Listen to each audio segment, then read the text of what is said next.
All right, what's going on, chat? It's been about a little over a week, or just about a week. Hope y'all are doing good. You appreciate the 3 months there, Letan.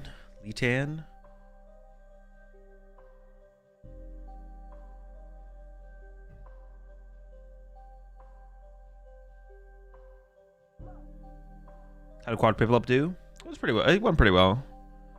No complaints. Went okay.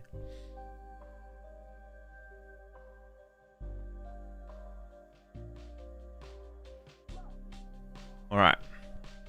Should you crush everyone with the pips? No one could handle the pips. The pips are too good. Everyone got destroyed by the pips. There was a certain point where the judges just thought I was cheating, so they had to like retroactively give me some match losses, but they couldn't prove anything, so they couldn't actually like DQ me or anything. They were able to get away with that.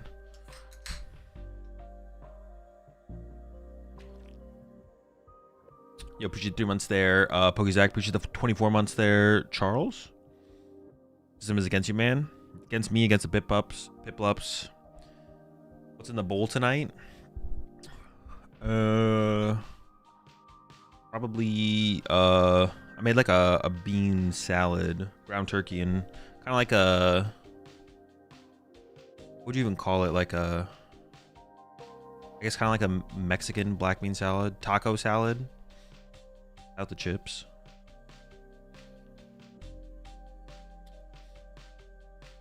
Appreciate 19 months there. Genosaur, appreciate the months there. Remo. Like a Chipotle slop. Sounds good. Yeah, no rice though. Well, it's, yeah, kind of, I guess, yeah. Kind of like a Chipotle bowl.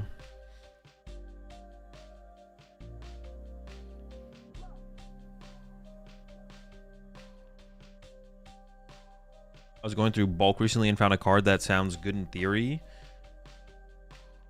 I don't think it could work. It's the Orangaroo from SSP. What was it do? Have you heard of the new pro player? His name is AzulGG. I was wondering what you think of him.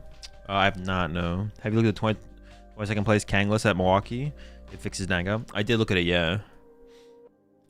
Look at my list, please. I came second in the Bumpkin Weekly with Cynthia's Garchomp. No. Do you think there's potential in Saraledge with Noctowl? No. The only thing that Guru is good for is the name of its first attack. Are you more excited for Birmingham or Merida? Probably Birmingham, because we're gonna get to see some players who haven't. We're gonna get to see more players who haven't played yet. Well, I don't know if that's 100% true. I guess it's like a mix of both. But there's going to be a lot of good players, I think, going to Merida. So that we just saw compete at Toronto. But there, I mean, there wasn't that many Latin American players at Toronto. They did do very well though. There was a good success for the Latin American region for sure. But probably more for Birmingham in general, just because the stream quality will be higher. But I'm excited to be able to watch Merida for sure. Thoughts on Latin American players getting to top cuts? I think they did it. They got the top cut. Do you drink energy drinks during a regional? Usually not, no. It just depends. It depends if I feel like I need a... Depends if I feel like I want caffeine, and then it depends if I want coffee or if I want an energy drink. It's just like, yeah, just depends on the day, really. I don't think I had any caffeine during Toronto. No, I had like a coffee before day 2, I think. Got some coffee before day 2. Crazy that Birmingham, Alabama's getting a regional. Yeah. I mean, that's what took place of Canada's second regional. Definitely better for them to run it in Alabama, Birmingham, Alabama, than actually putting it in Vancouver. So, makes sense. Region 12 months there, Swiggle. Would you end up playing? Just Charizard, Pidgeot Charizard. You surprised to see that much Dragapult being played in the regional?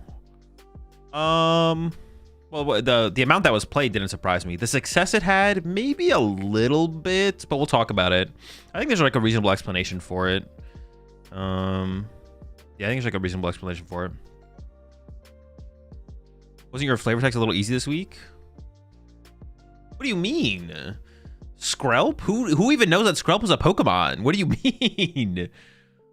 What's a tip you would give someone going to your first regional? Don't overthink it.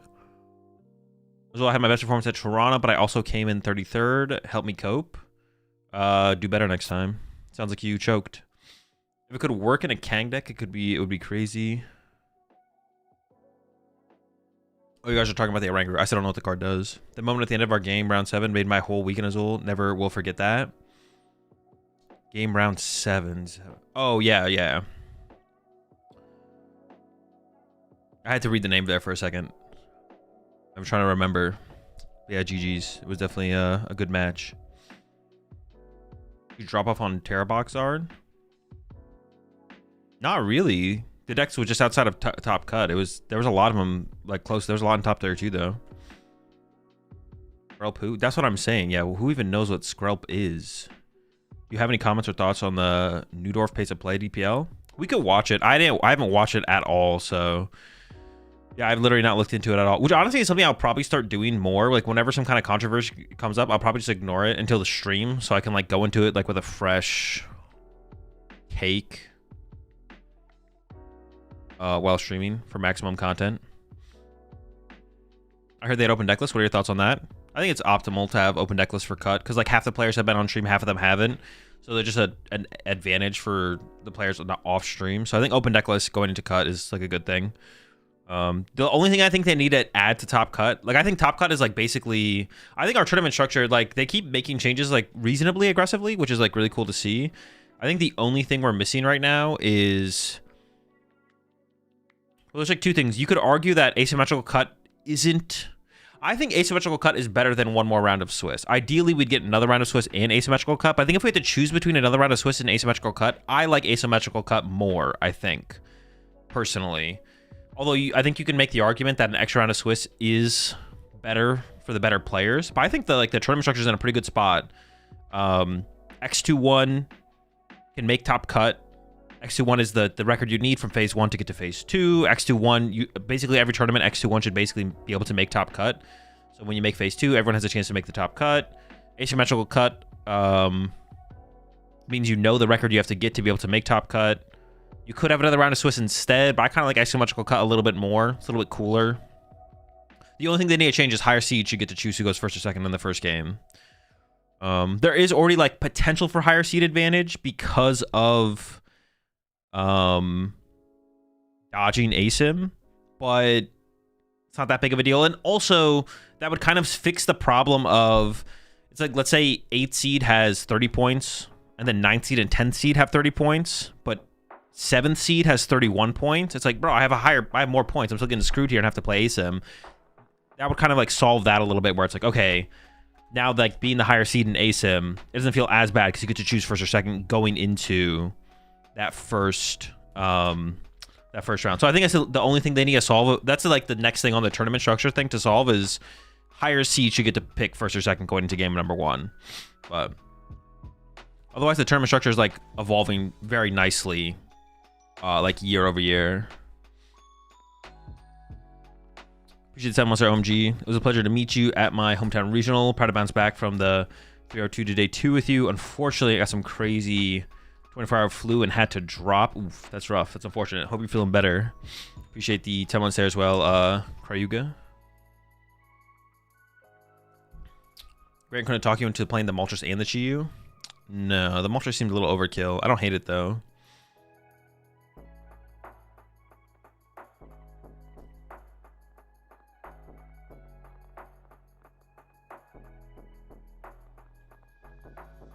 Just Def got the directive to pay more attention to pace of play. Were they more aggressive in other matches outside of what's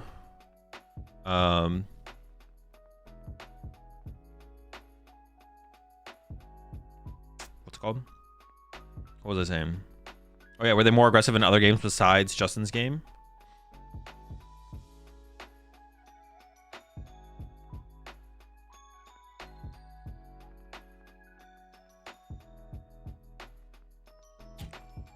You like Zard with or without the owls better? Without for sure. I don't know which one's better though. I haven't given it that much thought. Seems like it was just mostly Justin's.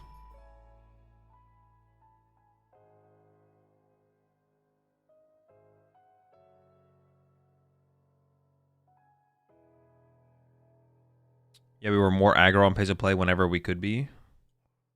More aggro. I think it was mostly Justin. What do you think of Straight Guardy having better day 2 conversion despite Jelly Guardy having better top 8 results? Yeah, no thoughts. That's just like a lot of things that just don't matter. Both decks are good decks. I have no idea which build of Guardy is better for the event or post event. Justin didn't get a pace of play DPL though. He drew for turn twice. Caster just missed it, I think. Nah, he drew 1-2 few off Iono. Oh, so he's making up for it with the extra draw. I'm pretty sure it was pace of play. There's no way this many people were calling it out as pace of play and it wasn't pace of play. Personally, I had to hand out 4 warnings / prompts. I'm sure others did way more because it was my first regional experience. It was a lot to take in. Azul, how was Toronto? It's pretty chill. Was the traffic still bad? No, not really. Traffic wasn't bad. So I drove up on Friday morning, and then I just took the train to the airport on Sunday. Yeah, I didn't have any weather problems like a lot of people did. Is there any chance EUIC is played without Ascended Heroes? I don't think so, no. Why? What is it, like getting delayed in Europe or something? What deck did I play? I played Charizard.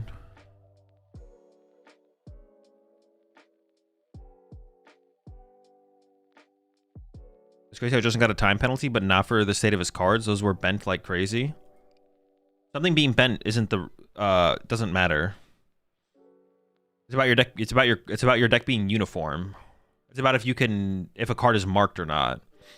If every card is warped, then there's no card is marked. If one card is warped and none of the other cards are warped, then one card is marked.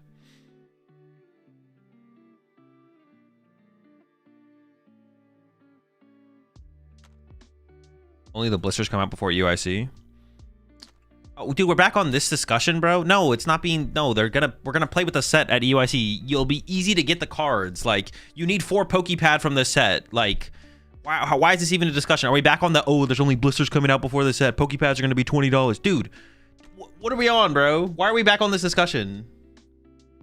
There's not even anything new to go off of. It's just like they're only coming out with the blisters. Oh, you need 4 Pokepad.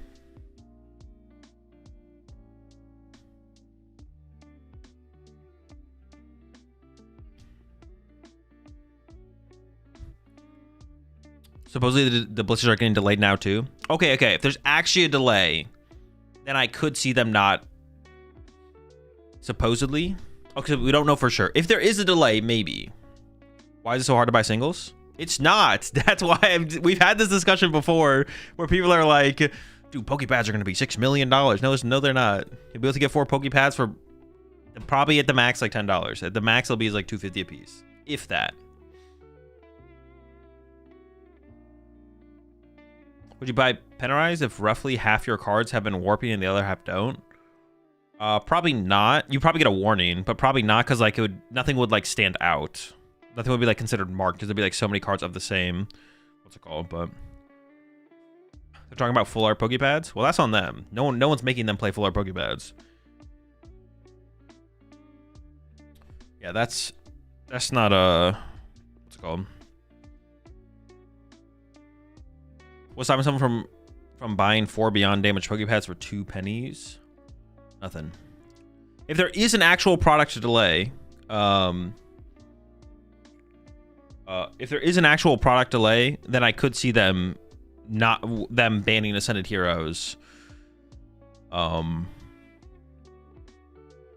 not banning it, but yeah, Ascended Heroes not being legal for UIC. I could see that actually happening. If there's an actual product delay. I don't know if there is. Apparently it's not confirmed, but people are saying there's rumors. The ref I saw said blisters are getting delayed to February 20th.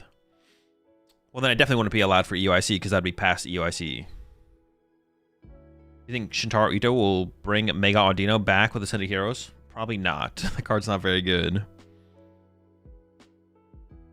Would it be too bad to let the competitors use Japanese copies? Yes, that would never be the solution. You do a buy list for Ascended Heroes already? I have not. That is something we need to do. It'll obviously be pretty short, but it will be pretty short. Is there like a complete set list anywhere though to like work off of? Like now that yeah, is there anywhere where there's a complete set list of Ascended Heroes? Does Pokemon Proxies have all of it on what's it called? On Limitless? The Pokemon Proxies has every card. I don't know if they do though. I don't think they put every card. They put every relevant card, right? Pokebeach, right? Do they have it? Pokebeach usually does it like a week, but Pokebeach usually waits until like pre-releases start. Well, I guess there's no pre-releases for the set, but they usually wait until like a week before, right? It's like a week before the set releases, they will have a thing when it's like fully confirmed. Usually the 50 months there, Stark.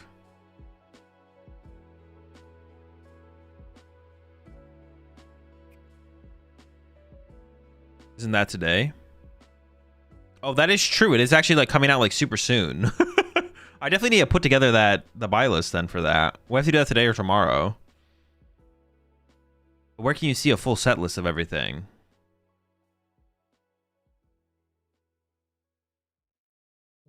Because no one else did it besides Justin Basil, right? He was the only one who actually ever did that. Rest in peace. Blue, how was your weekend? It was good. I had a good weekend in Toronto. Bro, you just did the buy list for Pokemon? No, there's more for the buy list. There's definitely more on the buy list. Even if they aren't going to be good immediately, there's more to add to the buy list. Does Limitless do it like that? Let me see.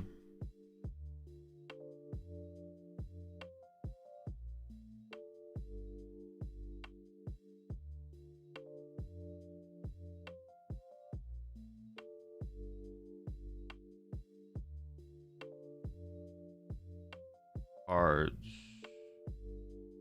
Evolution, Phantasmal Flames, sets main expansions. Japan, Pokédex, Pocket.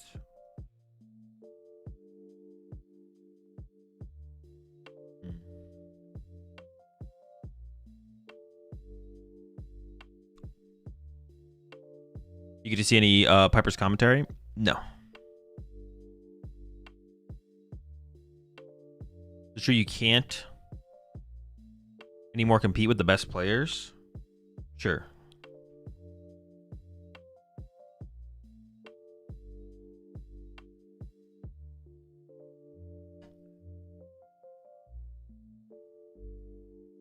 What a stupid question. I wonder what price SIR Dragonite is going to settle at since the product for Ascended Heroes is so spaced out.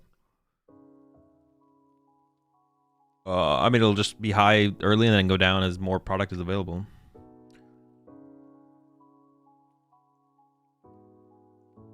Have you played more with Tyranitar? I have not.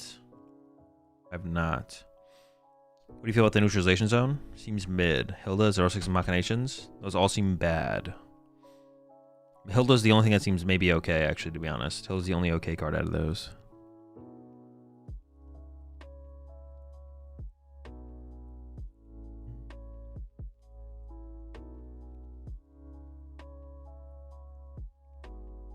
Wait, true you highlighted? Oh wait, no, you're just copying the other person. I thought it was the exact same person. Man, I'm trying to figure out how I would I mean, I guess all the relevant cards are on proxies, right? There's no non-relevant cards on. There's no Pokemon Proxies isn't missing any relevant cards, right?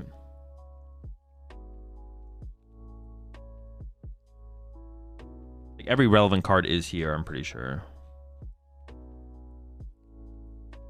Or close to relevant card. They have the list on proxies wrong. They're saying Pokepad is still is not till order. Yeah, but also in Utah EX. I think it's just pretty bad.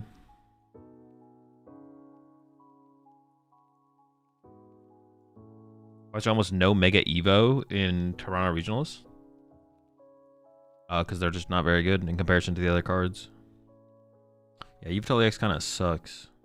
At first I thought it knocked out anything that had 5 damage counters on it. But anything with 50 HP or less, it's just so much worse. Curious, what are your thoughts on the Justin Newdorf slow play penalty? We can watch. I haven't watched it, so I don't have an opinion. We can watch the video, though. Heisel, apologies to the silly question. No more apologizing. No more apologizing for asking a question. What's your opinion of Eerie over Xerosic as a tech inclusion for Dango? Eerie is way better than Xerosic. Xerosic's not very good against Dango. I haven't seen Eerie saying Eerie feels better. They feel Dango just wouldn't discard SER. Yep, that is, yeah, literally why.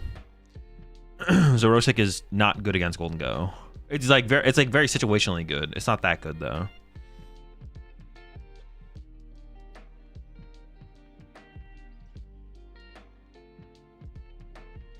What is the process when selecting? What is the process when selected for a stream match? You go backstage and then you go on stage. And then you play the game on stage.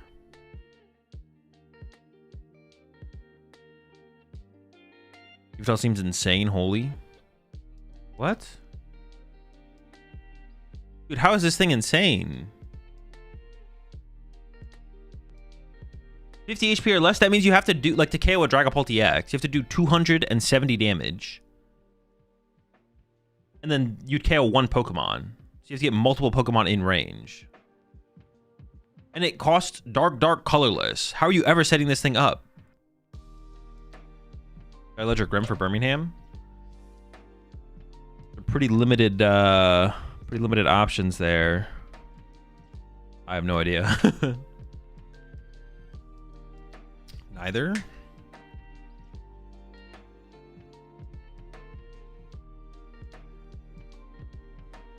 Roll again. Also, the new special psychic energy turning Hilda into a good early game supporter. No thoughts on that. I mean, it's a good card. I'm not trying to cook with it.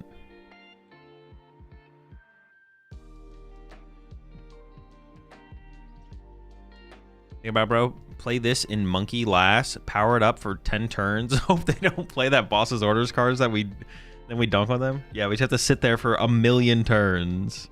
No, this card is definitely just terrible. Like, the only thing it would be good. Yeah, I can't even think of like a situation where this is good. Oh, it is 50 or less. So it could be. Oh, so we have to get at least 270 on the Dragapult. But even then, like, and then we need 3 energy on this thing. Yeah, I don't know. It seems bad. Do you think Kang Boof with Moltres is sweet for Birmingham? I might want to say anything is specifically sweet. I don't know. What does sweet mean? I can't comprehend what sweet would like imply. It seems like it might be the best way to tackle the Golden Go matchup, which is what the deck was missing. But I don't know how good it does it. Yeah, what is sweet implying? What do we mean by sweet?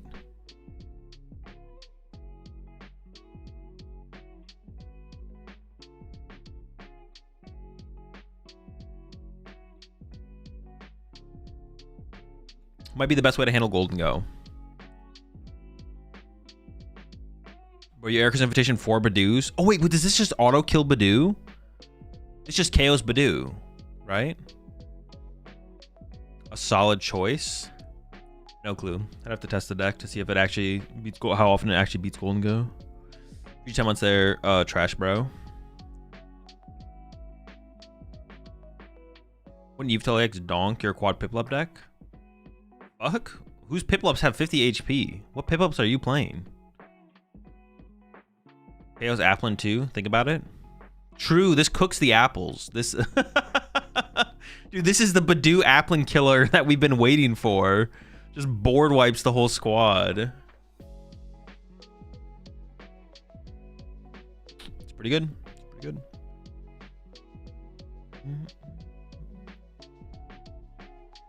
How was your Toronto run? It was fine. Gonna end up making it to Toronto this year, next year. I hope you had fun. Hear me out though. I have a broken Slowking deck.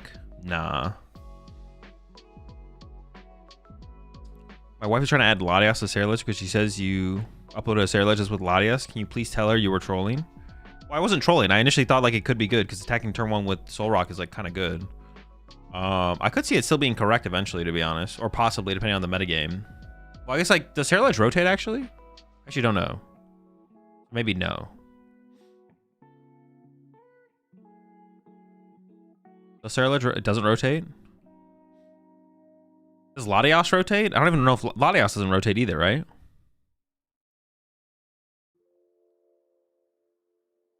Sarah Ledge plus Latias? You could, I think it could still be good. I heard Diplin is BDIF post rotation. I've been seeing some of those like tier lists on Twitter where like Diplin is like tier 1 or something like that. Which I don't, maybe it's possible.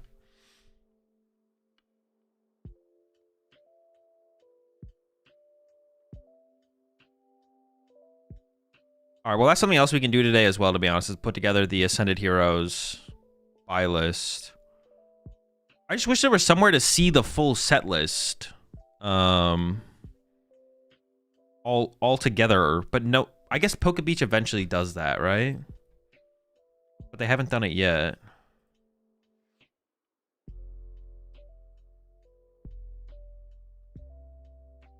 Poke Beach will eventually have a full set list thing, right?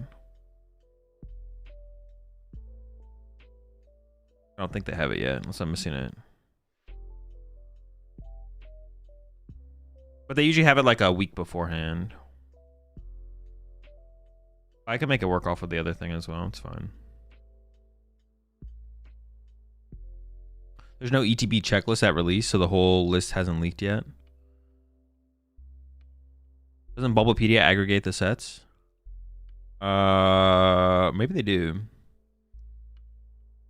Why do you think Zoroark is underperforming Japanese meta? I don't know. It's not something I think about. I'm playing the current standard format, not the Japanese standard format.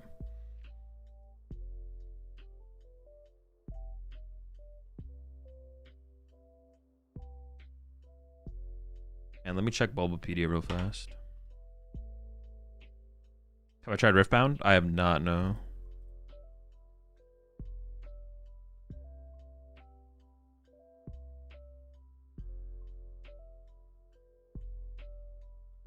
Ascended Heroes.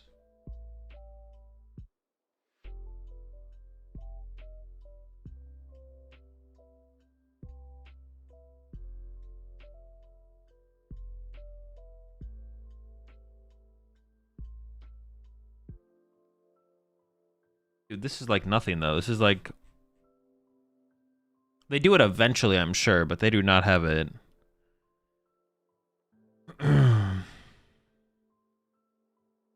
Unless I'm missing something. Hold up. Or is this like literally just every new card we get?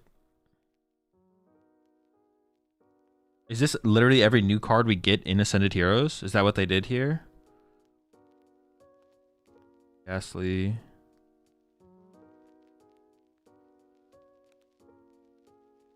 Then they like put Badoo in here as well. I mean, I guess Badoo is like technically new.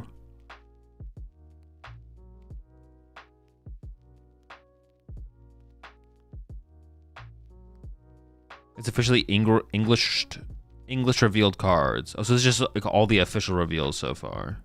So there really isn't just like any place to like see all of it then.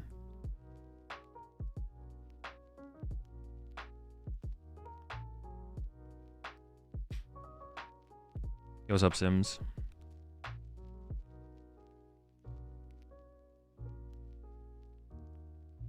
All right.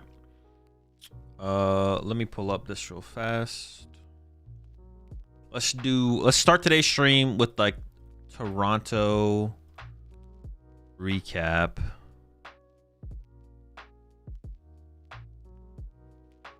We'll talk about the tournament in general, and then I'll talk about like what I played in like my tournament run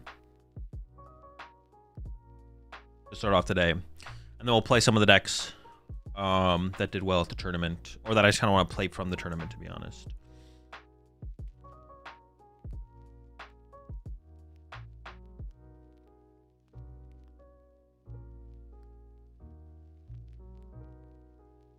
Just look at the Mega Dream Japan set and the 100 deck cards. Yeah, I guess. Looks like we'll receive the full Mega Dream set plus only the newer cards from the Start Deck 100. Not sure yet. Well, yeah, I mean, I know that. But, like, we don't have, like, we still don't have, like, the full official set list. Like, there's no way to, like, see, like, all of the cards we're getting, like, in a single thing. Appreciate the 15 months there, Sims.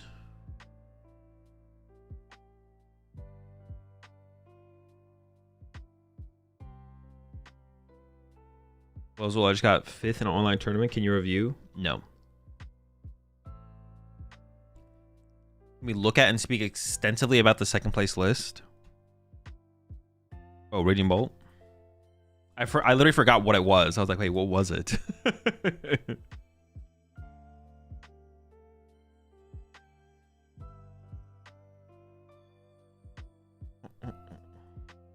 So you're going to sign up for Houston? The command and title will tell you which major tournaments I currently plan to attend.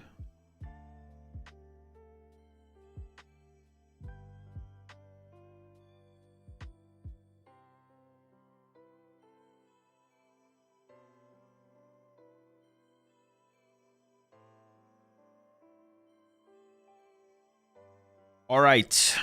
Let's start off with, as always, we'll talk about the metagame first. Then we'll talk about the successful decks of the tournament. And then we'll get into some of the deck lists after that. But the metagame wasn't anything too crazy, I don't think. I'm going to combine the variants here because I think it's a bit better to get a better view of the tournament. Golden Go, 22% of the metagame. That's a little bit higher than I would have predicted for sure. Yeah, by far the most popular deck, because second most popular was Dragapult at 15%, and then Charizard variants. This includes Terrazard, as well as, like, just Pidgeysard, which is what I played at the tournament. I just played Pidgeysard at 14%. Gardevoir, Jelly, and non-Jelly. Well, actually, the same amount of Charizard and Guardy players, both at 14.38. Jelly Guardy and non-Jelly Guardy. And there's a pretty big drop-off after that. Like, you have these... And then from 14%, Gardevoir decks were 14% to Zoroark decks at 4%. This is an extremely top-heavy metagame, which I think now that this is kind of like confirmed where like the numbers are sitting at, I mean, you could look at this like moving forward for the rest of this format. I don't know how many tournaments we have in this format. We got two more tournaments this weekend. We got Miraidon and Birmingham. And then after that, is it Sydney? Am I trolling? Maybe. I actually just don't remember.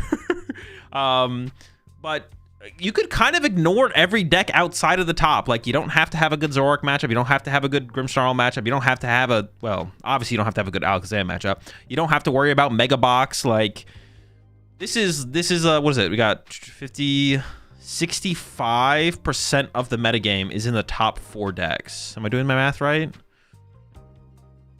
Yeah, 65. Yeah, basically just like 65, right? 65, 66% of the metagame is in the top half. So, yeah. I guess I didn't expect it to be like that condensed in the top half. I think it's been a while since the format has been so narrow. Maybe since Worlds. I feel like the format at Worlds was really narrow as well. I think it's been like maybe since Worlds that the format has been this narrow. 70% day 2. Yeah, that'd be actually worth taking a look at. Into day 2, it like even gets more narrow, right? It's like 70%. The only other thing to take a look at would be like conversion rates, but I don't think there's anything crazy in the conversion rates, to be honest. The highest relevant conversion rate was Gardevoir at 24%. And then we see like the other top decks: 22 for Charizard, 21 for Dragapult, and then I guess Golden Go had the worst. Ooh, okay, maybe that's something to worth look at. Like Golden Go had a pretty bad conversion rate in comparison to the other most popular decks. So maybe that's something to look at there. But yeah, nothing crazy for the rest. No huge outlier for conversion rate, I feel like, overall. Maybe Golden Go is the outlier in terms of poor conversion rate, I guess. Poor converting. I'm trying to look, what is the worst? There was 36 Mega Lopunny. One of them made it. 54 Mega Kangaskhan, only 6 made it. Yeah, so nothing too crazy Then we get to the standings. Take a look at the Guardy did win the tournament. Giovanni Sasso, pretty good player. Had his come up with his second-year master now. Had his come up last season as a first-year master with a really, really successful start to the season. And then the second half of the season, honestly, I feel like Giovanni had a pretty quiet follow-up to his super explosive start. But starting off this season pretty well. I don't know how many majors he's been to this season so far. Probably 2 or 3 would be my guess. But getting the win here in Toronto with the Gardevoir. It is Guardy Jelly. I mean, there's like 2 main ways that people are playing Gardevoir right now. It's the Guardy Jelly type build like this one. I feel like this build was kind of popularized by Henry Chow and crew at LAIC. The thin Guardy line, the 2-1-2, the 3 rare candy. We see the Mega Diancie being played here for the dark decks. And then also has the Team Rocket's Watchtower as well. And like a further tech for the dark decks, and is playing the TM Devo. So I feel like this list specifically from Giovanni was like super prepared for Charizard. Like Watchtower, Mega Diancie, TM Devo, like had all the cards in here for that matchup specifically. Watchtower can be like cute against other decks as well, I guess. But Hazel, just want to say that your thumbnails are fire and your design is awesome. Don't mind the miserable people saying shits about it.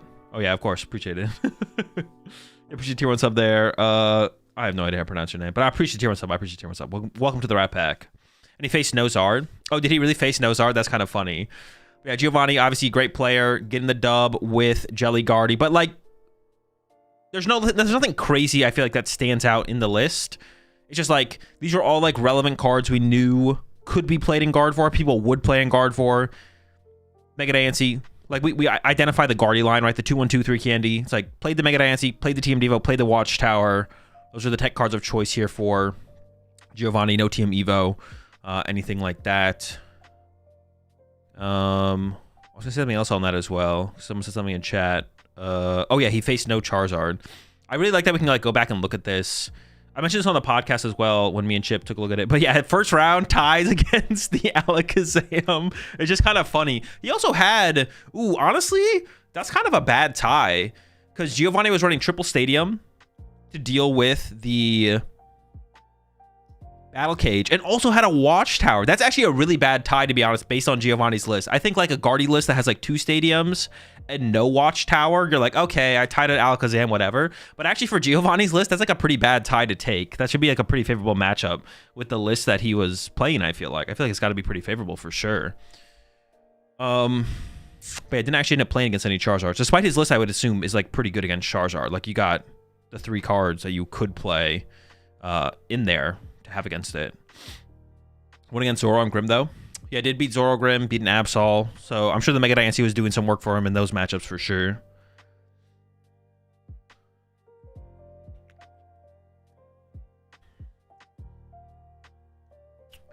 And Giovanni did take down Andreas with the Raging Bolt, a deck I would not have predicted to make finals, obviously, or even top cut. And I will say, because I'm sure some people are curious, I still don't think Raging Bolt is that good of a deck, to be honest. I still don't think Raging Bolt's that good of a deck. It did make the finals, which is cool.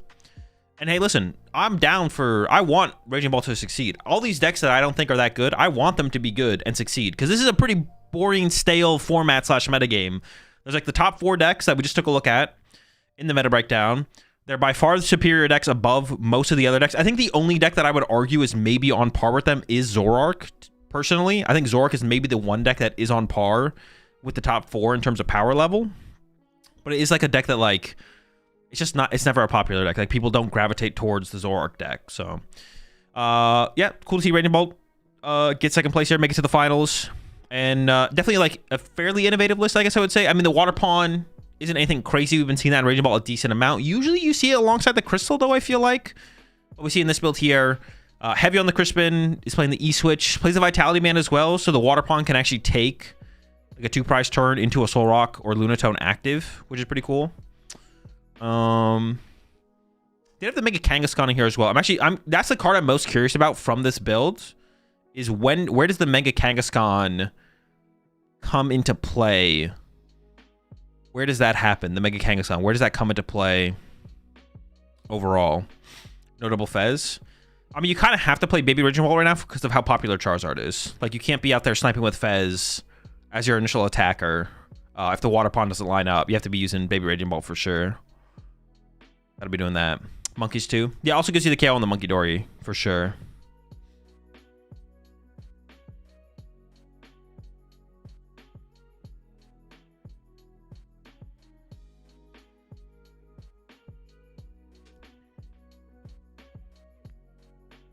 Helps with Iono. What helps with Iono? Oh, the Kangaskhan? Yeah, sure. But there's a lot of matches where you don't want it in play, though. So I'm curious, like, what matchups you're aggressive with the Kangaskhan being in play or attacking with it. Like, either as an attacker or just, like, putting it in play for draw power. Kangaskhan is good for the Pulp matchup. If you're attacking with it, yes. If you're not attacking with it, not really, right? So, yeah, that's what I'm curious about. Is, like, when does the Kangaskhan make the most sense to utilize? Because it is also a 3-prize Pokemon, which can drastically change how your opponent prize trades, leaving that in play. So, yeah, the Kangaskhan is the thing I'm most curious about for sure. And then we had quite a few Pults. Quite a few Pults in cut. Now, I think this is something that I say a lot post-tournament, but I just feel like I need to get better at realizing this in the moment. Like, going into the tournament, Golden Go is obviously going to be the most prepared against deck and teched for deck in the whole tournament. And I think we definitely saw that, right? Like, the deck everyone was teching for was Golden Go. And that is one of Pult's harder matchups. Like, Pult generally is, like, unfavored against Guardian, unfavored against Golden Go. Not by, like, a ridiculous amount, but you're definitely unfavored. And, I mean, being unfavored against the 2 most popular decks in the room is not, like, a good thing. Obviously, you don't want to be... Well, I guess, like, Dragapult was technically the 2nd most popular deck, right? Yeah, Guardian was up there, though. We could definitely argue Golden Go and Guard are like the 2 most powerful decks in the format, probably. Probably say that. But I think at least there's some of Pult's success here, for sure. It's like, Charizard was pretty popular. The Charizard decks are favored against the Golden Go decks. The Pult decks, favored against the Charizard decks. Golden Go is the most popular deck, and Pult can beat Golden Go at a pretty reasonable rate as well. It's not like a terrible matchup, so I think that's why we see a decent amount of success here from Pult. Just where the metagame was kind of at in terms of teching. Most people were trying to tech for Golden Go. Like, Golden Go was the deck to tech for this tournament.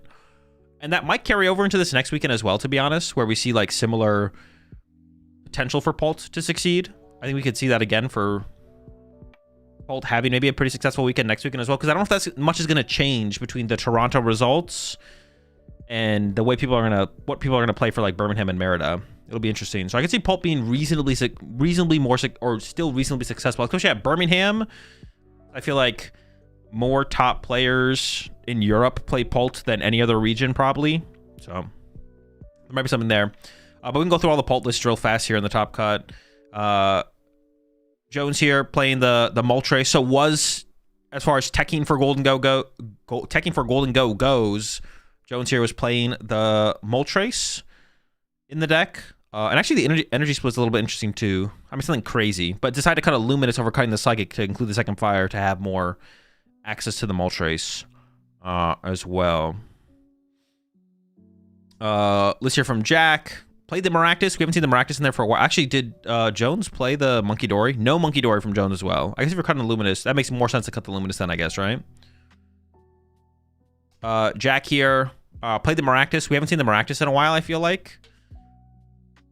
Yeah, when was the last time I saw a Maractus in a Dragapult deck?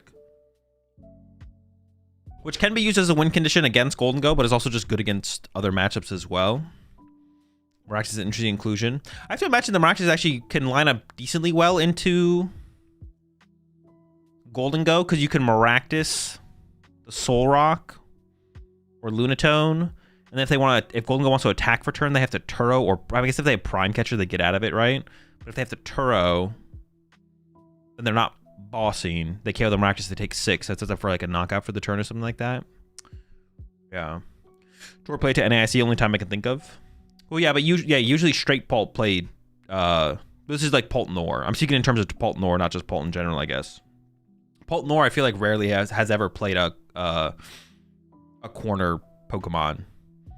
Straight Pult pretty much has always played a corner Pokemon, I feel like most straight Pult lists have played the corner Pokemon, if I'm not mistaken. I don't remember the history of Pult that well, I guess. But yeah, had the Maractus in there. Who's up? Daniel next. Daniel played 3 Badoo and 2 Brock Scouting. So really trying to get off that turn 1 Badoo gameplay there. Besides that, really standard list. Only 2 Night Stretcher. I kind of like the idea of the 3rd Badoo. You open it more often. Whenever I play Paul Noir, I do find myself Night Stretching for Badoo pretty often. Brock Scouting is something I can't get behind quite as much, though, when Dawn exists in the format. But, I mean, they're all good cards. Dawn, Hilda, Brox. Katie here. Maybe the most standard Paul Noir. Yeah, this looks like... yeah, I mean... The other lists aren't too crazy, I guess. I wouldn't say the other lists are too wild. But this almost looks like is this literally the exact 60 that Alexander 60 or whatever? Looks like it might be. There's 1 research in there. There's the 1 research, yeah. 1 research, 1 Hilda. Research is kind of non-standard. I've been seeing it in some lists recently for sure. I mean, all the decks are like 58 cards, 57 cards. And the final list here for the Pulse from Anthony. And yeah, once again, only play 2 boss. That's a big standout there, is only 2 boss. Honestly, if I had to rate these lists, this is my least favorite of the list because there's only 2 boss.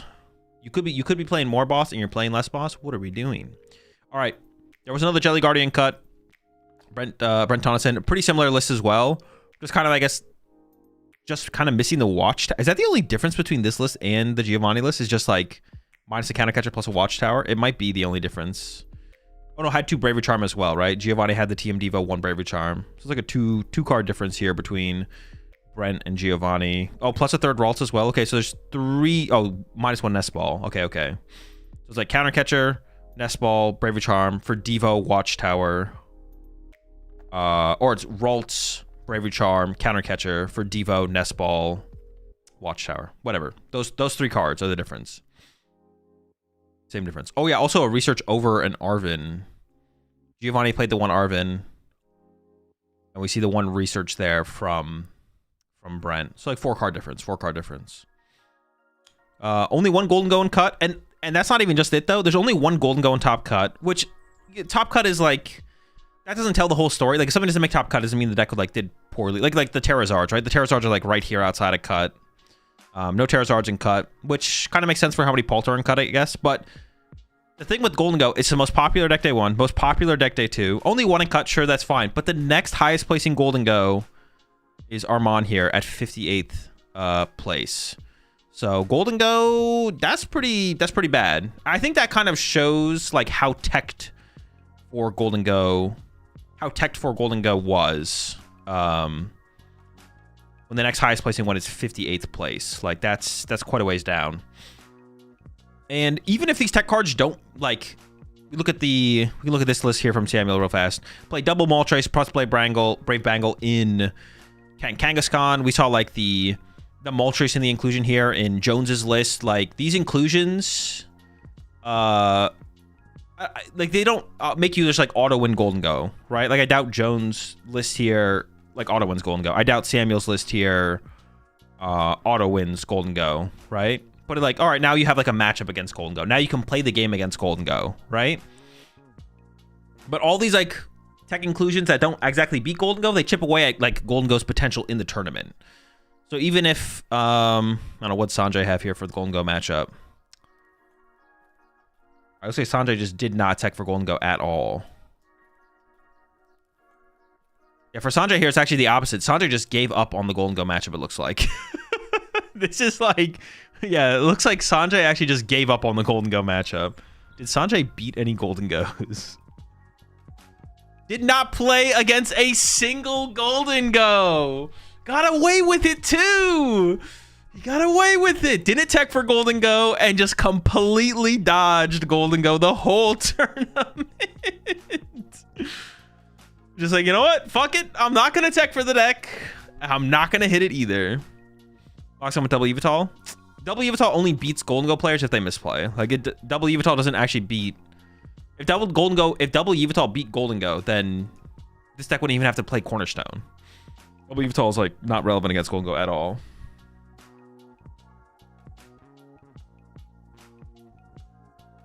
All right. That can also work. But then you had like Liam Halliburton here playing the 2/2 Toad Scroll. As far as like, you know, everyone had like their tech cards for Golden Go. None of these tech inclusions auto win Golden Go though. It like gives you a matchup, maybe a favorable matchup, like 50-50, slightly unfavorable to like favorable. Any of these tech cards do, but all of that chips away at the potential of Golden Go. And we said Golden Go had like a pretty bad tournament overall because everyone was prepared for it in terms of tech cards, but also play. Like that's one of the most like prepped for decks in the tournament. Like if someone's gonna sit down and be like, I need to test against a matchup, I'm gonna test against Golden Go, right? That's like the #1 deck on everyone's mind going into the tournament. So that does speak to, and I like bring this up a lot post-tournament. Like a deck, if a deck gets hated on enough, it's no longer that good of a play, even if it's a really good deck, and people have to work a lot to like tech for it. So yeah, I don't know. Golden Go might not be that good of a play going into Birmingham and Merida this upcoming weekend. Maybe it's because if it's kind of the same mindset going into the weekend, Golden Go might just be a pretty mid play, possibly. Not sure. I don't know how far people are going to maintain that thought process though, or like that maintaining that thought. Like if it's going to maintain, I imagine it would, because there's like not that much time for a turnaround, not that much time to adjust and be like, maybe Golden Go's not that good of a play, so I'm not going to tech for Golden Go. I think everyone's going to still tech for Golden Go. We'll see though. I think those are all the Duststorm decks. There was a couple Grimmsnarl cut as well. Let's take a look at the Guardy here though. Henry Chow playing the Henry Chow Guardy, which a lot of people played at the tournament, which is the non-jelly build. You still have the Frillish in there, which is still a really powerful card up against Golden Go.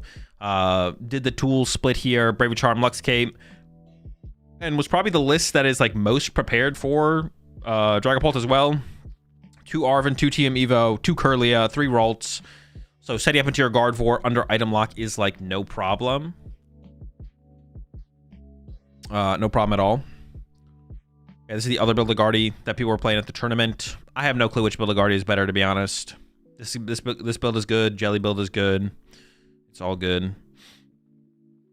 Yeah, then there was the Grimmsnarls here. Thick Frost last lines. Both of them playing the 3/3 Frost last. Also both playing Badoo, which is interesting for sure. Badoo's not a card that you see too often in Grimmsnarl, but Badoo's pretty good against Golden Go. That might be a good enough reason to include it, to be honest. But the Grim list from Lewis isn't accurate. Oh, what's missing from the list? Or what's supposed to be different? Wait, so did he play with a different list at the tournament? He had 4 Stretcher, 1 Poffin. Was his RK9 list wrong, though?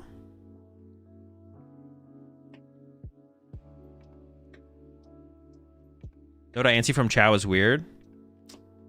Yeah, No Diancie is interesting for sure, but... Mistake on his end. He got a round 1 loss in top cut. Oh, did he really? Got a game loss in ASIM for a wrong list.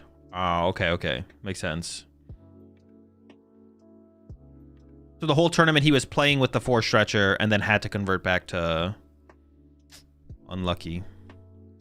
I gotta double check. The list is supposed to be 4th Night Stretcher, 1 Buddy Poffin here for Lewis. And obviously, yeah, pretty straightforward list. Like there's nothing too crazy besides like playing the Thick Frost last line, 4/4 or 3/3 last. Had the Badoo in there as well. Those are like the big standouts, I think, for sure. I guess you could also argue maybe like I feel like the exclusion of some cards that had seemed to be becoming like more normal, like the Yveltal. There's no Yveltal or Maractus in this build. No Petron EX. Going for the Ursaluna instead.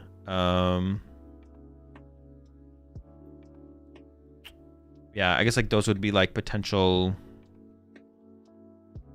standouts as like exclusions instead of inclusions. Also playing the 3/1 split on the stadium, 3 Spikemuth, 1 Artisan. Oh, there's no Ultra Ball in here, so that makes a little bit more sense as well. No Ultra Ball. Going with the 3 Spikemuth. And then we had Jordan here playing Grimmsnarl as well. Did have the Tatsugiri. Did still play the Ultra Ball, but still played 3 Spikemuth as well in the 1 Artisan.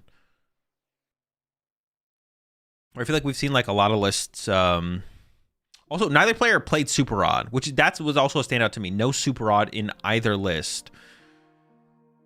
Lewis was playing the 4 Night Stretcher. Well, had to play 3 in what's it called? Jordan here also playing only 3 Night Stretcher, no Super Odd.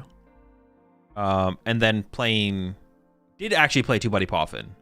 Did play 2 Buddy Poffin. Played the Ultra Ball. 3 3 Spike Moth. Only 1 counter catcher. So a couple similarities in the list, especially in terms of the exclusions. And some of the inclusions as well. For sure. But yeah, Grim had a pretty good tournament. I'm sure people are curious. I still don't think Grimmsnarl is that good of a deck. I'm not going to lie. I don't think Grim is that good of a deck. Still not a huge fan of Grimmsnarl. It's still just kind of a fine deck. Same thing. Same way I feel about Raging Bolt. Like, these placements from these decks does not like change my opinion too strong about them. It is cool to see them get the finishes though. Like, I'm down for them to do well, but it's not swayed my opinion of these decks too much. You don't play Pick and Basket because you're confident. I don't play Pick and Basket because no one in my town is willing to sell theirs. We're not the same. That is, I don't actually know, but I would be curious how many Golden Goes. We see here, this is the only Golden Go cut from Justin. Didn't play the Lopunny. Also didn't play the Picnic Basket. I don't know how many people cut the Picnic Basket, though, which would be one of the reasons to see a little bit more success from Grimmsnarl, because that is the matchup where Picnic Basket is best, is the Grimmsnarl matchup. Can be good against Guardy, can be good against Dragon Ball, but it's really good against Grimmsnarl. No Lopunny here. Went with the Mega Mawile, and I talked about this on the podcast as well. I feel like this was like a pretty smart meta call here from Justin to not play the Mega Lopunny, because if everyone expects, and we kind of see this reflected in terms of the tech choices for Golden Go. If everyone expects Golden Go to play Mega Lopunny, playing stuff like Crustle and Cornerstone doesn't make any sense because you lose anyways. So that means you need to play stuff like Toedscruel and Moltres. If you play stuff like Toedscruel and Moltres, then the better inclusion in Golden Go becomes Mega Mawile, because if you can play more cards. Because if you play the Lopunny, it's a 2-card, the Baneri and the Lopunny. Then you like have to play the TM Evo if you want to get value out of it consistently. And then you also like need to play an Ultra Ball maybe as well. But then that's like a smart call to be like, well, and we actually see that reflected in like the tech cards that people chose, right? Like we saw, I mean, this doesn't really matter for Dragapult, but like Jones played the Moltres. We saw Liam Halpert and Zoroark with the Toedscruel. We saw like some Absols and Tank Kangaskhan's with them, like Tank Kangaskhan with the Moltres. Daichi played Toedscruel, like no Cornerstones, no Crustals. It's like, okay, well, if no one's going to play Cornerstone and Crustle, then why would we play Lopunny? Let's play the better inclusion, which is the Mega Mawile. So I think it's like a pretty smart adaptation here from Justin to switch to the Mega Mawile. And they have more room for like the mirror techs, like the Premium Power Pro. Bravery Charm is also good in the mirror. The Bravery Charm is actually just kind of cool as like, I assume this is like also like a pseudo replacement for the Picnic Basket, because you can put it on your Gimme Gold to play around TM Devo, or a Golden Go to play around TM Devo against to play around like Grimmsnarl's play. You can put it on, you can put it on your Fez against Charizard and keep Fez in play. And then in mirror match, you can put it on your Solrock and punch their Solrock with your Solrock, and now your Solrock gets 3-hit KO'd instead of 2-hit KO'd. So you can gain the prize trade advantage in the mirror match that way as well. The Bravery Charm prevents Devo, kinda. Yeah, you can help against Devo as well. Oh yeah, it also helps against Devo against Guardy, right? Like against Jelly Guardy. It's better than Picnic Basket because they unlock you the whole game. So against Jelly Guardy, it's good against them as well. So yeah, the Bravery Charm is kind of cool. Kind of useful against Cornerstone too, so you can force them to bench Monkey that is also true. Well, the Monkey Dory doesn't happen because you don't have damage on their side of the field, but it is actually good against that for that exact same reason as well. Well, actually, does that work? Because you can't retreat your... It does mean they have to 3-hit KO your Mega Mawile, but it depends on what... Because you can't go like Air Balloon plus Picnic Basket, because if you have to attach a Bravery Charm. What if you have like a second energy on your Mega Mawile and then they boss punch it? Then you can go Bravery Charm, attach, knockout. So it depends where in the... It depends when they boss it. If they boss it on the first attachment, then the Bravery Charm is worse than the Picnic Basket. But if they boss it on the second attachment, then the Bravery Charm's as good as the Picnic Basket up against a Cornerstone. So, yeah. Another cool inclusion. Also, the Secret Box builds. Not the Prime Catcher build. Once again, we see the Secret Box build. Ooh, is that true? Well, no, I think that's Stuttgart, actually. The Prime Catcher build was the more successful build. Not overall, I guess. Like at Stuttgart, the highest placing Golden Go did have Prime Catcher, but the other 2 Golden Go's did have Secret Box. So maybe it's like, we'll call that one a tie. But Secret Box getting the edge here in this tournament. with this build. Yeah, really cool build, I feel like. Really good read on the metagame here with this build from Justin overall.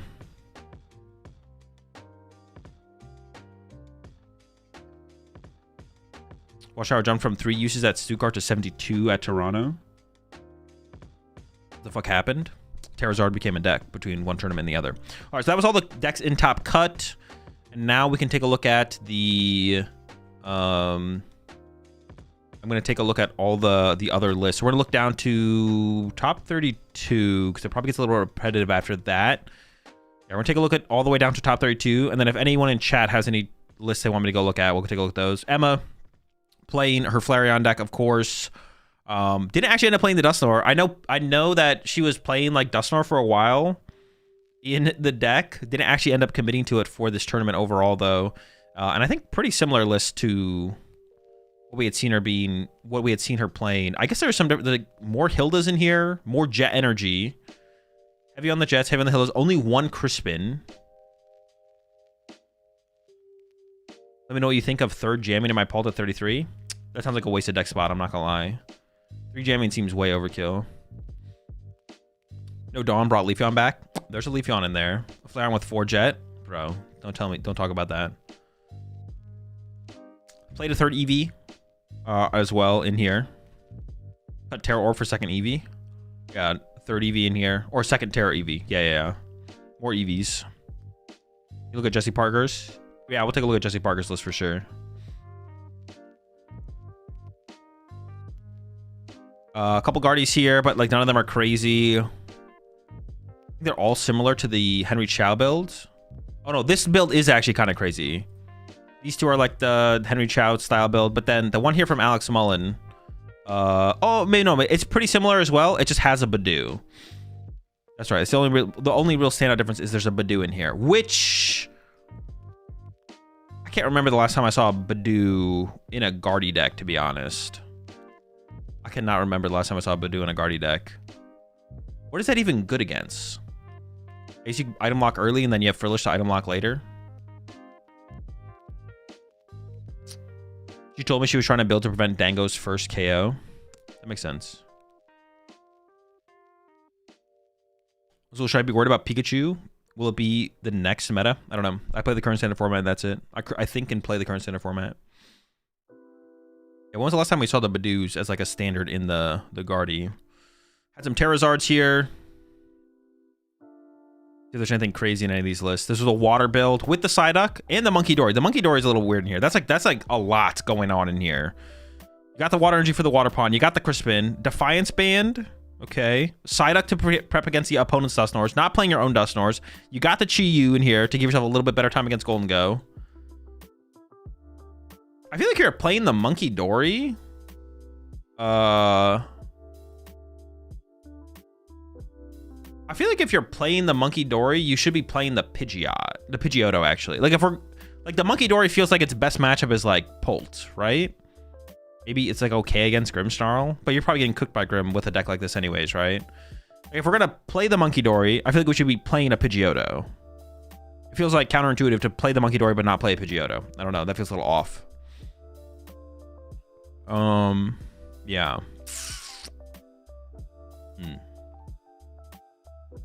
That was that one. Anthony here. This is a pretty standard build. Play Black Belt's Training. I have no idea where that comes up or what's the point of playing that, but it is in there. Maybe saying the Monkey's enough to win the Pult matchup. It's not. There's no way you're getting cooked. You need more than that. If you don't got a bird online, you're cooked. We did have the Zorak deck here from Liam Halliburton. The 2-2 Toadstool, 1 Lopunny. This is different than like the list I had been seeing going into the tournament. I've been seeing like the Last Driver goes to KO Dango. Well, that's probably pretty good for the early game, for some early game situations.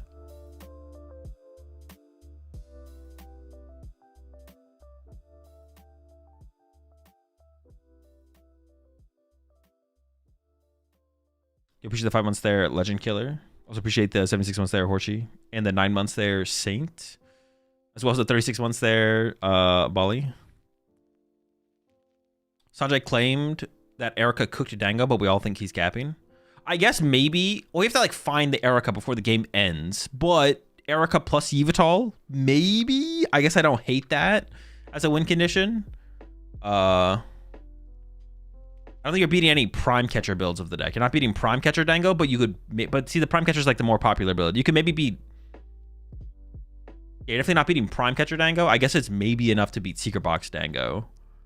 But the Prime Catcher with the extra switch out is definitely too much. Beat. But yeah, super heavy Toadstool built here from Liam.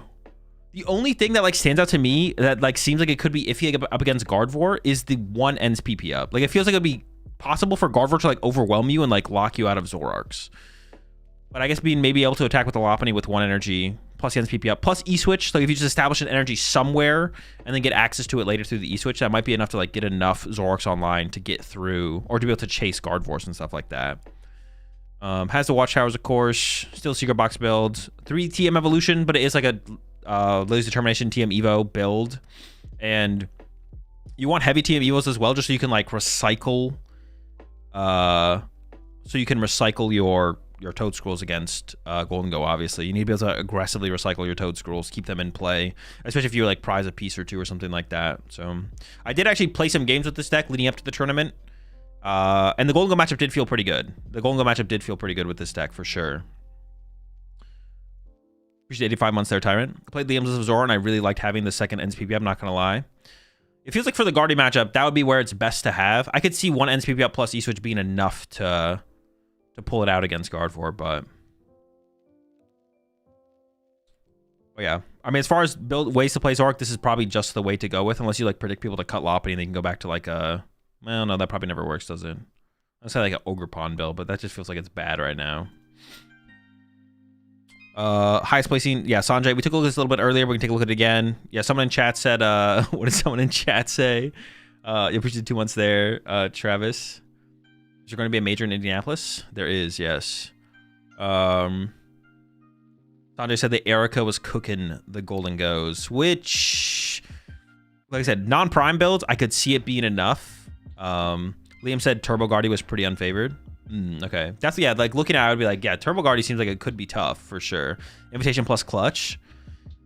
Yeah, I'm not buying the Invitation plus Clutch being enough to beat Golden Go. I'm not gonna lie, I'm not buying it. Genesect can shut down Prime. Oh, true, there is the Genesect in here. There is the Genesect. So you shut down the Prime, and then you go into full Yveltal. Okay, I'm becoming a little bit more of a believer. I'm not gonna lie, I'm becoming a little bit more of a believer. You have a lot of dark energy.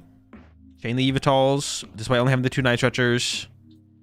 Okay, I'm coming around a little bit on the possibility. I think if your opponent knows your win condition, you probably always lose, though. But if they don't know your win condition, which they won't fully know your win condition, you can definitely get away with some dubs against Golden Go, for sure. We did check. This is where we checked Sanjay's matches and realized there was 0 Golden Goes played against, right? Yeah, okay.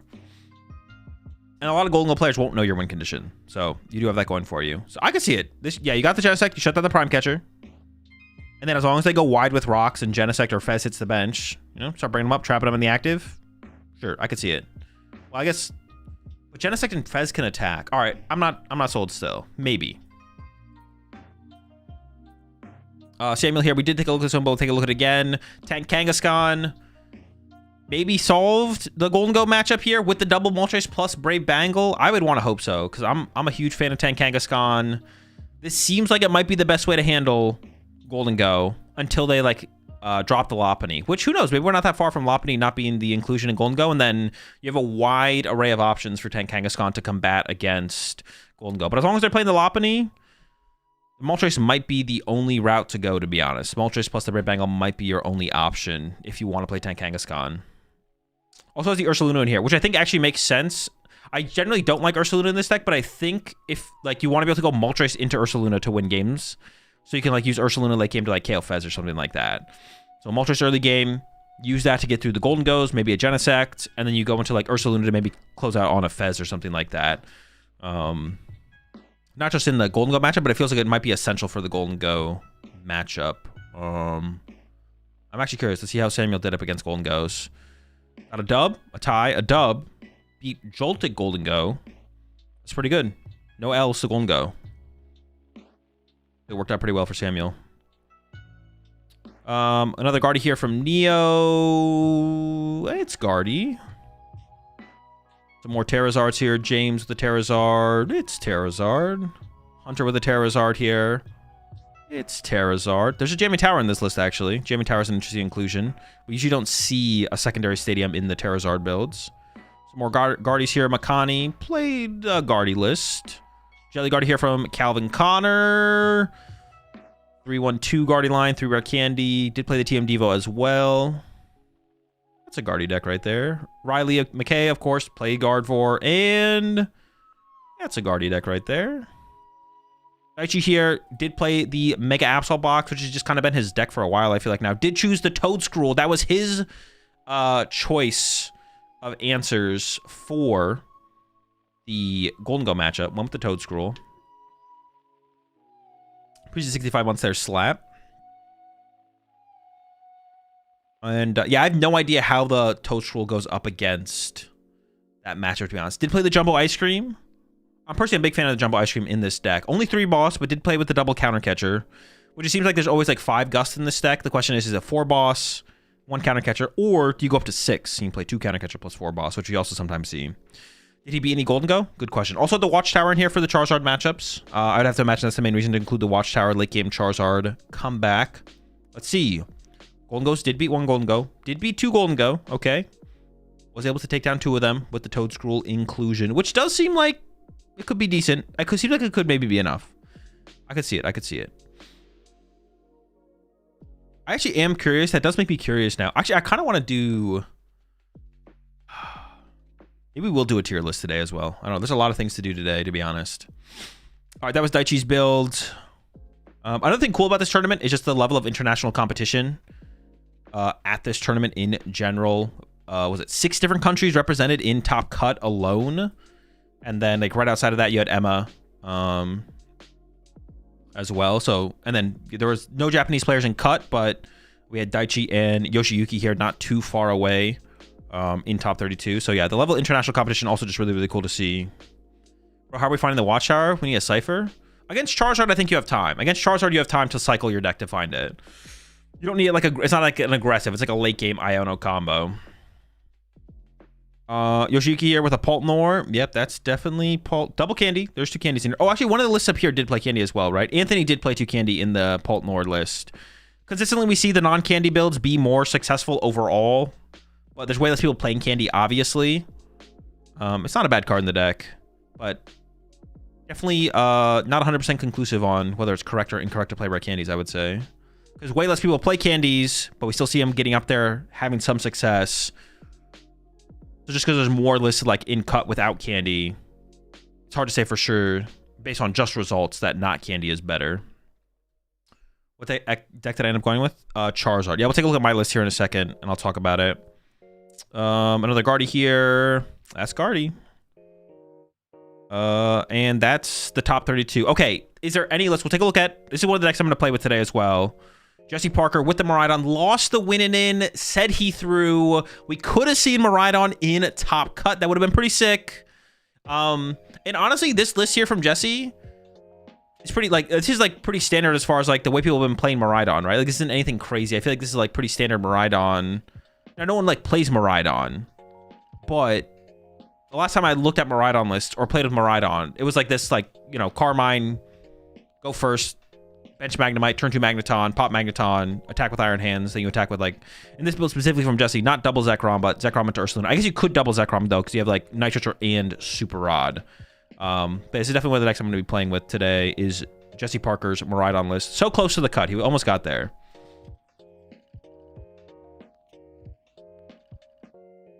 Check 57th. Okay, we'll check 57th. So that was Jesse's deck. We take a look at Carter's Zork if there's anything different. Nope. All right. 57th. This one?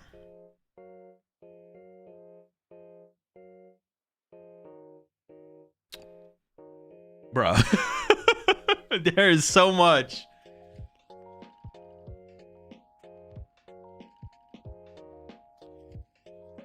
Corey here with the Charizard, Pidgeot, Toedscruel, Lopunny, Chi-Yu, Golduck, Dawn Zard here. Unfair Stamp as well as the A-Spec of choice. I honestly don't. 4 Jet Energy as well. So this almost feels like it feels like this is like heavily inspired by the Tord deck that Tord used at Stuttgart, where Tord was playing like Charizard X, thicker Lopunny line, heavy on the Dawns. But instead of like including just more attackers in this build, cut back on the attackers, get rid of the Charizard X, get rid of the, go down to 1/1 Lopunny, and then let's get some tech cards involved. Let's go with the Double Duck. Let's go with the 2/1 Toad Scroll. So this is like the ultimate protect my Charizard type deck. The only thing that's missing here is like Monkey Dory, I feel like. Yeah, pretty cool take on a Zard build here, honestly, from Corey. I don't understand 2/1 Cruel and 3/1 2 Bird. Well, the 2/1 Toad Scroll, so you can chain the Toad Scroll. So you can bench double Toad Scroll. If they KO one, you evolve the other one to Toad Scroll, and then you try and rebench Toad Scroll. If they KO your Toad Scroll, you evolve your Toad Scroll into Toad Scroll. So that's like that's why you play a 2/1. The 3/1 2 Bird, I can kind of get behind the well, the reason you play the 3/1 2 Bird is because you call for family a lot. So because you're going to call for family a lot, you need to have a second bird on your bench so you can get to your Pidgeot. So the 3/1 2 Bird also kind of makes sense, to be honest. The only thing about this deck, though, is it's pretty susceptible to item lock, it feels like. 4 candy, only 1 of each stage 1. I guess you have the Lopunny to maybe use in the early game as well. Like a second Charmeleon would feel kind of nice in here. I feel like give yourself a better chance against Polt. Maybe we're giving up on the Polt matchup a little bit, though, with this deck. I don't know. We got the Golduck. We got Duck. We got a Miss. We should be fine against Polt. Got a Turo for a little reset action. We'll do. What were you guys saying? 72nd?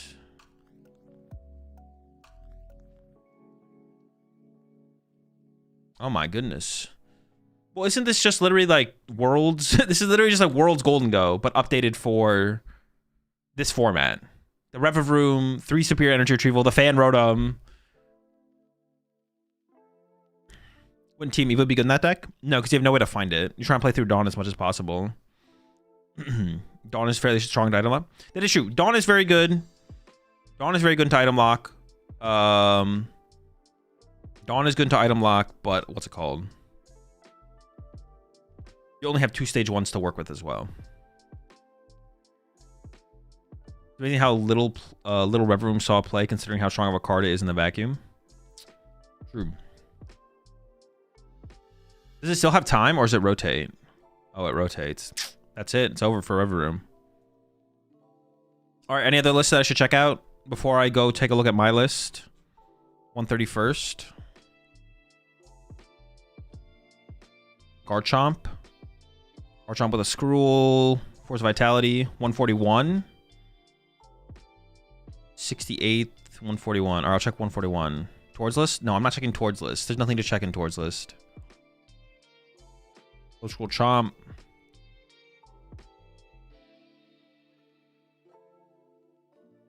All right, we'll check 141. You guys have mentioned that a lot. All right, 141 here. Slow King. What does this guy do? Discard all fire energy from this Pokemon. This attack does 1 AG to one of your opponent's bench Pokemon. What are we catching with that? What are we KOing with that? Squawkabilly? Like, what are we actually like? What is like? Why do we need to hit this hard? Why can't we discard a Fez? Mew dead? Oh, we can snipe Mew? Okay, sure. That is valid. That is valid. Oh, there's Kang. Ooh, yo, wait. I kind of like this list though. It's like a way more aggressive build. So we're not trying to take advantage of. We're not trying to take advantage of being a single prizer as much. We're like, all right, we're putting 2 prizes in play. I'm putting a lot of multi-prize Pokemon in play, but we're gonna take advantage of that draw power to use Slow King more aggressively for ciphers. Ooh, I kind of like this list actually. The only thing I don't like about this is the Carmines. Fuck Carmine. But besides that, this is a pretty cool list for sure. We might play with this today. It's a cool build. It's a cool build for sure. Definitely a cool build. All right, any other lists? Final call for lists. Final call. Someone said 68th. Dude, this is... What? 4 Watchtower? Bro, Thomas hates Charizard, bro. I was like, bro, this is Golden Go. 4? 4?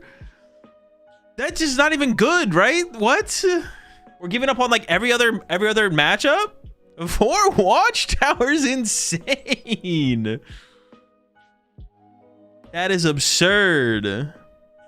Check matchups. Oh, good call. If you lose to oh, you can't lose to Charizard with this. You can't do that.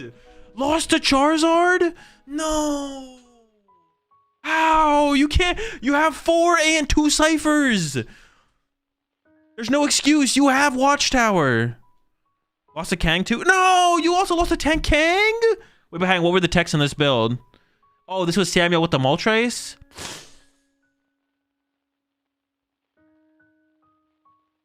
I'm not sure about this one. This one maybe is allowed. This L might be okay. You can't be out here losing to Terrazard with 4 Watchtower in your deck, though. You can't do that. That is just... That's wild. 4 Watchtower is insane. And 2 Cypher. Like, we are finding the Watchtower. We will have the Watchtower. Trust. The Watchtower will be found.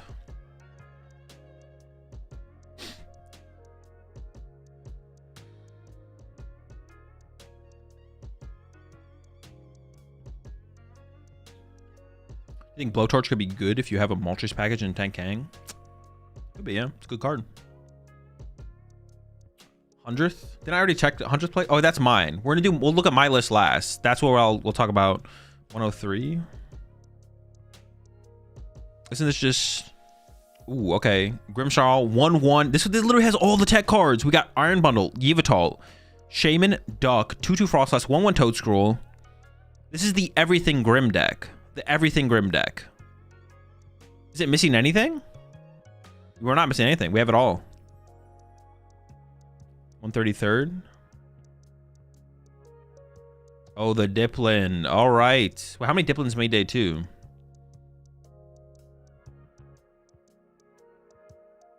$133 is fire. Oh yeah, I'm looking at 133rd. The Diplin, Rapska, Arvin build. 204 players, I think. Only 4 players played in the tournament. 1/16th is Baby Ding Lu action. Oh yeah, I saw this. Okay, my problem 3TM Devo. All right, my problem with this deck is how are we setting up Monkey Dories and Ting Lu? Like when I look at this list, I'm like, ooh, I kind of like the idea of it. But like, how are we ever setting up Monkey Dories and Ting Lu's? Like we're just not, right? So you set up 1 Monkey Dory, maybe 2, and then you get into the Ting Lu, and then you're spreading with Ting Lu. I guess you have 4 courses tenacity, so you're like not whiffing your energy attachments, right? Probably. There's no Arvin in here, but I guess that makes sense. Yeah, because you have to play the courses tenacity to find your stadiums. Interesting build. Interesting build for sure. Interesting build on the deck for sure. 378th? Oh my gosh. Oh, just another Diplin though, right? Dipping again. 1-1 Lopunny. 94, 70th, 52nd. All right, 52nd. We got a 50 number 52. Oh yeah, this. I actually like this take on the deck from Julian, because I'd seen people putting Moltres in the deck, but Julian went like double Brave Bangle, Moltres, double Brave Bangle, triple Night Stretcher, double Basic Fire. I talked about this on the podcast as well. Dude, we're not finding this Prism Energy. Cut the Prism Energy. Make it another Dark. We're never drawing this thing. But I like this. I mean, this has like a way to beat Golden Go. I do like it. I do like this this take for sure.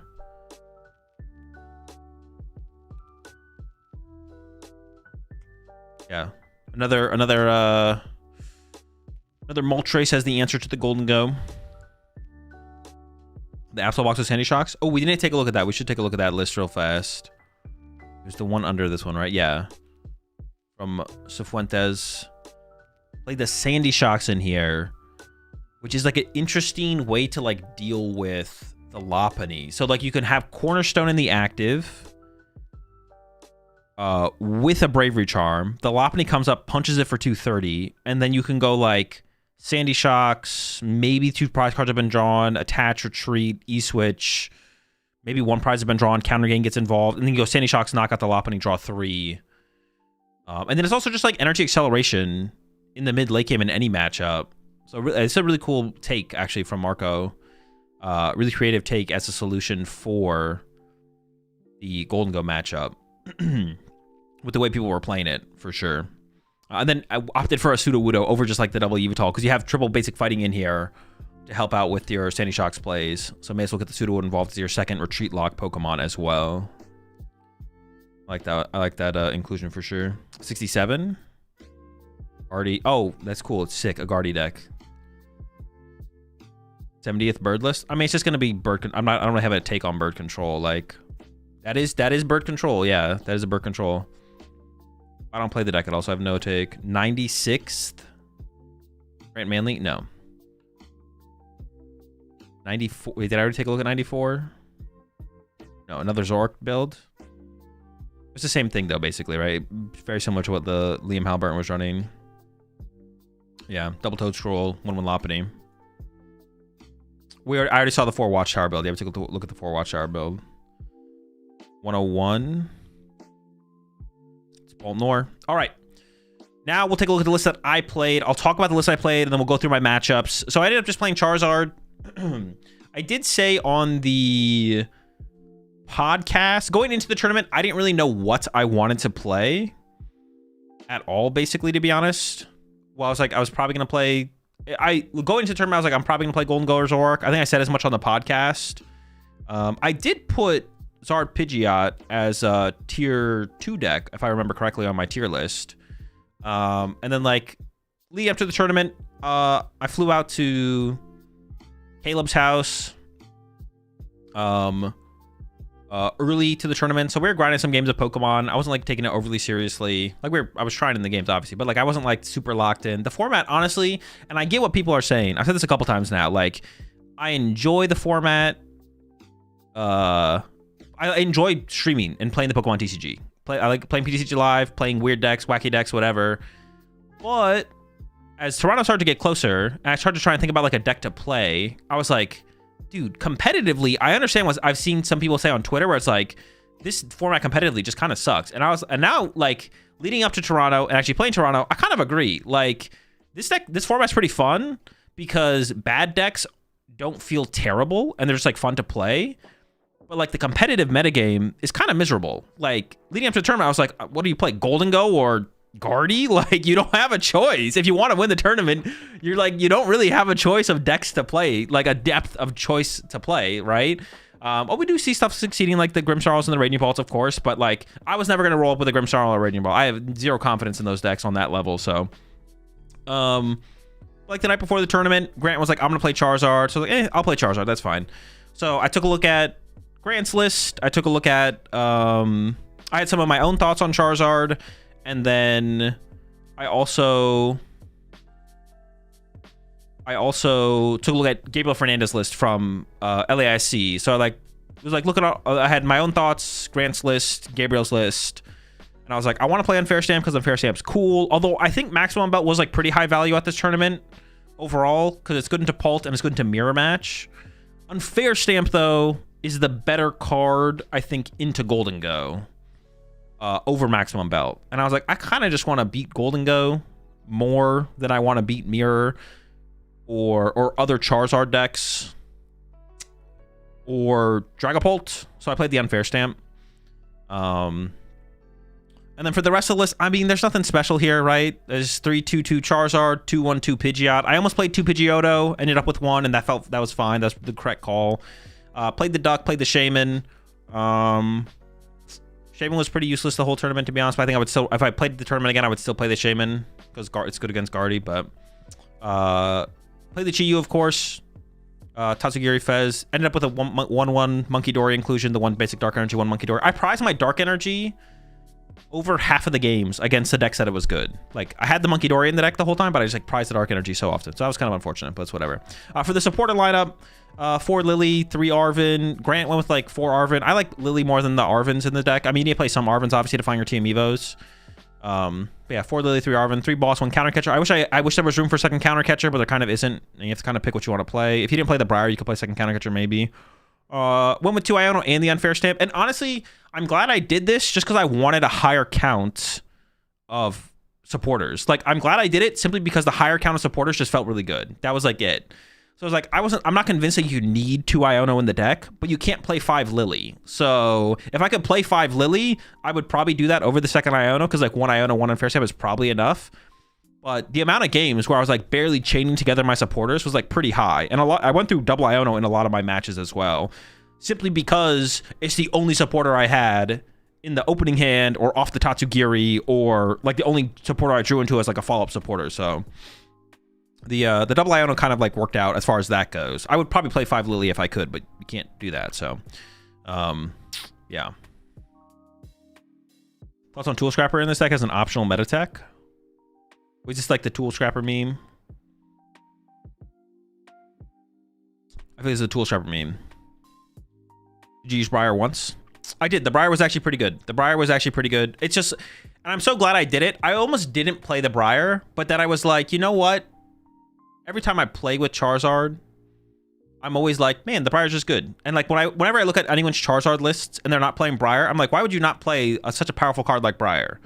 And I was like, I almost didn't play it. Almost didn't play the Briar, but I was like, if that's how I've always felt in the past, and I always judge everyone else for not playing Briar in their Charizard, it's like I have to play the Briar in my Charizard. I can't judge everyone else for not including it in like Normizard, not playing Briar and Normizard, and then not play it myself. So I'm gonna play it, and it was pretty good. So I'm glad I played the Briar.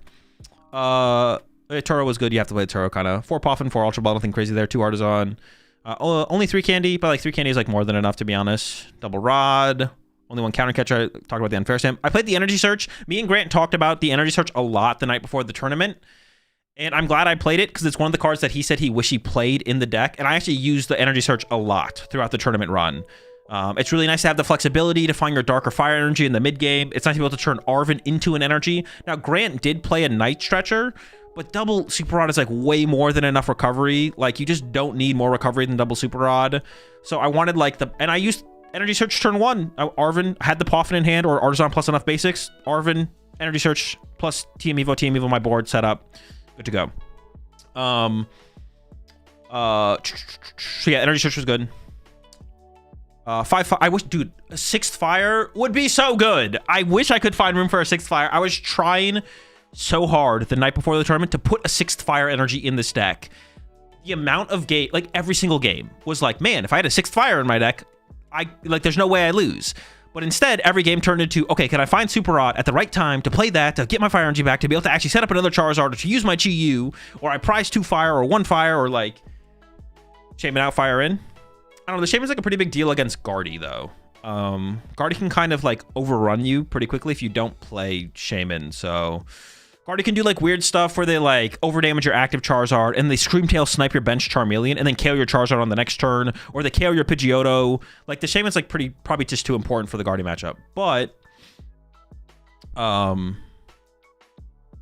yeah, probably too important for the Guardy matchup, but yeah. I've seen Lumis instead of Dark before, but I don't know if I like that. No, it's not good. The energy needs to be able to be, it's simply having another Fire energy in your deck is not good enough. You need to be able to Infernal Rain for the card. Like, it's not about having an energy. Like, Luminous over Dark is not good. The basic Dark is definitely better than the Luminous. You could play basic Dark and then a Luminous after that, but the basic Dark itself is too powerful to be able to utilize Monkey Dory, be able to potentially set up a second Monkey Dory, or if the Dark energy is all you draw into in the early game, but it's a Luminous, then you draw into the Luminous and you can't set up Monkey Dory late game. So it needs to be a card that you can Infernal Rain out of the deck. That's the power of Charizard, is its ability. So if the Dark energy is a Luminous energy, that doesn't solve the problem, really. Plus you can search it with E-Search. Yeah, exactly. So yeah, 6th Fire would be incredible. Ultra Ball for Fire? Nah, I don't know. Ultra Ball's pretty good. I don't think I'd cut an Ultra Ball. I would consider trying it. I know Gabriel only played 3 Ultra Ball at LAIC, but yeah, I'd maybe consider cutting Ultra Ball for a Fire to try that. But minus Monkey, minus Dark, plus Fire, plus Basket, Trust. I could see something like that maybe being okay as well, to be honest. A sixth fire would just make things so much smoother. It would make things so much smoother if you just had a sixth fire in the deck. Was Tatsu on Fraud Watch? Some matches, yes. Some matches, no. Katatsu? No, you kind of need to play the Tatsu for your early game. Played one Mist. I did get value out of the Mist. Playing one Mist is probably just correct. There's too many like little things that can come up through games. TM Devos, Dragapult Spread. One Jet was also good. That was another thing that I was talking to Grant about before the tournament. He played Air Balloon. I played the Jet. And the Jet was pretty good. Like, it's nice to just like have an extra out to clutch. I don't want to lose a clutch or corner. So I think if I don't think I'd play the air balloon still. I think I would still go with rock with the Jet. Also, the sixth fire further enables Tatsugiri, because then you'll have excess energy in your deck sometimes. So when you Infernal Rain, you can accelerate an energy to the Tatsugiri. So there's good synergy between more fire in your deck and Tatsugiri. But yeah, I don't know. I couldn't find the room for the sixth fire, but I would say if anyone is taking this Charizard 60 and then modifying from there, try and find room for a sixth fire. I just don't know what I'd cut. Maybe the second Iono, but drawing supporters is just kind of good. So yeah, pretty normie Zard build for me. I didn't really think about it very hard. Just worked on it the night before the tournament and ended up running it at Toronto. Let me take a look at my matches as well and go over all those. So I did tie a lot. I did end up 8-2-4 for top 128 finish here. Man, I played against a lot of Canadians. What the heck? I didn't even realize who I was playing against when I was playing against them. But round 1 against Golden Go, I actually lost game 1. It was actually Golden Go plus... Well, I can just click on their list, right? Yeah, it was Golden Go plus Alakazam. Oh, so I can actually see my opponent's list now. We can see what was going on. It was Golden Go Alakazam. I lost game 1. But then game 2 and game 3 were pretty straightforward. And the Unfair Stamp specifically is probably pretty powerful in this matchup. Game 2, Golden Go. And also, the Unfair Stamp was just like really good against all the Golden Goes, to be honest. So I'm glad I played it. Round 2, played up against pretty standard Golden Go. And I honestly don't remember how this matchup went at all, to be honest. But Unfair Stamp was pretty good. Actually, no, I don't think Unfair Stamp... Actually, against for my first couple Golden Go players, the Unfair Stamp wasn't very good. But I just kind of won the trade anyways. Hey, Yurko in round 3. And against Yurko here, if I had just scooped faster and played faster, I'm pretty sure I would have won. I actually don't know if Yurko had a win condition in game 3, or if I just basically had game 3 locked up. But we ended up tying because we didn't have enough time for game 3. If I just scooped faster in game 1 or 2, I don't remember which game I won and he won. But if I had scooped faster and then played faster, there definitely would have been enough time for game 3 to finish. So I could only really blame myself for game 3 not finishing. And I'm pretty sure at that point I had the advantage. I don't think he actually had a win condition. Yeah, I don't think he actually had a win condition because he prized his Water Pawn in game 3, and I don't think I found Shaman aggressively. And then, I think his Prime Catcher was maybe also prized at the end of game 3, so he couldn't take a 2-prize knockout on his second to last turn potentially. But then time was called during his turn anyway, so I had +1 turn. I could only draw 2 prize cards max, and I couldn't win. So, did Shaman work against any Water Pawns? Against Yurko in game 2, I think I got value out of it. The game I won against Yurko, the Shaman, I think, did its job. But yeah, if I just played faster, scoop faster, I think I turned this tie into a win. Then I played against Matt here, playing a Golden Go build. Oh, this one was actually kind of scary. Because Matt was playing the trolley build with the Iron Bundle, so I couldn't actually be aggressive with like early benches, although that's like fine. I think both games against Matt here, I literally opened Monkey Dory. So the game where I went first, I just went Monkey Dory. I could have benched stuff, but I just didn't, and then just passed. So like Matt couldn't get a turn 1 knockout to like prevent that.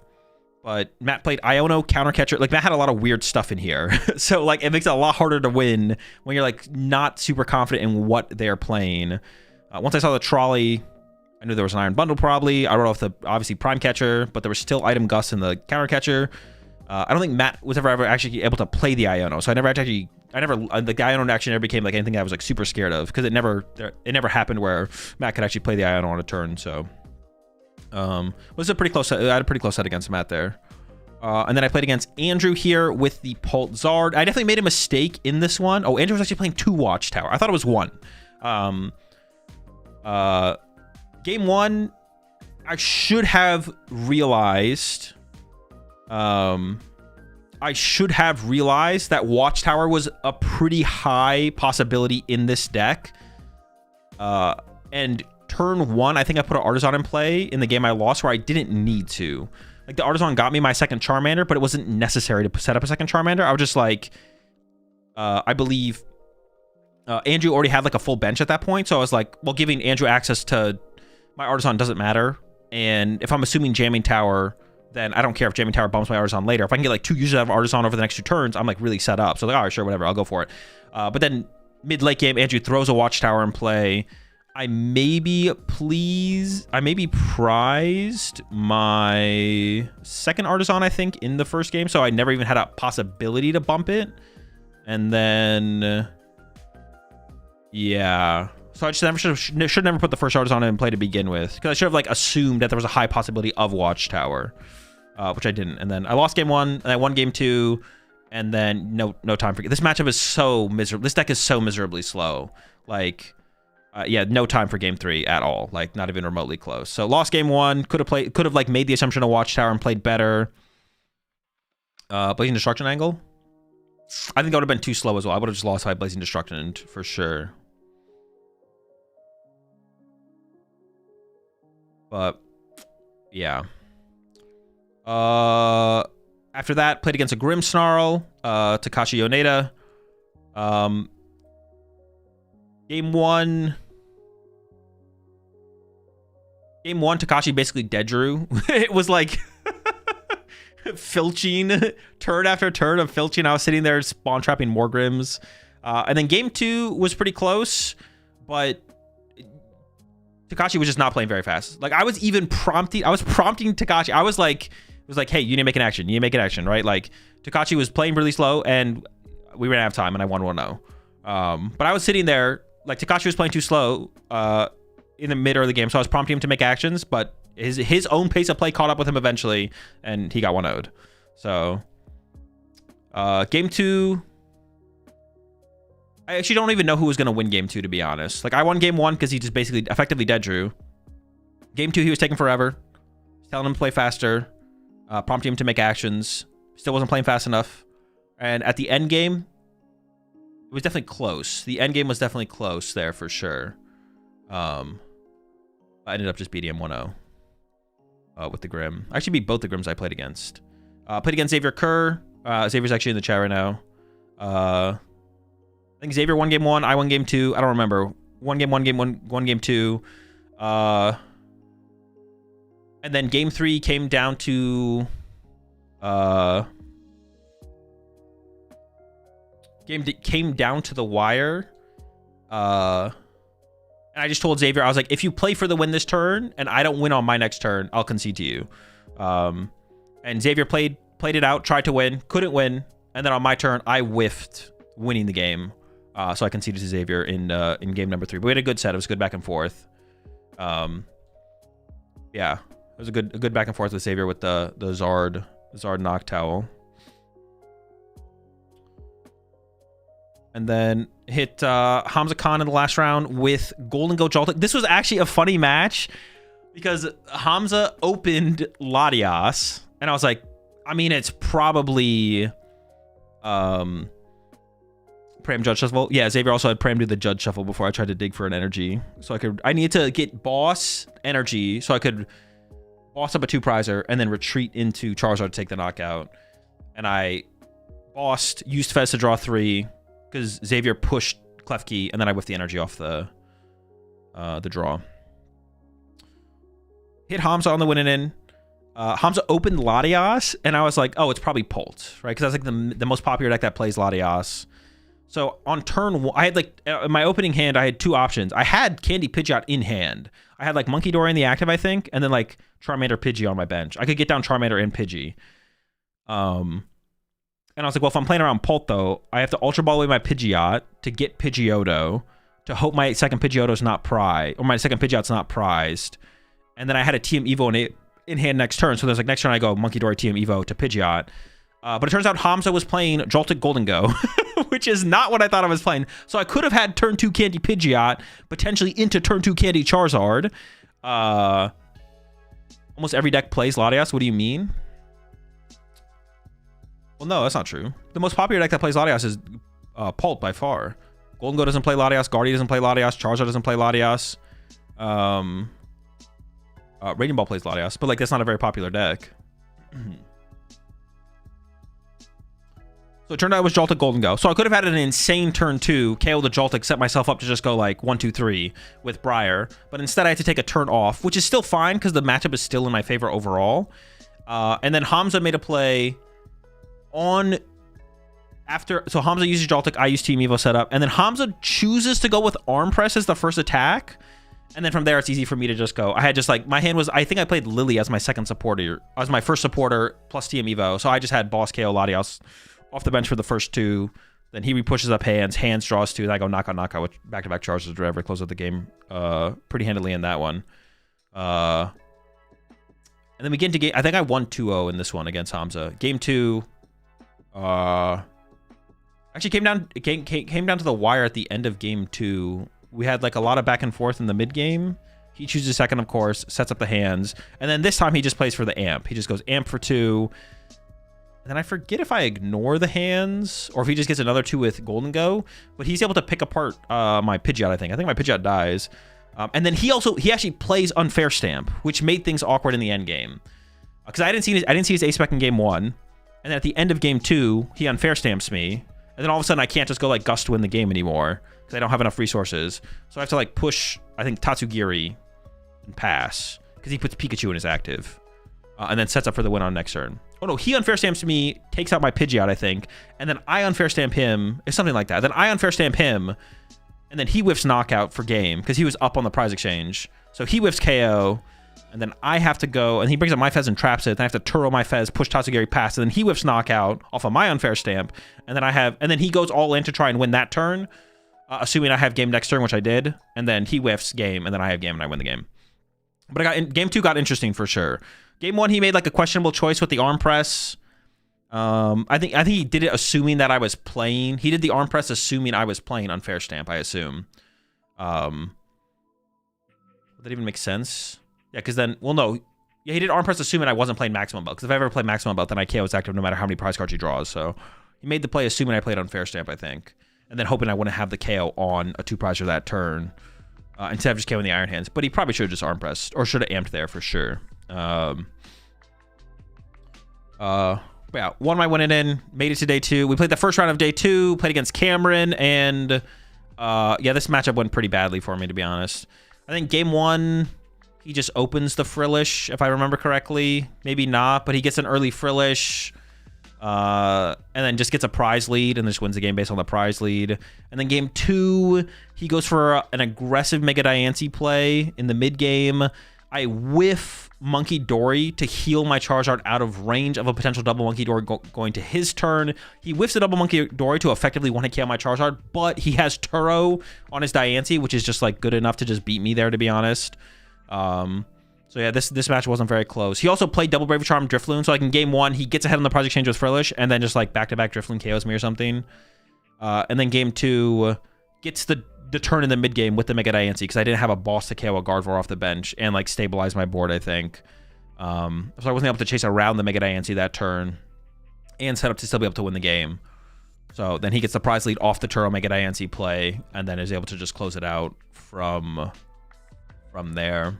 So at that point, I'm out of the tournament. I actually did debate not even showing up for the rest of day 2, to be honest, because this was all during day 1. This was all during day 1. Because they played the first round of phase 2 during day 1. And I was debating just not even showing up for day 2, to be honest. Like, I could still, like, win out and then get, like, top 32, whatever. But I was just like, when I can't win a tournament anymore, it's, like, hard for me to be motivated to want to, like, show up to the tournament or even, like, play well. Like, it's just, like, I just don't care. I literally don't care. And I really didn't care that much, to be honest, but I was like, whatever. I had to wake up early anyway, so like pack and stuff, so like whatever, I'll go to the tournament and we'll play the next couple rounds. So hit Aaron round 1 here with the Guardy Jelly, and this one was funny. Game 1 Aaron, I think, gets to turn 1 Frillish and plays 3 Lilies while I'm being item locked and 4-hit KOs my Tatsugiri, but sets nothing. Like, he just draws nothing. He draws no energy, no Curlia, no Candy Gardevoir. Like, he literally just draws nothing. I don't know what his prize cards were, but he's sitting there Frillishing me, so I'm not doing very much. I'm slowly building out my Pidgeots and my Charizards. And he 4-hit KOs my Tatsugiri with a Frillish. And then I finally get a Charizard set up the next turn. And he just doesn't. He still has like nothing on the following turn. And I think a couple more KOs in after I deal with like a Mind Bend, I end up beating him. And then game 2 is a pretty quick game 2, where his only outs are like Mind Bend or something like that. Then I played against another Grimmsnarl here. I actually get to see all the lists and everything. Some pretty big errors though in this one from my opponent, just playing too aggressively, and then also bad supporter takes off of the secret box. I think both times he used secret box, he took boss once, and the next time on game 2 he took Arven, when he probably should have just grabbed Lily both times, and then he just like his hand just fizzles a turn or two after that, and I'm able to just sit there and do whatever I want. Use Fez to like snipe Frostlasts or whatever, and then just like punch what I want, set up my Monkey Dory, set up my follow-up Charizard, stuff like that. So yeah, so I was able to take this one pretty handily. He did make some pretty big mistakes. Then I hit Joshua with Charizard, Terrazard. I won game 1. Joshua made a mistake. This was a pretty weird game where I wasn't able to really do anything. All I could do was basically set up Charizards and punch Joshua's Charizards over and over again. All I was able to do is set up a Charizard, punch your Charizard. Joshua had a little bit more freedom on his side of the field. Like I had my Pidgeot set up and everything, but to stay on pace and be able to maintain attackers and stuff and play around like the possibility of Klefki Dusknoir, my play just every turn became punch your Charizard.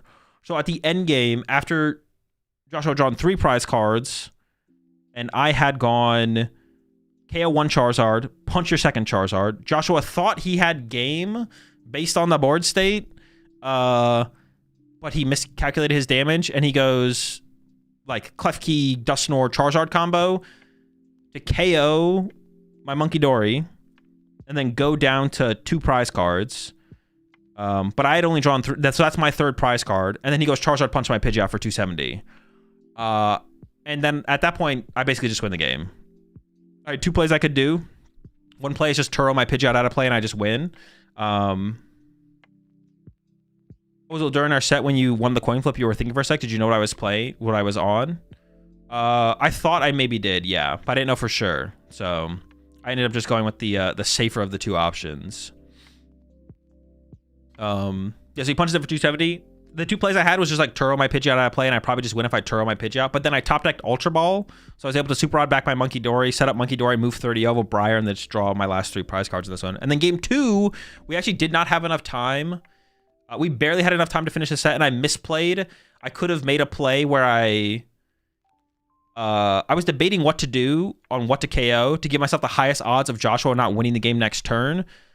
And it was debating between KOing Pidgeot or not taking a knockout at all. And I bring up the Pidgeot, but what I should have done was just KO Joshua's. Like, Joshua had 1 Duskull on bench. And the only way Joshua could draw enough prize cards to win the game on the next turn, the only way Joshua could win the game on the next turn would be to like set up a Dusknoir combo. And instead I brought up the Pidgeot with Prime Catcher and like was debating KOing Pidgeot or not taking a knockout at all because time was called on my turn. But if I just brought up the Duskull and knocked it out, then Joshua literally can't win on his turn, and then I just probably then I win 1-0. So I made a big error at the end of this one against Joshua. So that tie should have been a win against Joshua. So like the tie against Yurko, the tie against Joshua should have both been wins if I had just played better. Against Andrew, and then against Richard in the next round against the Pulsards. I don't know if there's too much I could have done, to be honest. This matchup is so miserably slow. It's just like, yeah, I don't know. This matchup is just so miserably slow. Like, I don't know. I lost, like, the games are close. I guess I beat Richard in game 1, and then game 2 against Richard, I could have scooped faster against Richard. I don't think it would have mattered because this matchup is just so slow. But game 2, he chooses second. I open Tatsu, or I get Tatsu, push Tatsu to look for Arven because my hand is set up for a TM Evo.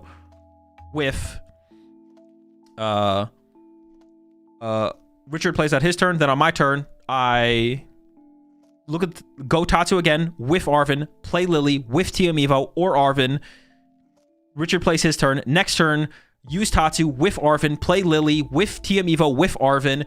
over to Richard. Richard sets up his board further. I go, use Tatsu with Arven, play Lily with Evo or Arven, and then Richard finally board wipes my Charmanders, and I concede and go to game 3.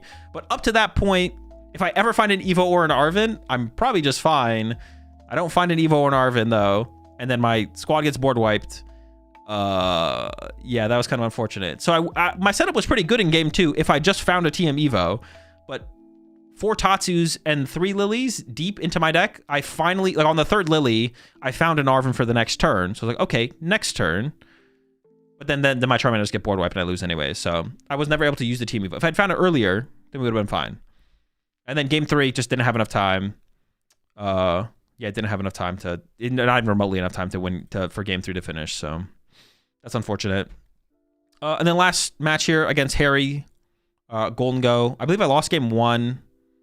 And then game 2, yeah, game 1, Harry had like Soul Rock, Lunatone, triple Gimme Ghoul. I hit him with the Unfair Stamp, plus Charizard KO active. He responds, KO Charizard, and it's over pretty quick from there. Then game 2, I played you round 4. I didn't know you, if you remember, when I countercatcher your Pidgeot to KO with Golden Go in game 2 and you showed me Briar. I actually had Iona, but I wasn't confident I would hit 2 SER. No, the boss was definitely, or the countercatcher was definitely the best play for sure. Because like my way to find Briar is Pidgeot most of the time, unless I do have it in my hand, of course. Yeah, against Harry here, like he just rolled me game 1, triple Gimme Ghoul, Soul Rock, Lunatone off the rip.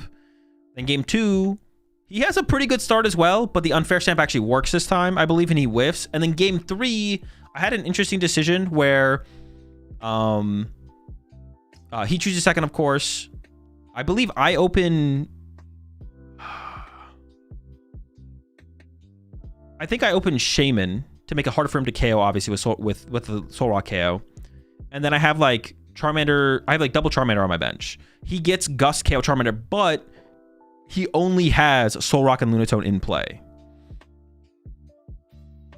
No Gimme Ghouls. And I have Unfair Stamp in my hand. And I could have either played... I think what I could have done is I could have played more aggressively to find Candy Zard.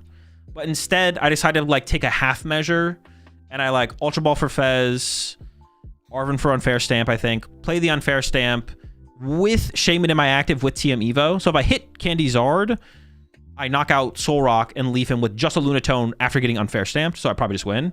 But even if I whiff that, he also he searched out Vitality Band but didn't attach it to the Soul Rock on his turn, so he couldn't KO my Shaman unless he drew into Vitality Band or Premium Power Pro. But even if he KO'd Shaman, after putting him down to 2, I was like, I'm still going to probably be in a pretty good spot.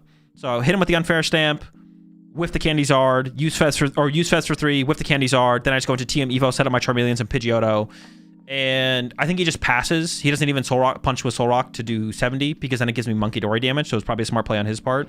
And then I go Charizard next turn and just take over the game. So that was the game where the Unfair Stamp actually was most effective against Golden Go, was game 3 against Harry here. It was also pretty good in game 2. The other games against Golden Go is a little bit more iffy, but honestly, just the draw power of the Unfair Stamp against Golden Go is just like really nice on my side. Just to see a lot of cards is like pretty good. So that's pretty nice. And then, yeah, ended up top 128, 100th place. Charizard was a fine play for the tournament. Wasn't anything special. I'm happy with the list overall. The only thing that I would have really liked would be a 6th Fire Energy, but you know, you can only play 60 cards, so I don't know. I don't even know how you find room for it, to be honest. Maybe second Iona, like I mentioned. A 6th Fire would be kind of cool, though, but everything else felt pretty good and like worked pretty well. That was kind of nice. It would be cool to cut the Monkey Dory, to be honest. It would be cool to cut the Monkey Dory, but the Monkey Dory was really good in the Grim matchups, and the Pulsard matchups. And the Guardian, like, I don't know, the Monkey Dory is just so good. The Monkey Dory is such a broken card. I don't know if you can really cut it. I don't know if you can really cut it. Yeah, I don't know if you can really cut the card. It's pretty tough. Pretty tough. But yeah, could have played better overall, obviously. Don't think there was much I could have done against Cameron or Xavier here. Could have scooped faster against Andrew, I think. Oh, actually, no, Andrew, this maybe the matchup was like, I don't know if I could have done better. This tie is maybe just always a tie, to be honest. Oh, no, I could have, like, assumed Andrew played Watchtower. So I could have been a little bit better. I could have played a little bit better than Andrew. I don't know if it was going to, like, alter the tie. Could have played faster against Yurko. Could have scooped faster against Yurko. This could have definitely been turned into a win. I don't think there's much I could have done about the tie against Andrew. The losses to Cameron and Xavier, I'm not sure there's much that could have been done. Against Joshua, could have played better. Would have won this match. And then against Richard, once again, Poldzar, dude, this matchup is just so miserably slow. It's just like, it's just miserably slow. But who knows? If I just beat Yurko here, who knows how the rest of the tournament goes, right? Like, I could literally just have gone 14-0 because I just get different opponents, right? So it all comes back to, like, the initial mistake against Yurko at the end of the day. Could have played faster, could have scooped faster against Yurko. My whole tournament could have been different. Who knows? So, yeah. That's it. That's my tournament run. That's Toronto. Would a single Monkey Door be effective against some of the other decks having 2 in play? Yeah, because you just heal your board with it. Should have had a coffee Saturday morning. Maybe I should have. I did only have a coffee Sunday morning.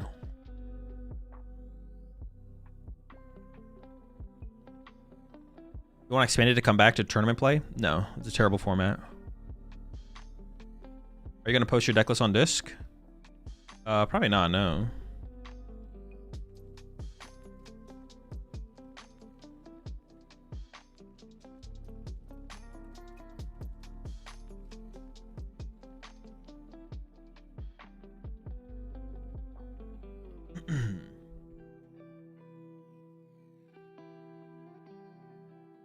Did you also do this in Toronto? Yeah.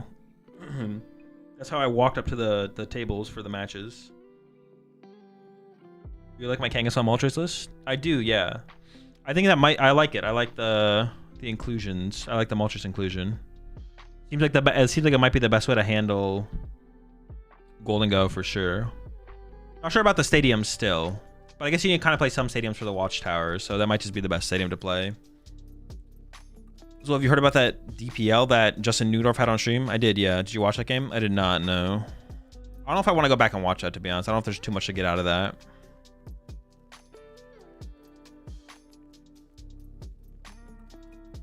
'49th Terrazard is a bit different, more focused on Ogre Pawn attacks. What about this one? I've already looked at it, yeah. We already looked at it earlier. Speaking of Slowzard, I played in locals against it, and the person took 4 minutes to pick the cards from the Pidgeot's Noctowl. I didn't call them on it because they were already having a pretty bad game. Hardbook till like turn 5. You just gotta let them have something. Have you looked at Jack Wong's deck list? Yeah. We took a look at all the top. We took a look at all top 32 decks. Also, Stadium is clutch. You can Baron to Dango with 200 damage. Oh, that is true. That actually is a pretty sick lineup. Yeah. Yeah, that makes the Ursaluna way better in that matchup, actually. Yeah, to close things out. Because you do just kind of have to play that matchup super aggressively, right? Like, you're just like Moltres into the bear at the end game. Despite the stale format, I find it interesting that there's some decks that people put so much effort into and they're able to achieve high positions in tournaments, like Sarah Ledge and Radiant Bolt. Quite interesting. I mean, that's every format, though. It's not like a new... That's not like a new or unique thing. That's just people playing Pokemon. Are you going to do a 12-hour stream for Ascended Heroes once PTCG Live gets updated next week? I will not. I will not be streaming with the release of Ascended Heroes. I'll be in Japan. Only reason I put the bear back in. Yeah, that's what I was saying when I looked at the list. I was like, I have to assume that the bear is only for the Gold Go matchup. Like, it's just you go Moltres into the Ursaluna, because the Ursaluna is like pretty bad in the deck besides aggressive win cons. Are you playing a tournament there? Nope. Just vacation.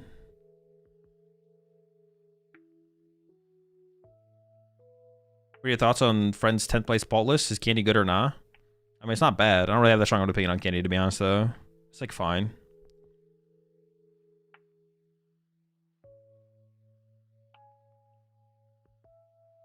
Alright, I'll stream in Japan. Nope. Are you trying to change your mind about ramen being mid? No. That's not one of the goals. Guy plays one regional and he needs a vacation. What do you mean? That's work. If I go to Houston in March, I'd be flying from Minnesota. If you want to, you should. Sure, it's every format, but in the one we are in right now, it's pretty difficult to succeed playing something different than the Four Horse of the Apocalypse. I mean, I would disagree with that. I don't think it's like that hard to succeed with the other decks. It's just like a very top-heavy format. Yeah, I wouldn't say it's hard to succeed with the other decks. I don't think we've seen that be reflective in like results of tournaments. I feel like we still see the Zoroarks, like Liam doing well with Zoroark, or we see the Raging Ball doing well at this tournament. The Grimmsnarl is popping up as well. We've seen Grimmsnarl pop up at not Stuttgart, but the European tournament before that, I believe.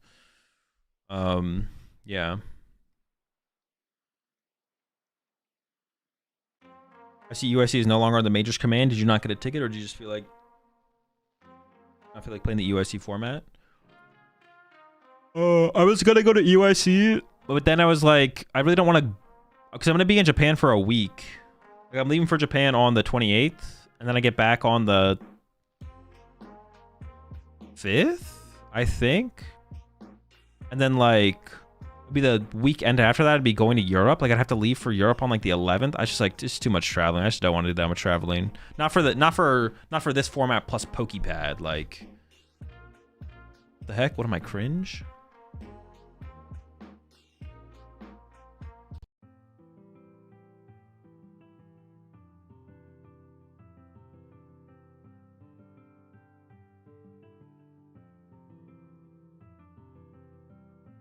So yeah, I was just like, man, yeah, I don't want to.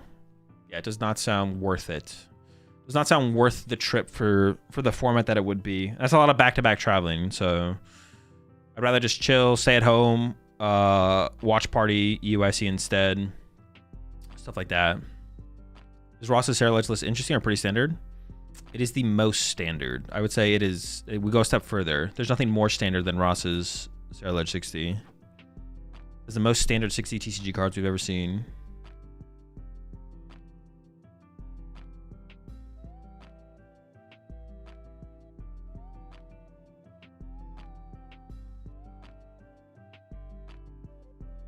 Also, you prepared for the long airplane travel? Last year I went to Italy. My back was completely destroyed for at least a day. Yeah, I should be good. That's why I lift.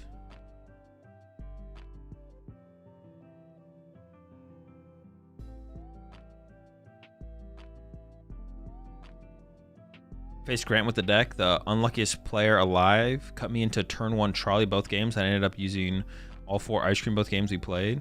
Did we look at the slow play video? You guys really want me to look at it? I mean, I can. I just feel like there's nothing to become of it. We can look at it if you guys want me to. Wait till you hit 30. I am over 30. Would you have played a different deck in hindsight? No. There's no information for me to have to utilize to come up with a different deck choice. What do you bench? I don't bench. Have a favorite day 2 deck? I mean, not really, no. The slow play video is not worth it. That's what I feel like. I feel like it's just not worth it. Boring stream, by the way. Lack of diversity in the stream. I'm not gonna see that for sure being true, right? It'll be a tough watch.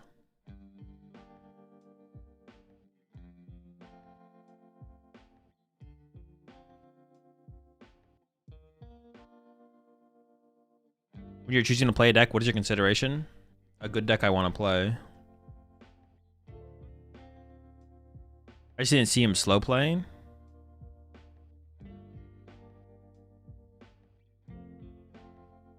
So I bet you this weekend took a photo. You took a photo with me. So thanks for that. Of course, no problem.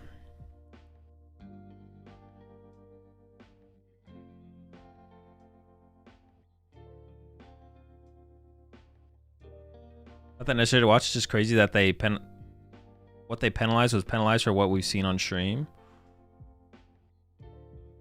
Well, the question, I mean, all right, so I see that people say that kind of stuff a lot, but that's like not, that's like basically saying that you're arguing against change, right? The one thing we want is consistency.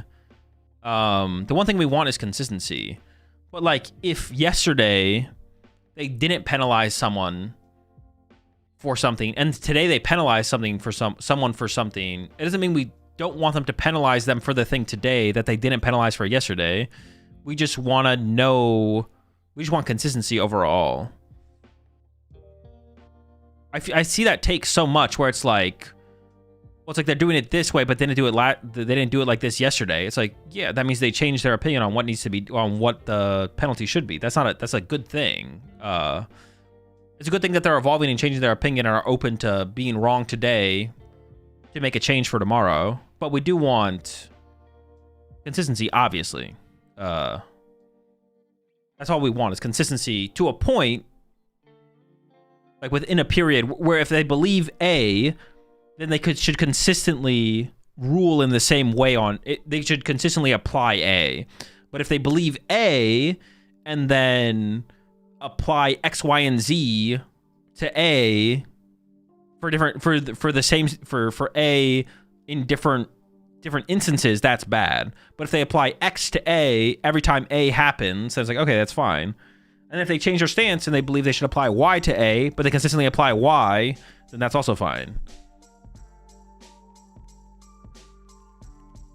We can admit that the application of the rules in the past was a mistake. I think that's probably true. I think they definitely, the way they have treated it in the past is definitely bad. I haven't seen the actual clip myself, so I actually don't know if I think it's correct or incorrect, but.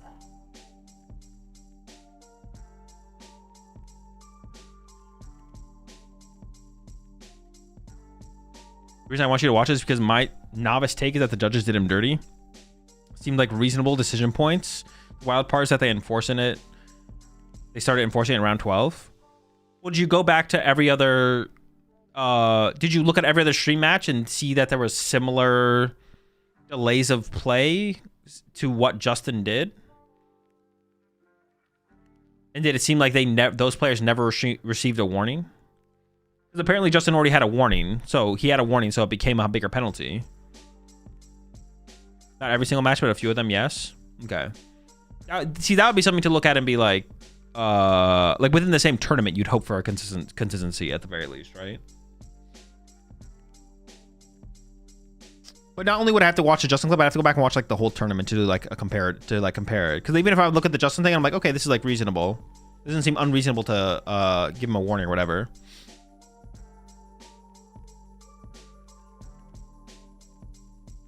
The warning was also crazy though. He only spent a minute deck checking and got that warning. Oh, like on a turn 1 search. Appreciate the 9 months there, Riley.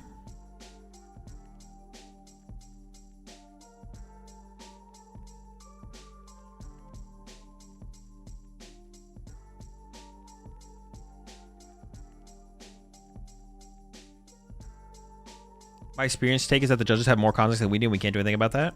But that's a bad take, though. Because imagine if we just like watch a match and we just see something happen, and the judges like, yeah, that's a bad take. You should like question like what's happening and try to understand it. You want the viewers to be able to understand what happened and then a penalty that happened. It's the same thing with like sports as well. You don't want the viewers to just be left in the dark and then someone be like foul. And it's like, wait, why? I didn't see anything. You want the viewers to be able to follow along with things like that. So leaving it at that, the judges do have more context, but it's good to question it for what we have available to ourselves.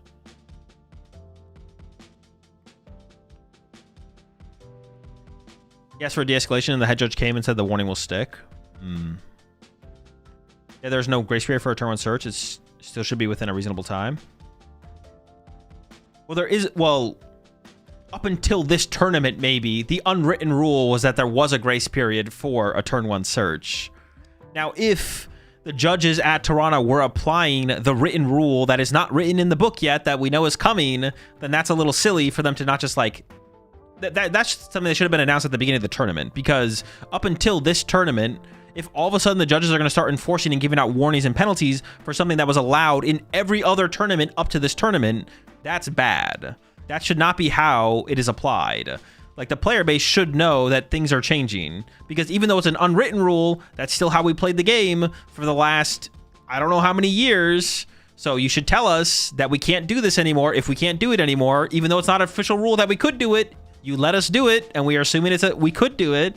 You can't just say, you can't just be like, now you're warning. It's like, wait, for what? I did this last tournament. I haven't seen the new rule yet, but if I had to guess, it's going to be more strict than what was applied. That's fine. Then tell us that. Well, no, but if the problem is that they're all of a sudden applying it at Toronto with not putting it in the rule book, that's the bad part. If they're all of a sudden being like, you can't do this anymore, but not telling us we can't do this anymore, after letting us do this for years... That's stupid. So that's like that's bad if that's how they're just all of a sudden applying that to the game.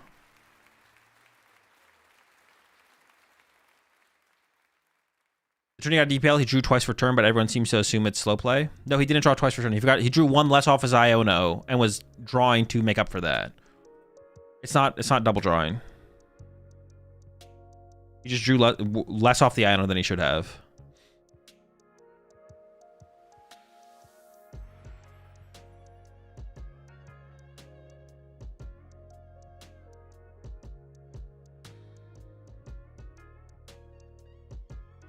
You glaze Chip for catching the energy issue with the Radiant Bolt? No. Although I saw people talking about that. I was watching, I was at the airport. I was watching All Out Blitzel's stream when that happened. People are bringing that up in his chat. I guess that's another variable. Did Jones ask for a decision? So his pace of play increase? No hates, I'll say sure if she did. I wonder if there's something that would impact the judges issuing warnings. I mean, it really shouldn't. The judges, like, if the player notices, the judges should theoretically notice as well. So if they don't think it's worth it, then they shouldn't apply a penalty.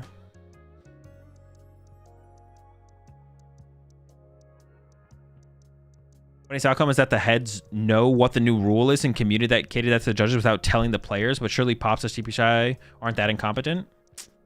You'd hope, but...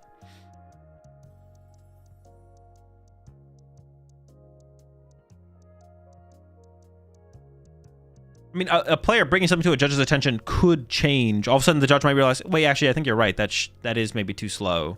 But, like, theoretically, if the judge thinks it's too slow, they should just notice that when it becomes too slow. So it shouldn't have too much influence, if any influence, on the judge's call. You'd hope that the judges would just make the call. But it also didn't get enforced in any other game, so it doesn't make sense. Like, were other people taking longer times to search their deck on the first turn than Justin did and didn't receive warnings or penalties? That would be bad then. That would be bad. That'd be, like, unfair to Justin then. Like, they just need to be consistent within the tournament.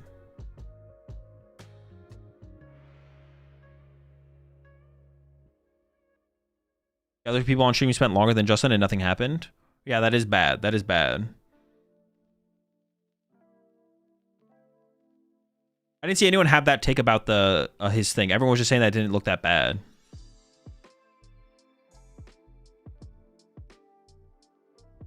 I would have to, like, look at the stream and then, like, pull out a timer and start timing stuff.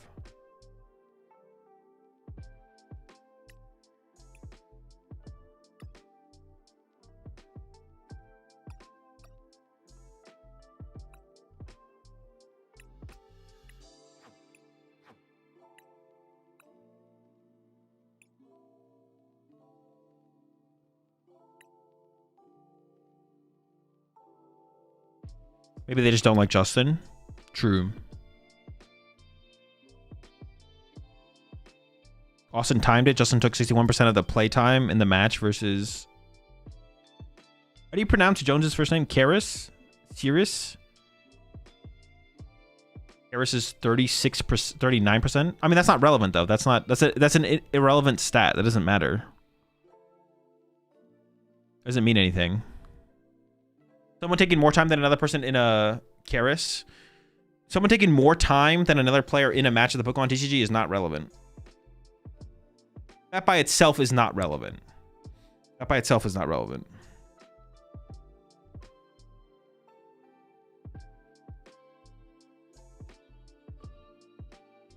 Some decks take longer than others. Some situations and matchups will make one deck take longer than another deck. Some players play faster than others as well. Some players play slower, but it doesn't mean they're playing too slowly. Like, playing slow and playing too slowly aren't the same thing. Like, you need context behind it. Do you think we should have chess like clocks? No, I don't think so. It'd be too tedious. I just don't think it works. Yeah, I just don't think it works.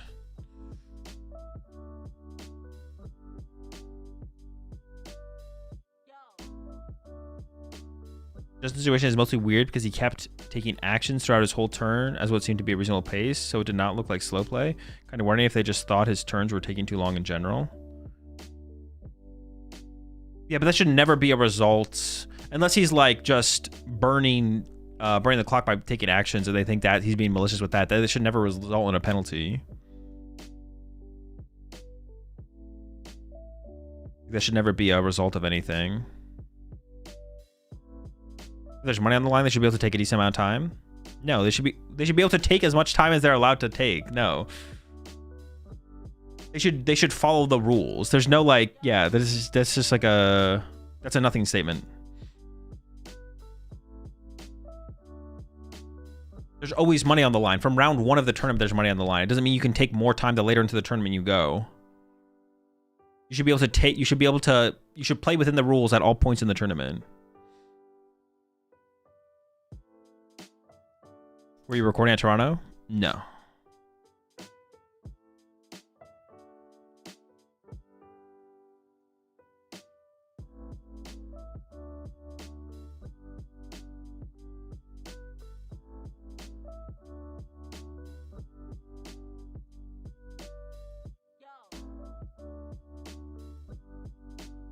Chess clocks are a bit difficult. It works for chess because you have uniform pieces, but Pokemon, there's a variance in playstyle, etc. Yeah, there's too much going on, I think, for chess clocks. I mean, is the time they give you decent? Yeah, the time is fine.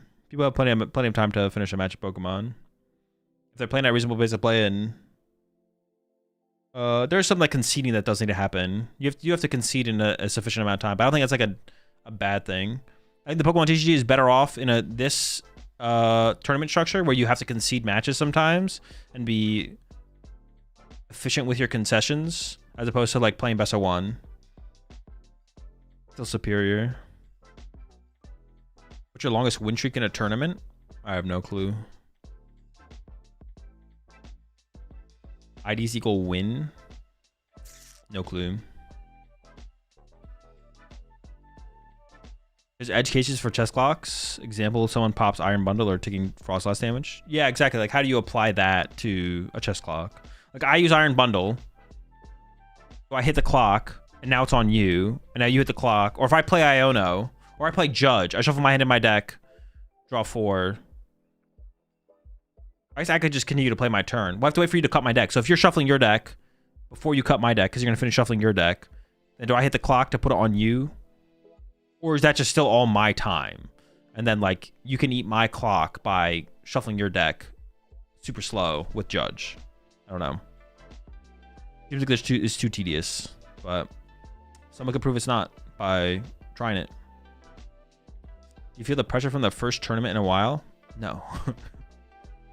I'm curious about how players that have big names in a scene handle the mental by playing a lot of Pokemon. Maybe a pause button? There's so much physicality in I think it's just too much, but someone can prove it's not. I'm not a believer in chess clocks, so I'm not going to be the one to prove that it doesn't work. I don't care enough. But if someone who wants to be a chess clock believer, all you got to do is try out a chess clock, record some games, show a couple different outcomes in terms of like how you could approach when to hit the clock. I feel like timing during shufflings is a gray area that can be easily abused. Yeah. I mean, you could still easily abuse that right now, but it just makes it feels like that it's like super tedious to then include chess clocks when it maybe doesn't even solve very much. With the Ascended Heroes delay for the 2 blister packs announced in the UK, will this affect set legality for UIC? I'll play Pokemon on Twitter. We'll find out. Have you considered that time as a construct? Not yet, but now that you've mentioned this.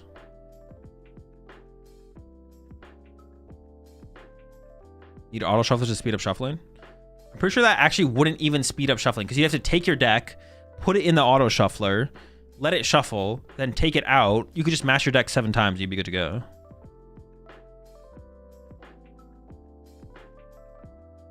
Which deck do you think will win Birmingham? Golden Go. Nah. Poltnor.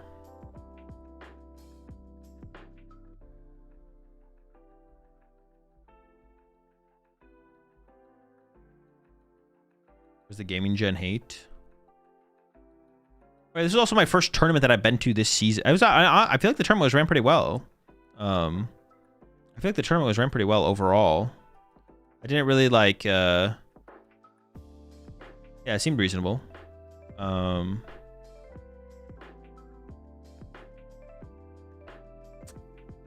feel like it was ran pretty well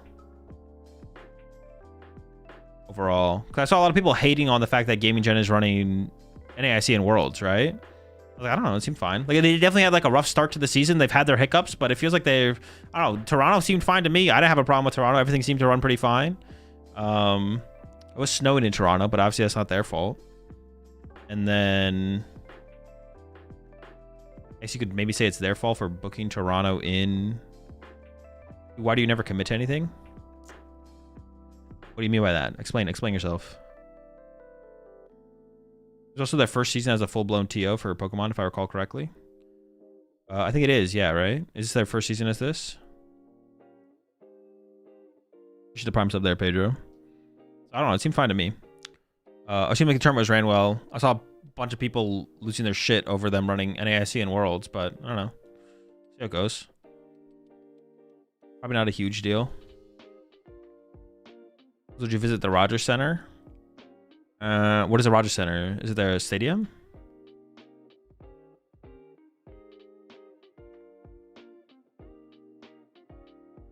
So rough start seems to be just they have definitely improved. Yeah. People love complaining. They really do. Someone brought that up on a bonus episode of the podcast for me and Chip. It's like, just like, why are there so much negativity? A lot of it is just kind of on Twitter. The Pokemon community can be kind of miserable. Like, can be pretty miserable sometimes, though. They can definitely be pretty miserable. It's just like everything's negative. Everything's bad. I think me and Chip do like a decent job of like calling that out and being like, nope, it's not that bad. Nope, you're making a big deal out of nothing. Like, because there's a lot of that in the Pokemon community where people like make a big deal out of nothing, and stuff like that. So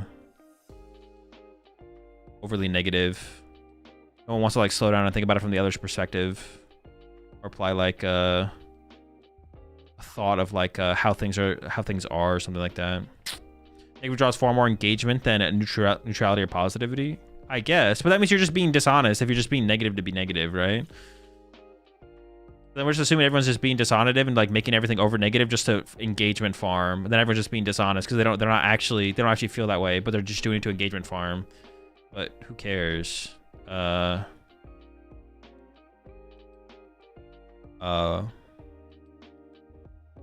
then but if we're assuming they're being honest, and that means they genuinely think all these things that they think are terrible, and not that they're engagement farming, which is also bad. I don't know. I guess it's better for them to be. It's better for us to assume they're being honest, and being good faith than not, I guess. But I don't know. It's pretty silly one way or another. Did I meet LDF? I did bump into LDF at the tournament. Yeah, I've met LDF before though. It's not necessarily engagement farming. It's just that the loud people who like to complain are going to get attention drawn to them. I guess that's fair. Yeah. You think you should make events bigger?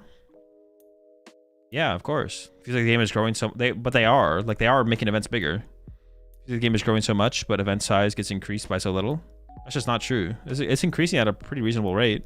Like year over year, the event size increases are like pretty reasonable, I think. Overall, game's growing a lot. Events are getting bigger. Yeah. You push 25 months there. Silent Burst. I messed up and didn't bring snacks as drinks. What's your go-to supply during a tournament run? I'm usually just bananas and water, and then like if I want caffeine, I'll like an energy drink or coffee. Yeah, bananas and water. Sometimes like a protein bar or like a Cliff Bar or something like that is good.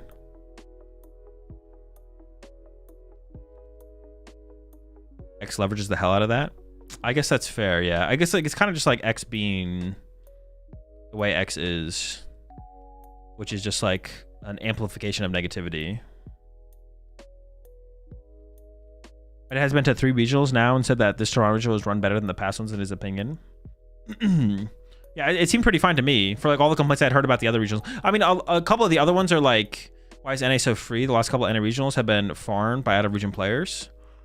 Well, this one specifically is because there were so many Canadians at the tournament. So like, it's not like NA. For this one specifically, it was Canadians. I don't remember the last one though.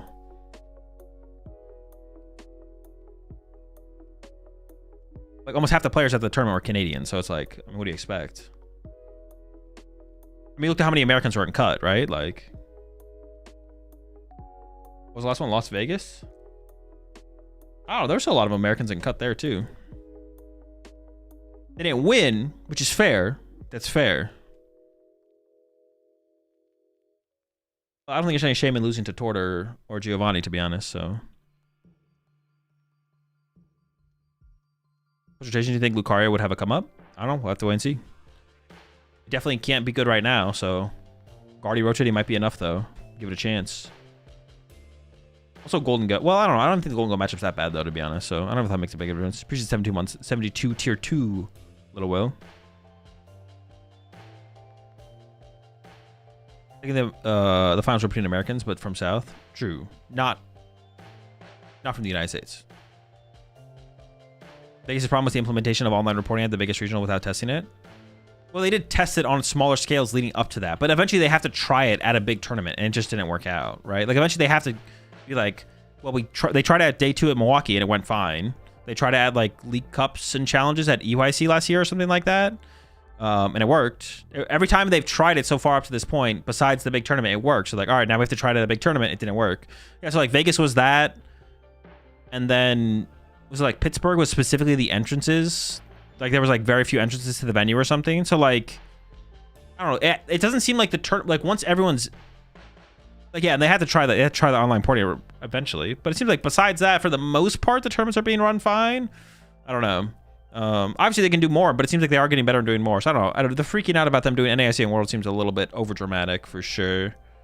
Obviously, if they end up continuing to be pretty bad, then we should probably get rid of them. Like if they, but it doesn't seem like they're like. It seems like they're solving problems and doing better. They're not like a Copag or like what was the really bad organizer in North America? Well, for US and Canada that we had like 2 years ago. I forget the name of them, but yeah, it doesn't seem like they're a Copag or a whatever the USS Canada one that was really bad, and like their tournaments are always just like bad. It doesn't seem like they are getting better and improving, which like cannot be said for some organizers in the past. There's been organizers in the past that were bad and they didn't get better. Day 2 events? No, Day 2 events has always been good. It's not Day 2 events.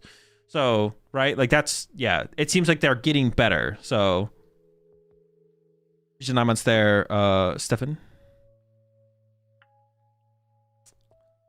So as long as they keep doing that, like it's probably gonna be fine.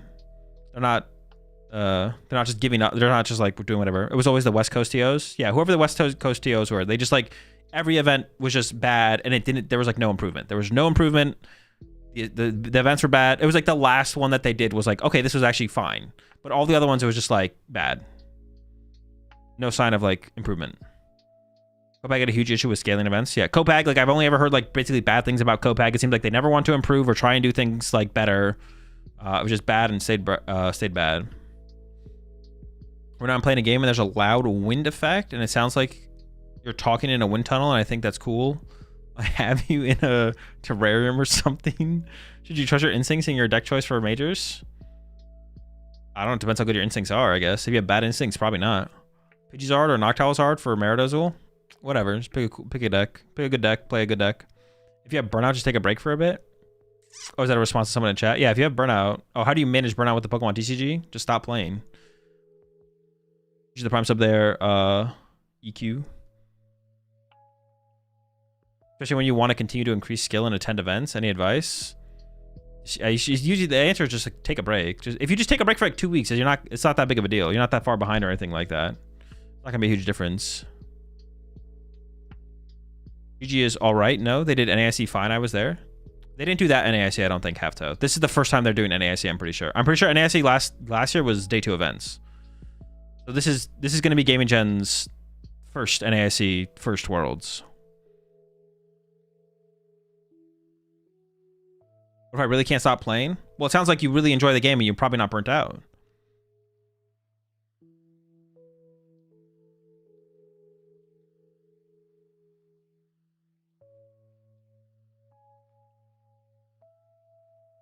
You see the hops cars that's a hand disruptor? No, it's the first time I'm hearing of this.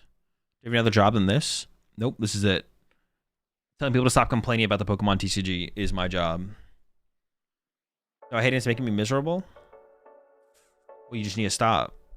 You need to like get one of those like the full body things, and then have someone put you in it for a couple weeks and like feed you applesauce or something, and then you'll get to go 2 weeks from now.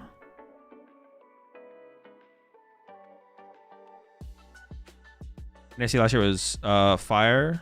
Favorite tournament I've ever attended. I was wondering what PBBMY, probably my favorite tournament I've ever attended.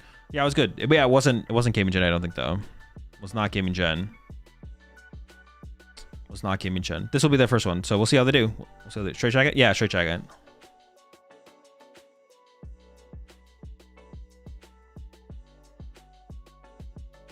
Peanut butter and banana. And AC last year was Fire. Peanut butter and banana, my favorite tournament I've ever attended.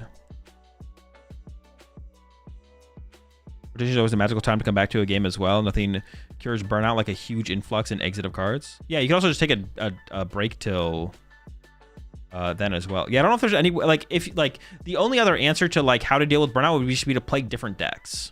Just try and find a deck that you enjoy playing more than the deck you currently are playing. But if you just need it, if you've already tried that, then the answer is just like stop playing the game for like 2 weeks. Or, I mean, this is like a pretty good time to just stop playing until rotation, to be honest, which is like 2 months, but I don't know. Sounds like a good time to take a break to me. Have you any games on the Parker list yet? I have not. That's what we're gonna do next, but first I'm gonna go make some food. I'll be right back.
All right, I'm back.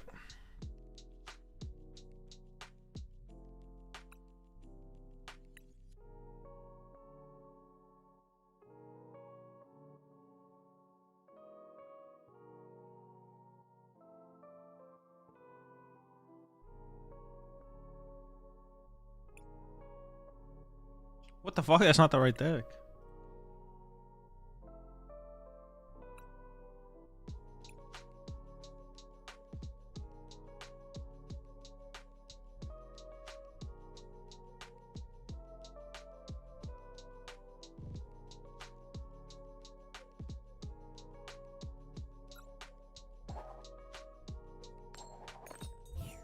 You're going to Houston? Command the title will tell you which majors I currently plan to attend.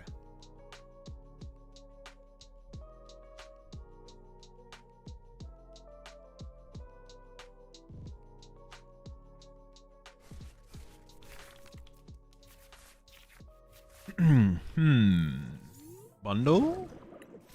1, 2, 3, 4. Hold up. I can actually play all 3 Ultra Balls.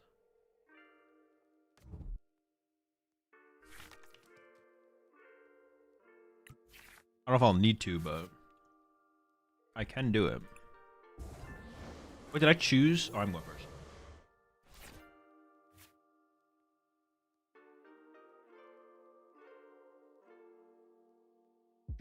So sometimes we don't want Miraidon, but I'm up against Greninja. Magneton, Iron Hands. I think about how I'm gonna.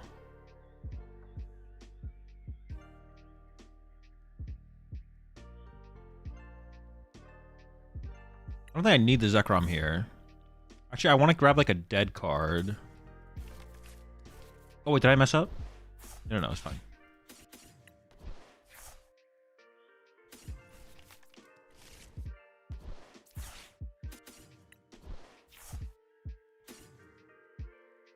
That might be KOing the Fez next turn. Well, I guess I have Iron Bundle, so maybe not.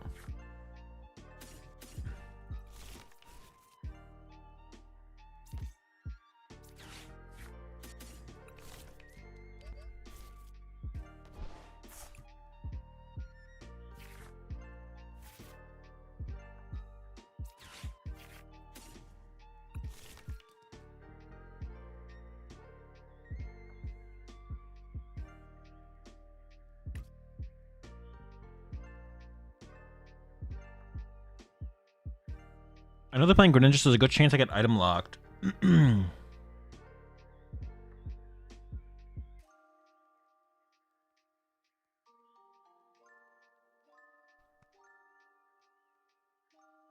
don't find Latios. I think I'm just gonna get the Iron Hands set up. Even just attach to Iron Hands.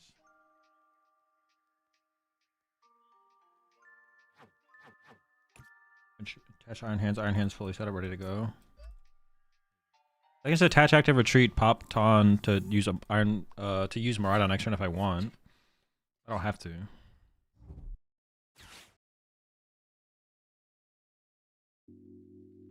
I guess they could bench Latios. That would tank a hit from. Like they could tank. They could set up a board state that Iron Hands can't get a knockout against. That's what I mean to say. What I'm trying to say.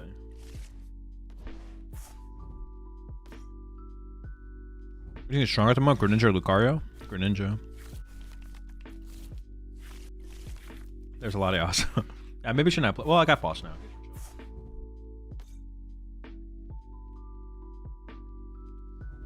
Does Dawn go first or second against Guardy? I think Miraidon goes first against everything. I don't think you go second against anything. The turn one attack is too inconsistent.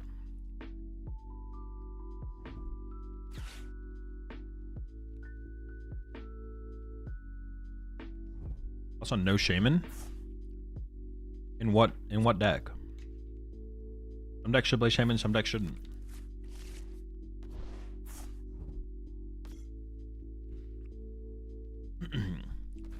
If you play, do you think it's worth it to bench Duck against Magneton? Yeah, what the fuck? Are we locked in right now? But what if Shaman wasn't a card that was printed? Oh shoot, now my Magnemite's gonna die to Dusclops. I can get Latias here though. I'll save my energy on my Miraidon.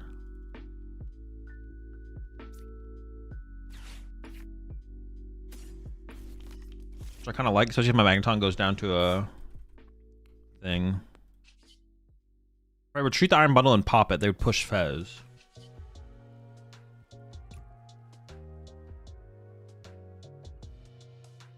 Well, maybe.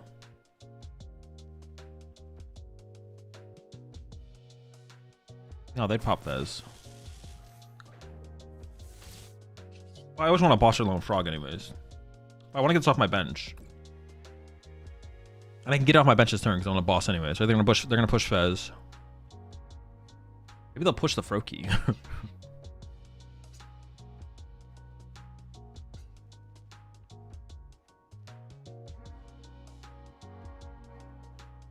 Also, no Shaman in the 22nd Kang deck. And Kanga deck. I play Shaman in 10 Kanga right now. I think it's too important for the Guardian matchup. I guess I'm up against a Dusknoir deck, so I should have always taken the 70 HP one, to be honest. I kind of trolled that. Lost Dusk? No, what the heck? We gotta lock in. We gotta lock in. If I KO the Froakie, they can't use Greninja next turn.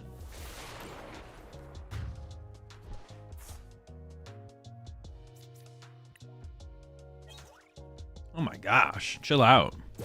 Greninja, I feel like if I don't KO their bench basic or stage 1 games, I lose. As I said, I'm fairly new to the game. That's why the Greninja deck's not that good. It's too reliable on that, too reliant on that. I had more hope in the deck than I probably should have, to be honest. The deck's not terrible though. The deck's not terrible. It's like okay.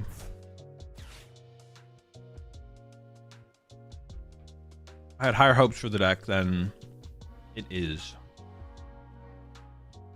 My faith was misplaced.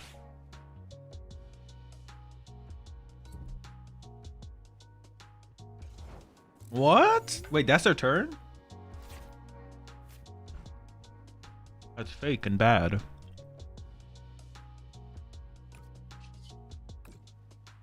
Oh, maybe do I ever want to... I guess I maybe would want to Iron Bundle here. So shouldn't I use this?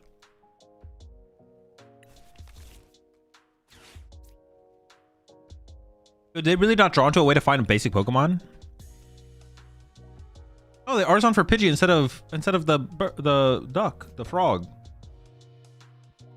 Is Fez on the bench bad? It's fine, right? What else would I want on my bench? I get Magnemite? Misclick? Could have been, yeah. I kind of, the only thing Misclick, or they're all prized, right?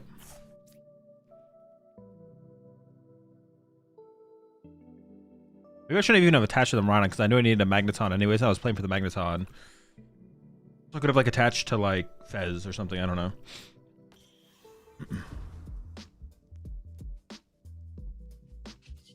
Now what am I doing?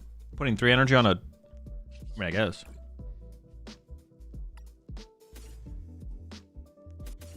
I could just load it, right? Like, who cares? I'm not going to interact with those energies anyways. Sure, I don't know. In case my Latias dies or gets turned off. I don't know. I don't know. Save the Taunt for Zekrom? No, I want two prize cards this turn. Load hands for retreat. If it comes up, I guess. Sure, yeah.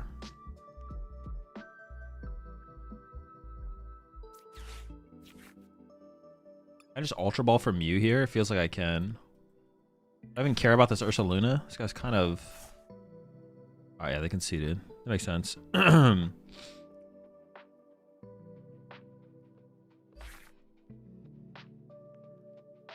with Fez. Loading Fez there would have been good if we could have done it. Yeah. I'm with you, I'm with you, I'm with you.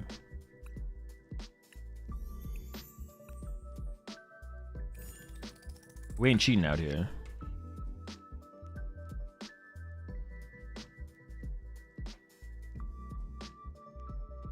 I should attach a Latias. You can't. It has to go to... Wait, does it? It does, right? It has to go to Lightning Pokemon. Y'all are obsessed with cheating, man. Does Meowth come out and send heroes? No. Attach return? Oh, sure. Yeah, I could see that. There's probably just no reason to attach to the Miraidon, for sure. I just shouldn't have attached to Miraidon, because if I'm looking for magnets on that turn, so...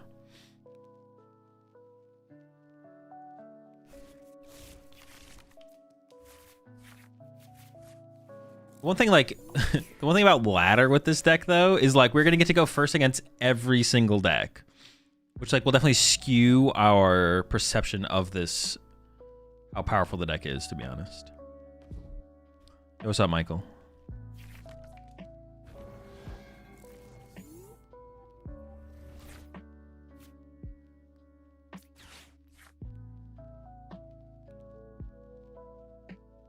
I mean, I think I'm squawking here.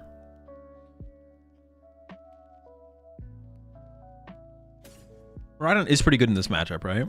Because it KOs... I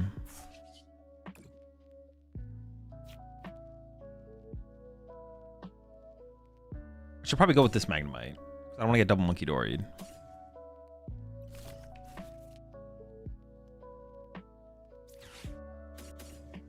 don't think I'm going to attach an energy here.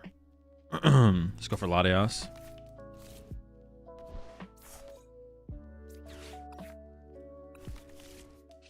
Any energy in my discard pile? There's an argument to it, like, attach one of them, I guess. Oh, this deck does play Carmine, though. Maybe I could have been...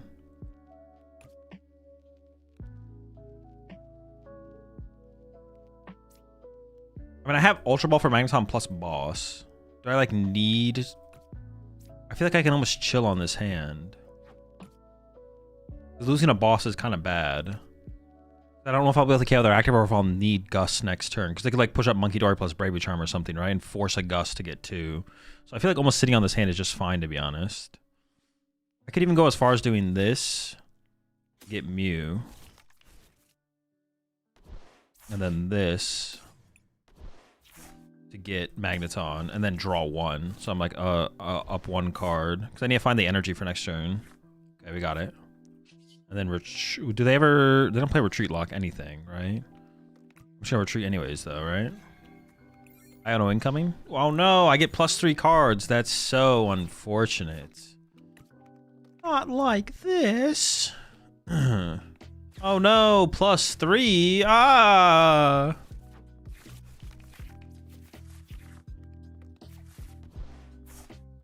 There's what, 1 energy on the bottom? 1 of 3, 29 cards. I don't know how many. I actually didn't check my prize cards, though, so I don't know if I should. Well, I currently can't shuffle. I don't know if I should shuffle or not, though, depending on how things go.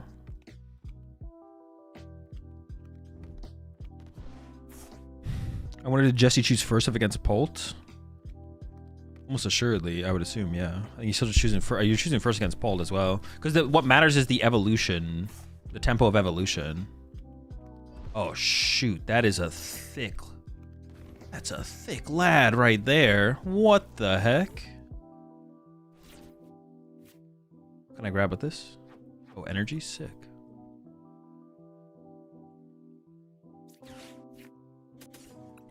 Chillin'.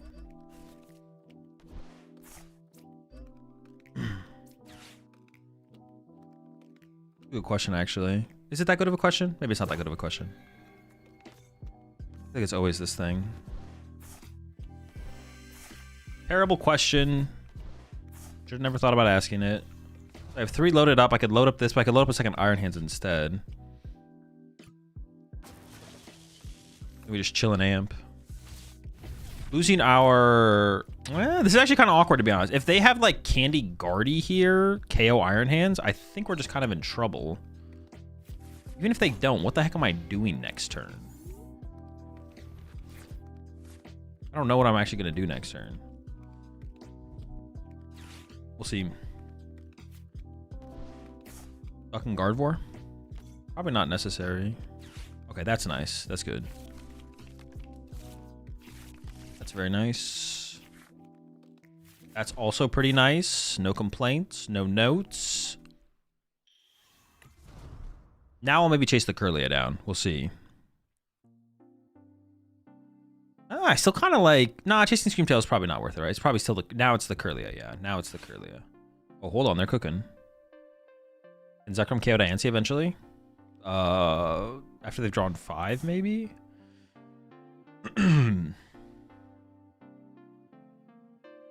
Would you swap out in the Kang Moltres list for Shaman? No clue. When does Ascended Heroes drop on live? It always drops out. It always drops the day before the set fully released. So 29th. Like doing the math in my head. Wait, actually, I don't know. I don't remember actually when it drops. I think the 29th, but it's always the day before it officially releases. So I think it's that day.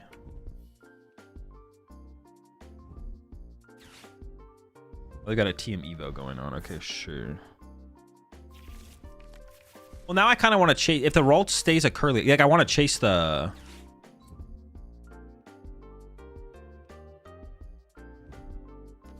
I want to chase the Ralts here, I feel like. Because then the Screamtail will stay a 1-prizer for the future Iron Hands.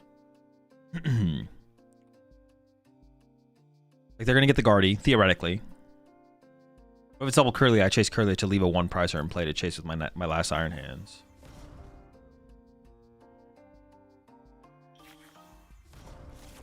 Yeah, so now we go Gus KO Curly to leave this thing in play.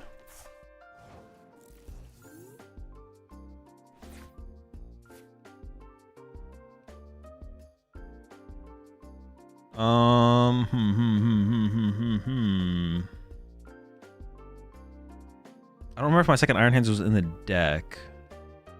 I have 2 boss left. Hang on, I'm trying to think about how I want to play this. I could pop Magneton.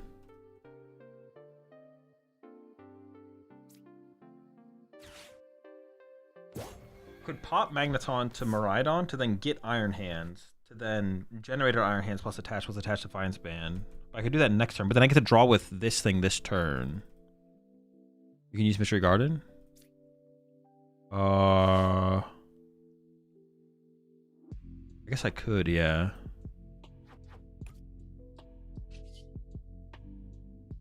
Maybe we can play it like that. Hold up.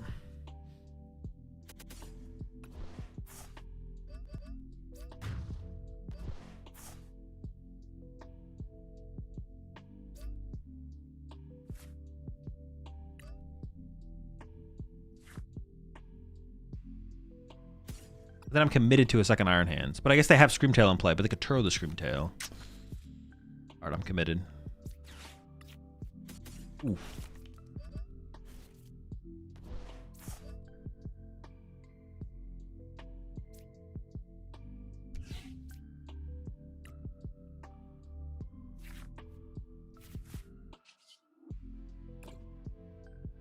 Alrighty. I don't have that boss yet, though. But I can always just punch if they go... If they go Mega Diancie punch, and I whiff boss win, I can just like punch this with Miraidon, and then I win next turn anyways.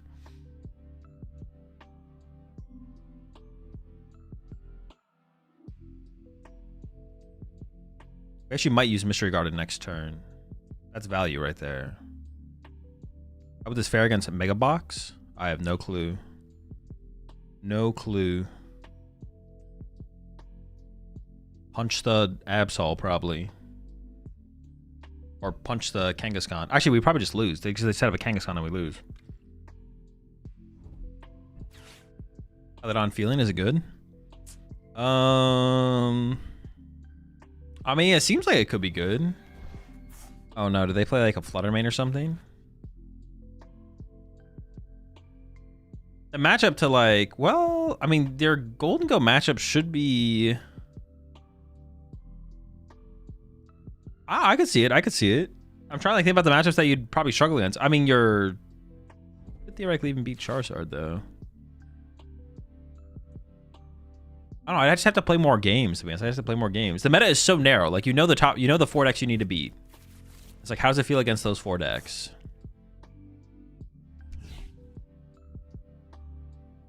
Uh-oh. Okay, this could be bad, actually. Wait, why are they going after the Latias? So they're trying to trap something late game?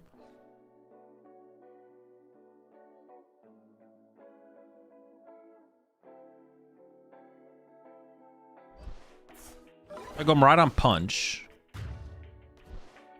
Then they have to Turo this out of play. So they have to have Turo next turn, or I went with Boss KO on this. All right, we'll see what happens here. Their board is set up pretty well, to be honest, to like handle what's gonna happen.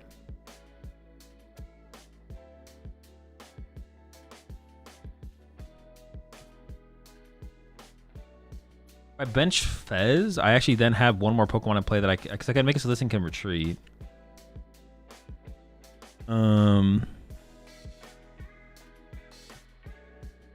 don't actually want to bench Fez then, I think.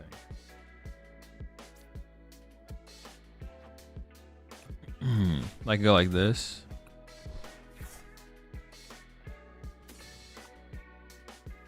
Three energy left, but I don't want to whiff my energy for turn. So I think I attach a...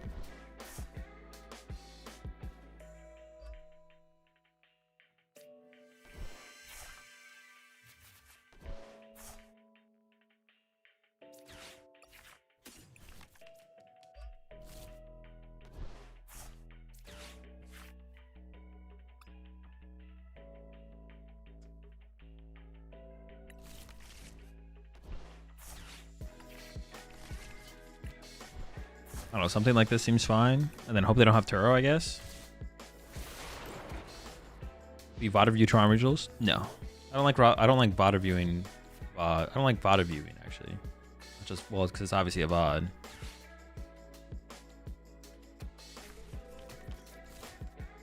Okay, but they need a Brave Return for the Monkey Dory as well. That thing dies to Amp.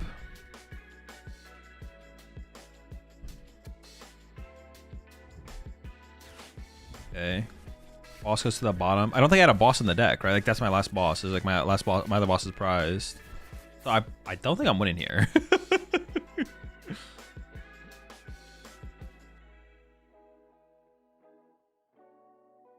I didn't bench Fez, but I didn't want to bench Fez.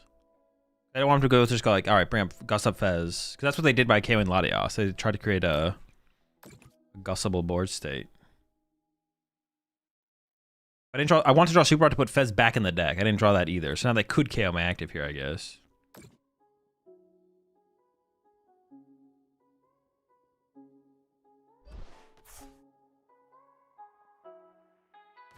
I should have left some Nest Balls in the deck because now I can't. You had two boss in deck. Oh, did I really? Is Cannon Catcher in deck? No, there's no Cannon Catcher in this deck.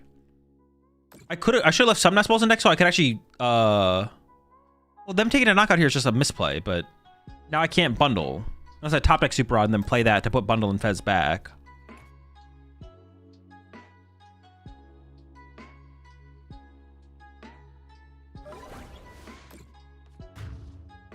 Why does this sound so low? Did I like turn this down? Maybe I did.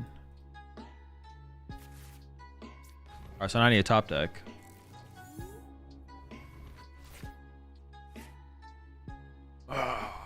Why is this just research? But I'm not gonna be able to put enough stuff. Yeah, I can't get to. Oh, I can't get to the Iron Bundle. I can put the Iron Bundle in the deck. Was it actually ever better to Armine there? Because then I'd be able to like, I'd have to hope to draw Super Rod, but be able to play enough cards. But I just have I have no cards to play. I needed I need to leave I need to leave both Nest Balls in the deck probably, to be honest. I just need to leave both Nest Balls in the deck. Now we just don't have a win condition, right? Conditionless. We supporters. You gonna miss Iron Hands? No, I don't really care what's legal in the standard format. So what the heck was that low ball guess on the Guess That flavor text today? Congrats, you know one Pokemon's flavor text. Like, what do you want me to tell you? You got it, so then it was a low ball because you the one flavor text you know is Skrelp. Congratulations, you were able to guess Skrelp. Therefore, it's a low ball. What do you want from me? What do you want from me? Is that what you want me to say? You want Zekrom now? Yeah, I have no energy for my Zekrom. I could have maybe tried to save like a generator there, to be honest. I maybe just shouldn't have popped the Magneton when I did, to be honest. I probably should just like kept the Magneton at. But then if it gets chased, why would it ever get chased? They could have like created a board state where I can't KO anything and they KO'd my Magneton, so I can't actually set up like another. Never like a real play. That's such a bad play from them though, right? I probably should have kept Magneton as Magneton. I should get Magneton as Magneton.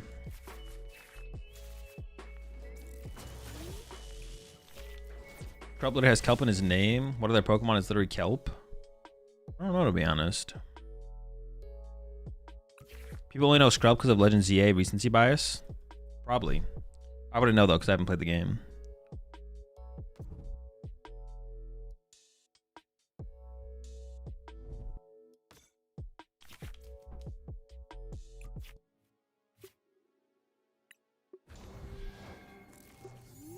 I think we're up against the exact same opponent here.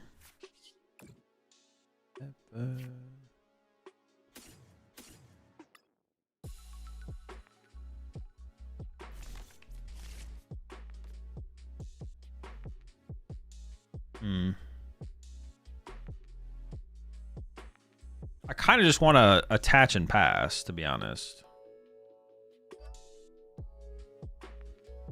I could play the generator, I guess. Because like if I get Iono, that'd be pretty bad. That's also pretty bad. I gotta check my prize cards.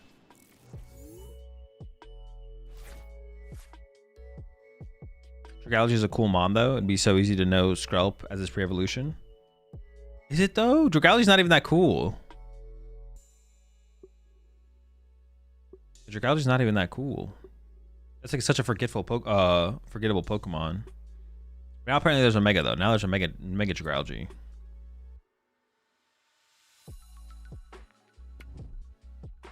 Dude, what is this beefy Scream Tail?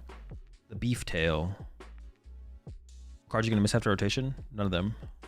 I only look forward to the new cards available. I don't care about. Grab this.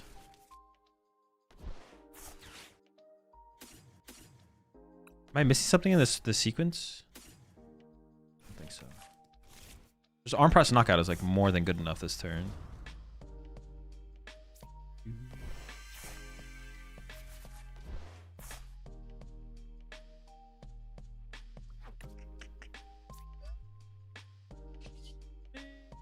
Show.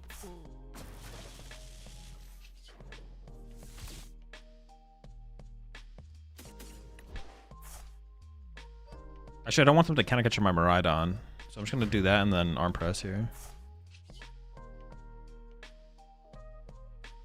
They go like Iono kind of catch. I could get stuck theoretically. That is a win con. And I would be more. I'd be like fine with just arm pressing next turn for another prize card.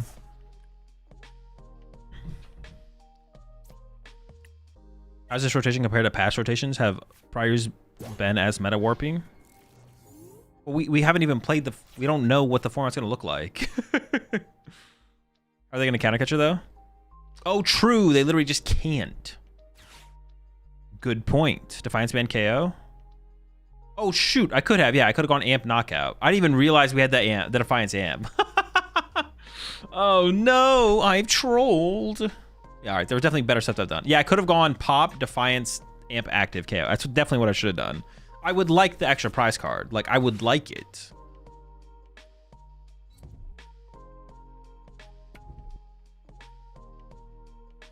They're just going big fish on me?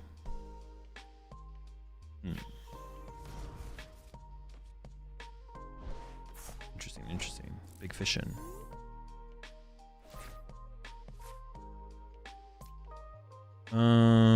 But then I could have got counter catchered, but that's probably fine. Let's hold that.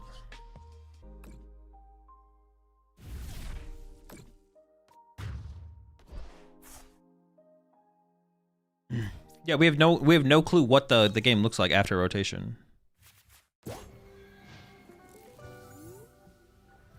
Like literally rotation could happen, and I mean I guess we know we lose Golden Go and Guardy and Charizard. Like, okay, sure. But like we don't know what the game feels like or sounds like or smells like post rotation. I don't know. I just amp that thing? I feel like I do, because then I could just win next turn. Or wait, hold up. I want to save my bundle.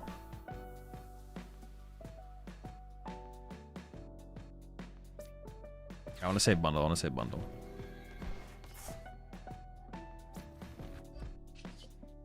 I don't want to put it in play because then I could get counter catcher. But I guess I could have attached to the iron bundle.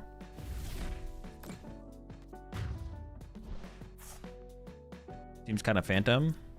Yeah, like literally Dragon Ball could just be by far the beat IF and it could feel like nothing changes at all. I don't know. We do lose cards that we know are good, but we don't know. That's every rotation. Some rotations are definitely less impactful than others. It's impossible to tell how this compares to like other past rotations. So this will definitely be a more impactful rotation than last rotation, probably.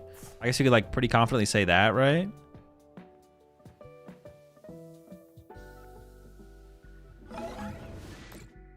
Questionable play, I feel like.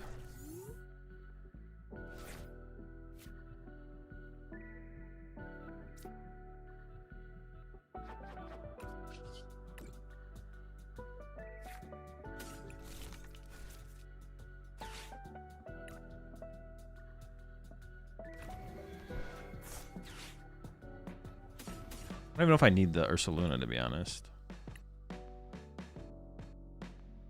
Let's get it. Why not? Who knows what's gonna happen? Anything could happen.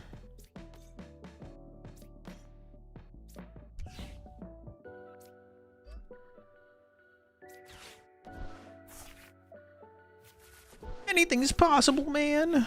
We could win. We could also lose. We could win. We could lose. We could punch. This one for sure feels more impactful than last year. Last year was kind of a nothing bigger. Yeah, definitely more impactful than last year's rotation. Didn't last rotation remove Regidrago and Lugia V-Star? That's pretty impactful. Not really. Regidrago died when Badoo came out, and Lugia was like a fine deck. It was like one deck though. Last year's rotation wasn't that impactful. Pult, Zard were already established decks. The rotation before that also wasn't super impactful, I guess. Last year's rotation was Lost Box and Lugia stuff, or I actually don't remember, to be honest. Lost Box and Lugia, but Lost Box and Lugia were still good. Lost Mew, I just don't remember, to be honest. I just think if we built Drago Kanga style, it could have survived Badoo. Wait, what do you mean Kanga style?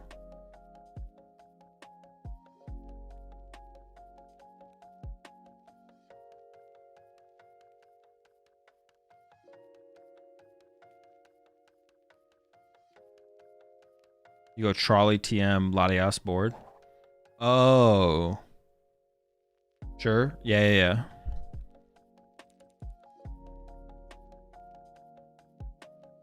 Is that good enough though? Because like if you just go first, you lose. Did I consider another deck than Charizard Pidgeot for Toronto? Golden Go. I guess Golden Go ends. Oh, actually, Golden Go. Not really Golden Go, to be honest. It's mostly like Zoroark and Guardy.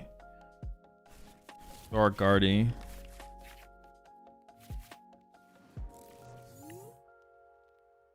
I decided to go second. I'm probably squawking this hand, right?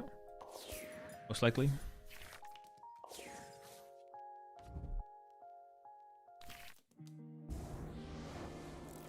Zork? Do I beat Zork?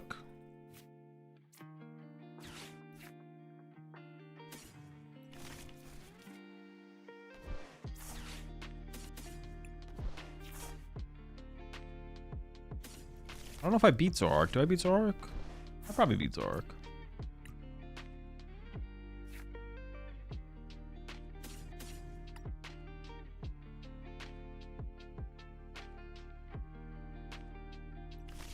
I kind of want to bench the Zekrom. I think I could definitely Zekrom twice, right?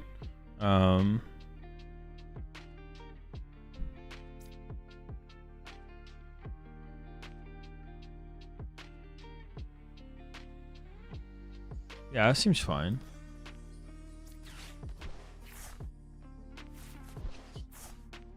But again, honestly, that's like a really good draw to like just be like this hand can easily be sent to the discard pile. Except for the amp still. I could play Yveltal. I guess retreat to Magnemite plays around Yveltal.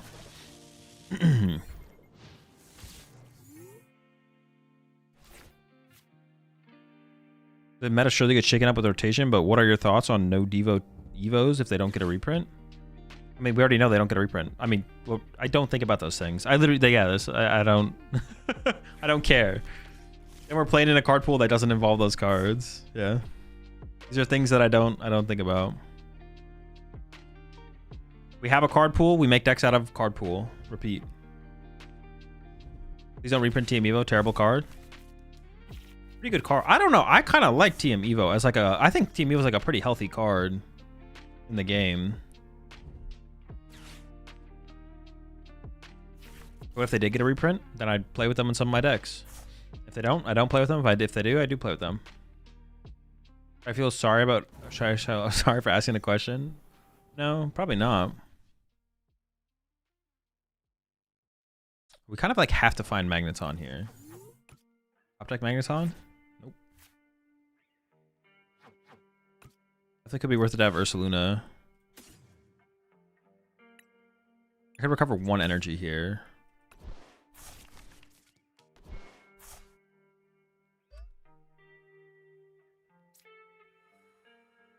If we don't draw Magneton here, we're kind of in trouble. Oh, well, no, I could also just hit Generator, right? Forgot about Generator.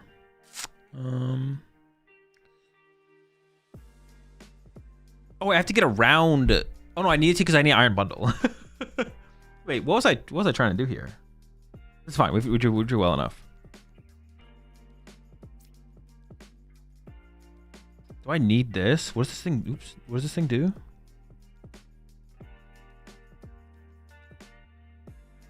I don't think I need this, right? Oh, I could have KO'd their active with the Defiance Band. True, true. But then what would I have Ultra Balled away? Oh, I guess I give up the Iron Bundle then? But I want it... okay, that's fair, that's fair, that's fair. That is fair, that is fair. Defiance Knockout active is probably better. True, true, true.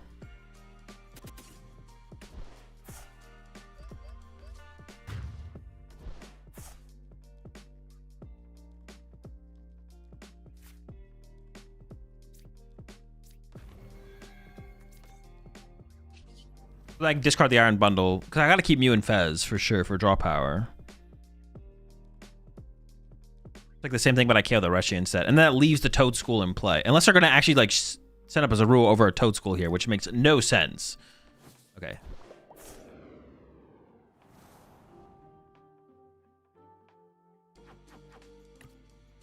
I probably should just play this to be honest.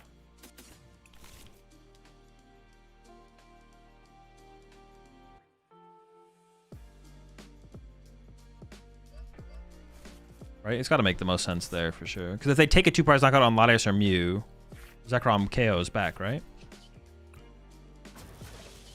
Yeah, I should have definitely amped this with a Defiance so that way the Toad School's in play for me to chase later, for sure. Yeah, yeah. So then discard the Iron Bundle. I gotta remember the Defiance Man actually does things. Like outside of just like late game. I keep forgetting that. So would you recommend playing Terrazard next rotation? I don't know. I play and think about the current standard format. I don't play or think about the future formats. In those ways. A hypothetical situation where you would think about future formats, what would be your thoughts? There wouldn't be any. Any reason why you played Slowzard and not Terrazard at Toronto? It's better against Watchtower. Basically it.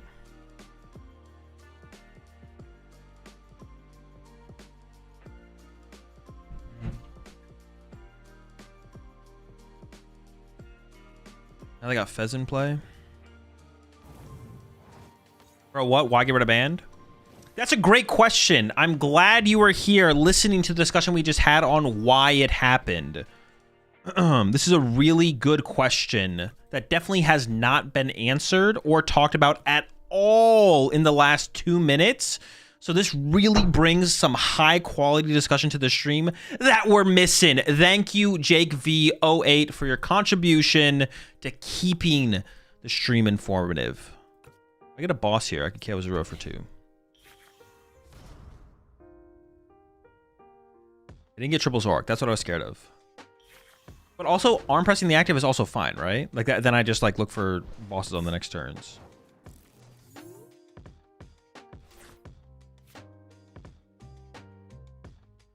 I didn't get a Lopunny down.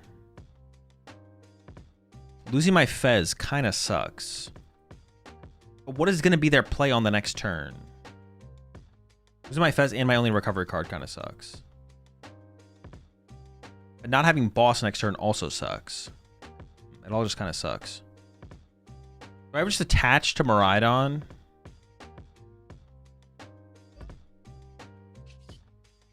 An arm press? Can I do this? Can I get away with this? I feel like I can get away with this.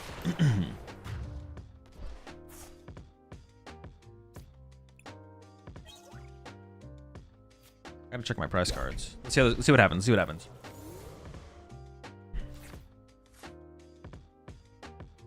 I assume they gust a squishy guy on your bench.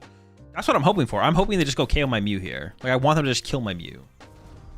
That seems really bad for them, though. Like, that doesn't seem very good for my opponent. So, I don't know.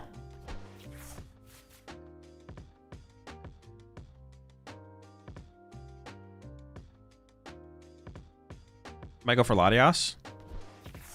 I mean, that's terrible, though, right? KOing Latias doesn't do anything for them. Like, retreat locking doesn't give them a win condition, I don't think.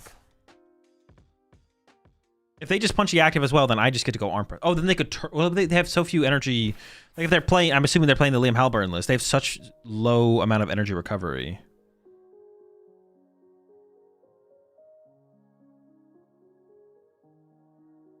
Oh, let's see what they do. Let's see what they do. I am very curious to see what they actually do here. They found the NSPP up. They have the counter catcher. Wait, why are we actually going after Latias? Why are they chasing Latias? Like, what does that actually do? I actually just don't know what this does for them.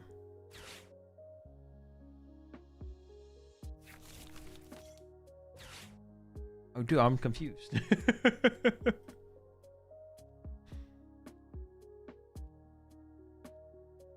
How is that better than KO and Mew ever? Now I get Mew and Fez in play. They get 2 prizes. This thing draws me cards and is draw power under Iono and is also worth 2 prize cards. Like, why are we not? I would have preferred Smack the Zekrom.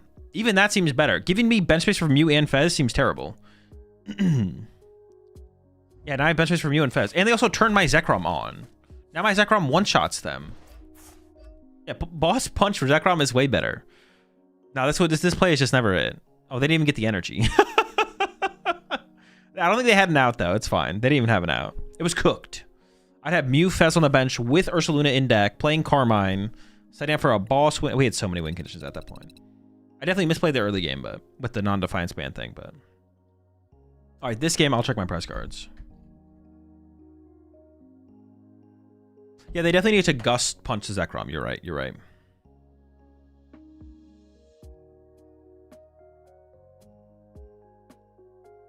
I'm playing your recent Lucario list every day, and I love it. Lucario is low-key so good.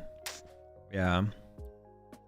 It's solid. Just has that bad Guardy matchup. I need to find a solution.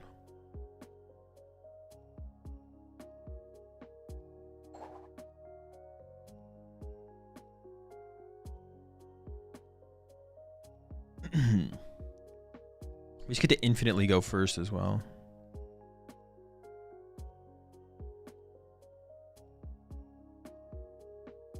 This is Jesse's list. I don't even know what I would ever change from this either, to be honest. Like, it just looks optimal. I'm sure there's always something. There's always something, but I have to invest more time than I'd want to figure it out.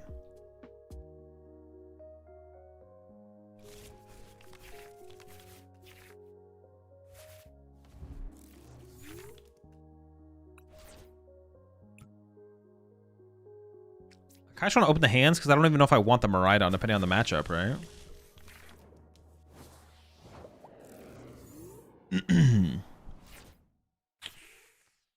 Make me give up my prime, huh? So a lot of this matchup is just Iron Hands. Okay, so I prized Latias and Mew. That's unfortunate. Latias is pretty good in this matchup. Lightning, Defiance Band, 3 Ultra Ball, 4 Ultra Ball. Defiance Band you just find eventually. Like, you see a lot of cards, you just find it. The idea is you just find it eventually. Prize the Gen. Prize the Research.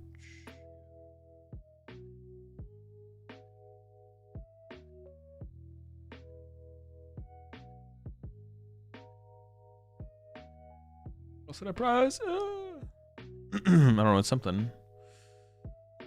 Schmumpton. All right. Iron Hands is the main guy. Miraidon is still pretty good in this matchup. I think I'm just gonna throw the Don down. Oh, actually, opening Iron Hands was really bad because now I can't generate her to it. Huh. I prize Ladia, so I can't even retreat this turn. I should have just never opened the Iron Hands, to be honest. It's just always better to open the Miraidon. We're almost always gonna end up with Miraidon in play anyways. It's like fine. Worst card here. Oop, second squawk. Can't play it. Unlucky. I'll probably find a way to discard another energy at some point. It's fine. Ugh, maybe not. What is this hand?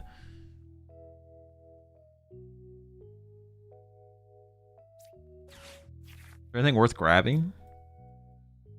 I don't even think there is. Just pass. I said I didn't find the generator anyway, so I'm always relying on the other guy.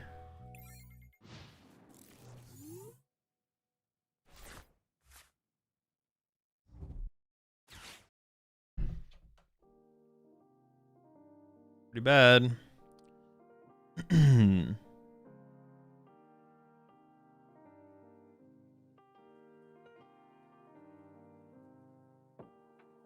Pretty bad.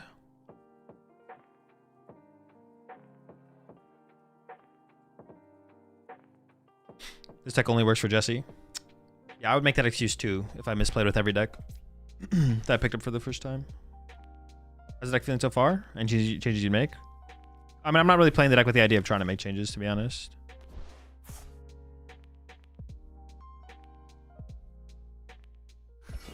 All right, I mean, if we top deck Magneton, we're chilling.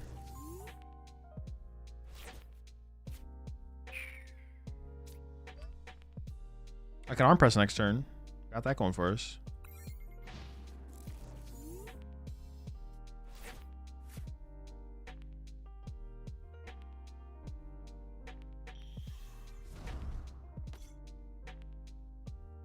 Don't think it's in. Well, we'll see how good of a turn they have. It's almost out of reach, but we're not quite out of reach. Yeah, not quite out of reach. Not worth bundling. I guess I could have bundled, yeah. Oh my gosh. Do they just have Neo Upper? Then we can probably just concede. Alright, no Neo Upper, but that's still pretty bad. I probably should have bundled right to just hope that they whiff or they get stuck or something. That's fair.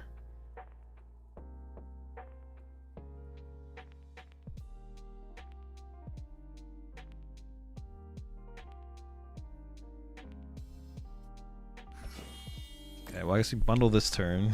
Now I bundle. Alright, let's see what the topic is. We're still bundling. Are we, or am I just drawing the 2 on the... Am I just drawing the 2 on the do? We're trying to get the 2 on the do. It's like still pretty unlikely. I'd have to draw into a Magneton specifically. And they're not going to take 2 prize cards next turn, so Zekrom won't even be online next turn. Well, I shouldn't have benched the bundle if I wasn't going to use it, so I'm just going to go ahead and use it and see what they do.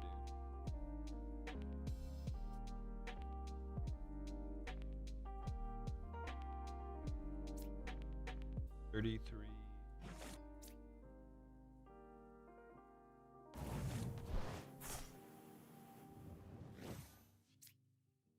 There's arm pressing now.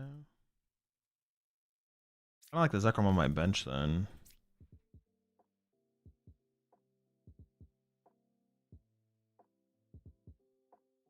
Where does this matter most?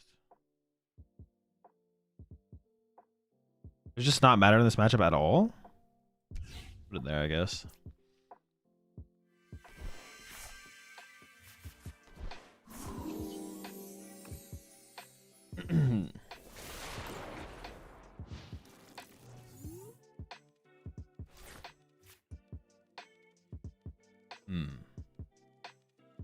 Magneton doesn't sell on active? No, it does. Magneton accelerates to any lighting Pokemon in play.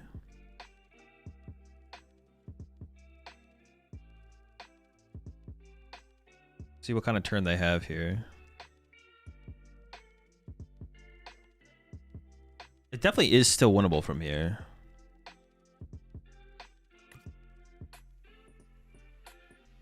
If I have to give you 2 next turn if you find a Magneton? No, I'd be 10 damage short. Come on now.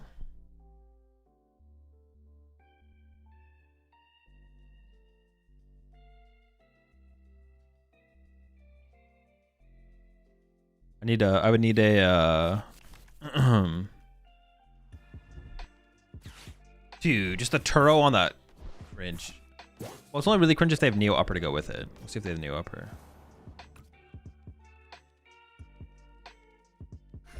Oh, they didn't even evolve this? Alright, there's no way they have another candy, right? But now they can counter catcher my Zekrom, which is scary. But Magneton or Latios off the prize cards gets me out of it. Yeah, now my Zekrom gets stuck. For the way the game was going, though, it felt like that wasn't like a... Like, it felt like I would need Zekrom sooner than later. So that's why I put the Zekrom in play aggressively. But now we could be in trouble. Now the Zekrom could come back to bite me, being on the bench. We'll see. There's 2 Magneton in the deck, though, and I do have a research now, so... Maybe just draw into a Magneton and be fine. Oh boy, Dashkull. It does have to be a counter catcher now. Boss would have been pretty good there if they had it on the Zekrom.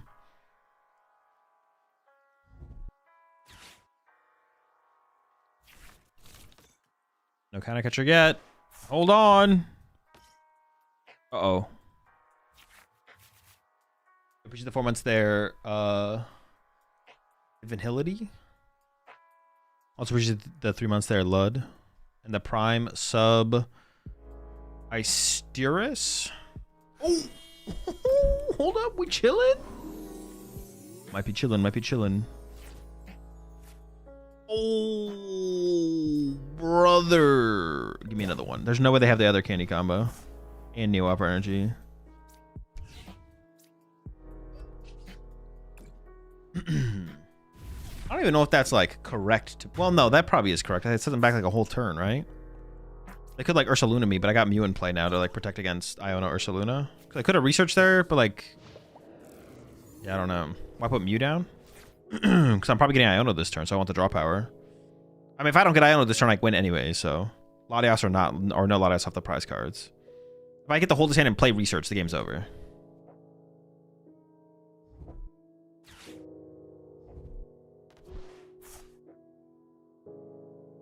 Maybe got him here, though. Has anyone mentioned Pult North's performance in Toronto? Were you surprised at how well it did? Definitely a little bit. But once again, like thinking about it, it's like, I still don't think it's a deck to win. It's still just not a deck to win the tournament, though.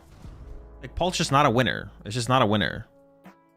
I think its success makes some sense with how much Golden Go hate there was. That kind of took some of the heat off Dragapult. You know, people aren't going to be playing stuff like Psyduck and Moltres in their decks or stuff like that. So it took a little heat off the deck. And then also... Oh, shoot. But if they KO my Magnum... How would they have to KO it, though? Oh, no, wait. This is pretty bad, right? Because they could go... Oh, no. They can't Dragapult me, though. There's no way they have Candy Dragapult Neo Upper.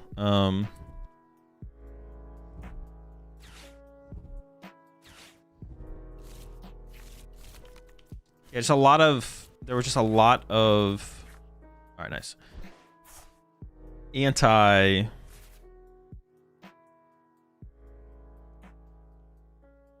a lot of anti-Golden Go. And then... A lot of anti-Golden Go.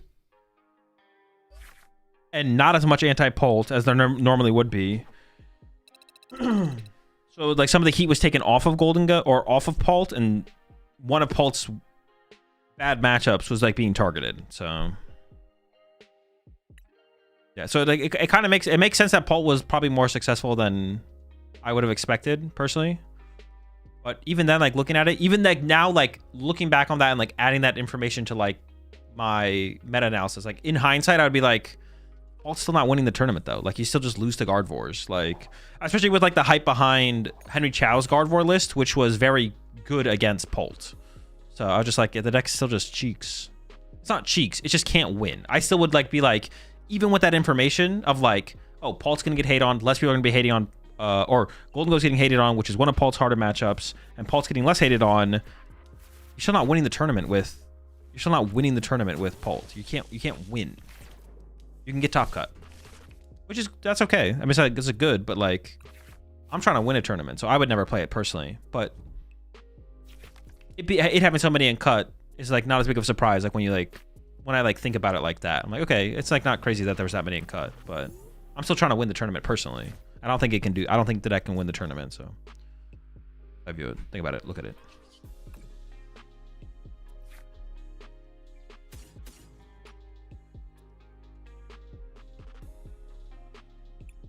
Don't think, yeah. That's it. I just don't think.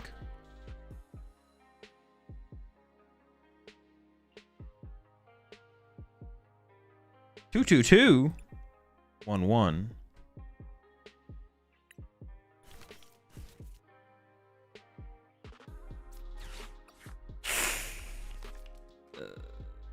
All right, so I'm gonna go for the hands. I think if I hit 2, I would have attached, but now I think I don't attach because I'm more reliant on Magneton. It feels like going to the turn.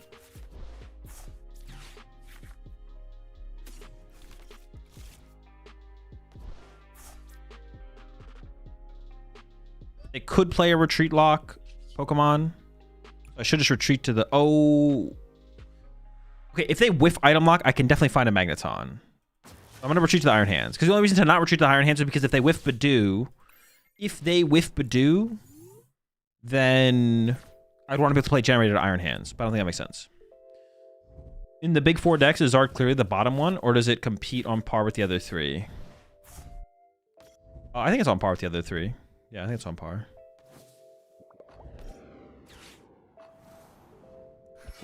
Yo, chill out. Calm down.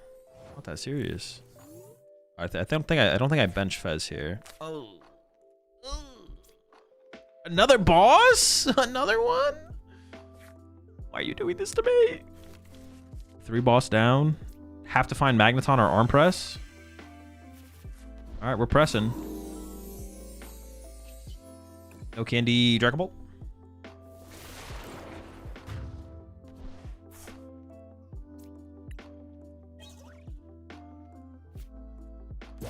No, yeah, I wouldn't say Zard is like clearly the bottom of the 4. You're favored against Golden Go, you're unfavored against Paul, but you can be able to have like a pretty close Paul matchup, but it's probably never favorable. It's probably always unfavorable.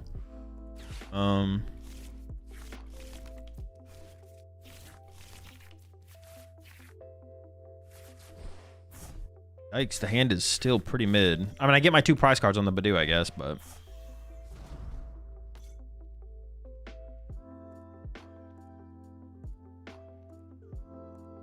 So I get 2 more. I mean, top deck boss KO Dracula is kind of the best play. Wait, was my boss in my hand? No, so I could top deck boss here.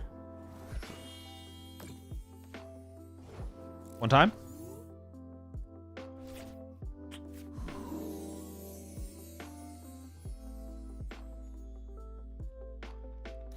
I'm gonna amp for 2. I mean, we're kind of just in like a fine spot. I kind of want to bench the Iron Bundle. That's probably a misplay. Down to 3.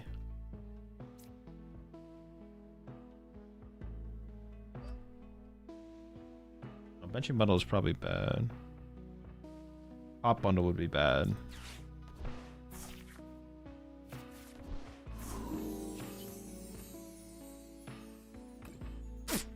Wait, why is Zekrom on my bench? When did this thing get on my bench? Should I open this thing? I must have opened it, right? I don't think I would have put on in play if I didn't open it.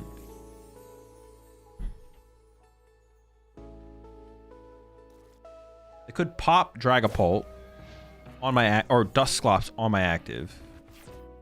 I have no draw power in play, so if they actually have like Halucha Magnemite Dusclops active, Iono knockout, I might just lose, to be honest. I have no Mew in play, no Fez. I could have benched a Fez though, right? I chose to discard it. Yeah. Benching Fez is always super iffy though. Because then they could just go like punch, spread to Fez, next turn KO Fez, KO Iron Hands. But then I could have, I could have get the, I don't know, we'll see. Gust, Halucha, Gust. Yeah, they could also have, okay, well they didn't disrupt my hand, that's good. We might be fine here, we might be fine. Well, actually my hand's not even that good to be honest. It's like fine. They're definitely KOing my Iron Hands here though, right? They're not gonna KO my Iron Hands?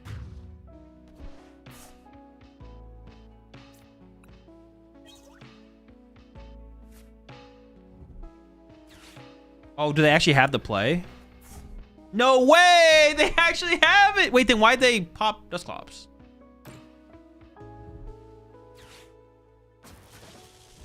Oh, they need the bench space. They need the bench space. I was so confused. Wait, could they have not benched Dreepy or something? I feel like they misplayed here. I feel like they definitely misplayed. I can't prove it, but so they're gonna draw 3 prize cards. I have Generator Energy. How many generators do I have left? 2.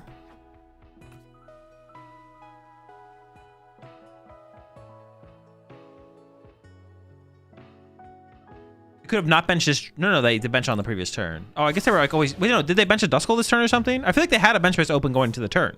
Well, no, they did because I took a knockout.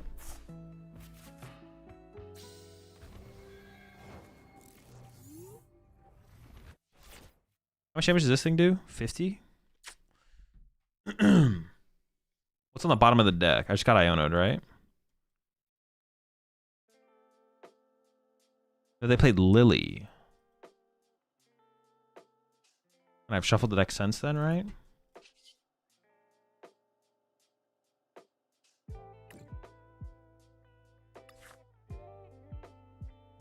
Bunch of garbage. If I hit 2, I win.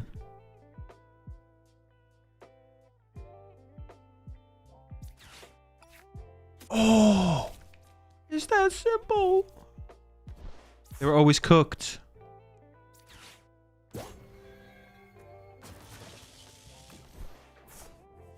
I didn't think about it for a little bit though. I was like, I'm not sure if this is the move. Moon Prime Latias? Wouldn't be enough. They've only drawn 3 prize cards. Energy short.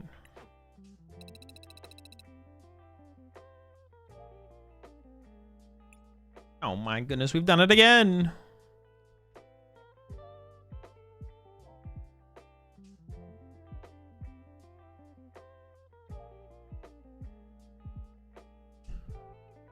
Looking at Karis's list from Toronto, is it worth it to run 2 Luminous or just an extra Fire and Psychic instead? The Luminous are worth it. Increases your odds of setting up a Dragapult.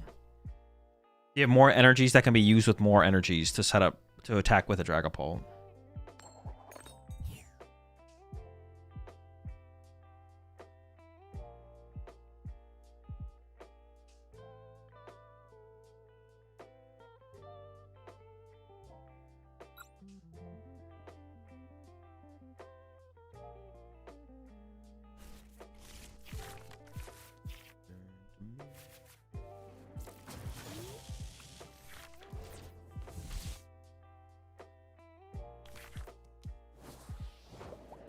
Oh, sick. It's one of my favorite Pokemon TCG cards.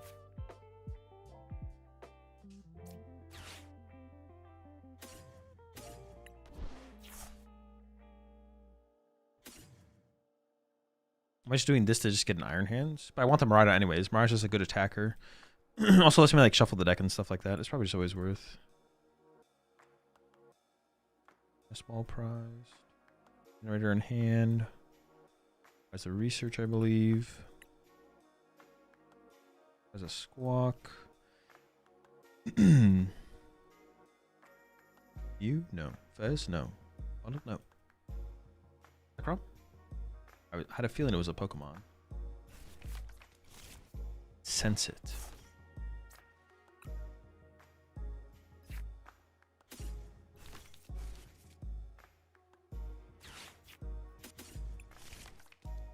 Now I'm tempted to like actually go Nitrogen for energy, but it's probably better just leave it in the discard pile to have Magneton being out. Now I'll attach 1. The Latias energy isn't out. like guaranteed out with just an energy. I don't need 2 energy or anything like that. Ooh, oh my gosh. It is...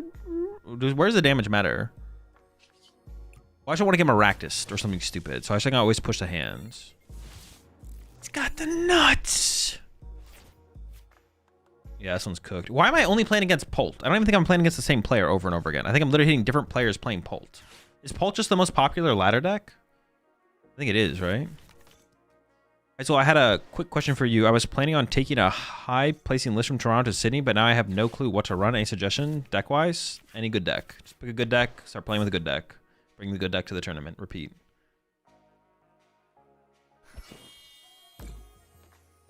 Okay, well this game's like basically cooked, to be honest.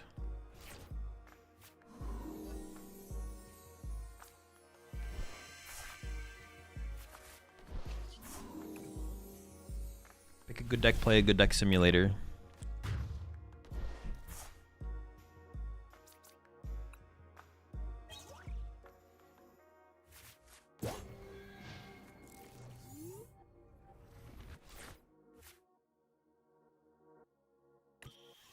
I was considering Dango, but Dango performance getting 1 in ASIM and 4 in top 64 made me second guess. I mean, Dango's still a pretty good deck. It was definitely very heavily tech 4 at Toronto. But I think a lot can be learned from the... A lot can be taken away from Justin's list specifically. In terms of like probably the best way to play Golden Go moving forward to like play it in like a tech heavy format. So, I mean, Golden Go's still a pretty good deck. It is like the #1 hated on deck out of the good decks for sure. Like that's definitely a thing, but it still would be a good play. There's other good decks to consider as well, though. Any other good deck is pretty good. Oh, there it is.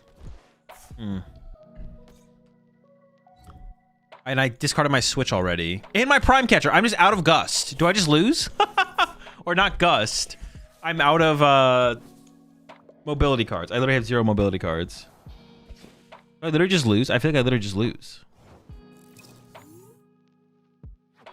My Prime and my Switch and my Prime got my Switch and my Prime got discarded early. It's just over.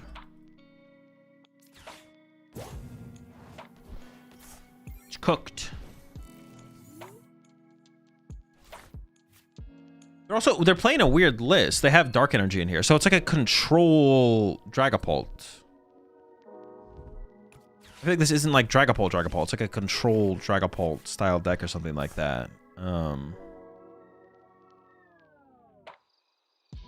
saw Templar's list, but is Mawile really a better Lopunny when Crustle's become the popular tech in Tank Kangaskhan? Tank Kangaskhan isn't a deck to like build around, even in things like Zoro and Thin Lines and Mega Box.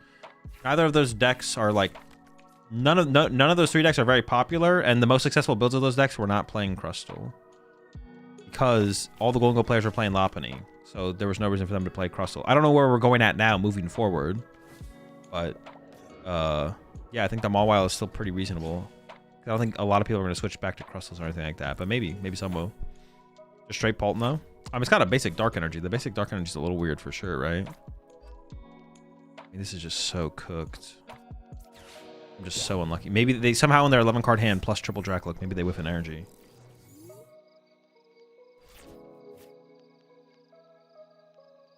Were you surprised by the Alakazam's making day 2 at Toronto? No, making day 2 is not like a very high bar. Anything can make day 2.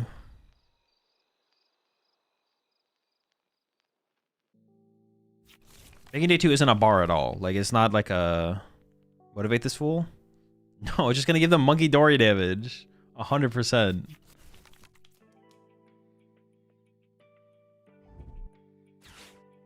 Dude, what is happening?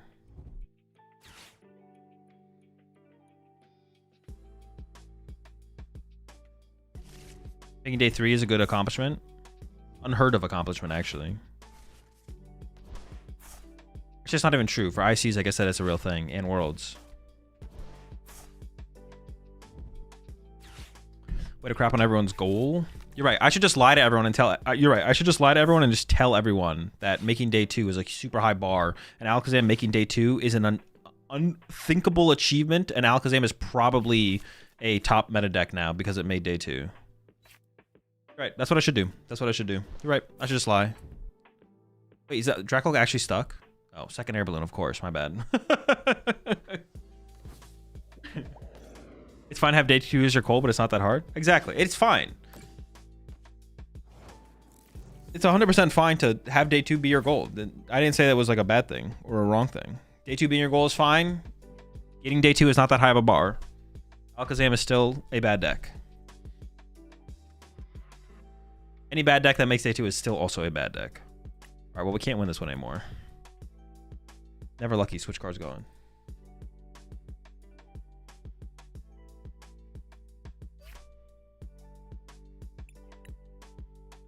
The bar for day 2, actually, the bigger the tournaments get, the easier it becomes to make day 2 as well.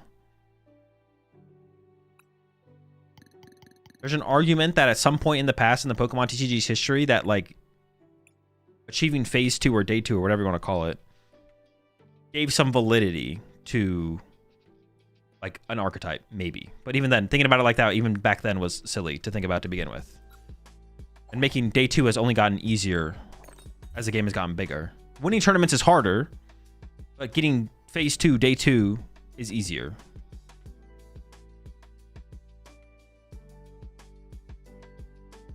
But even like back then, like giving a deck validity because it made day 2 was still silly to begin with, or phase 2, whatever. Phase 2, day 2, day 2, phase 2. At the end of the day, whatever is an achievement, whatever is a goal for you is good. That's fine. Alakazam is bad. Oh shoot, mirror match? How do you play the mirror match?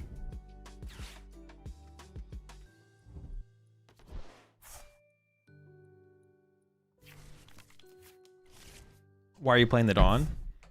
That's like asking why am I not playing the Dawn if I wasn't playing the Dawn?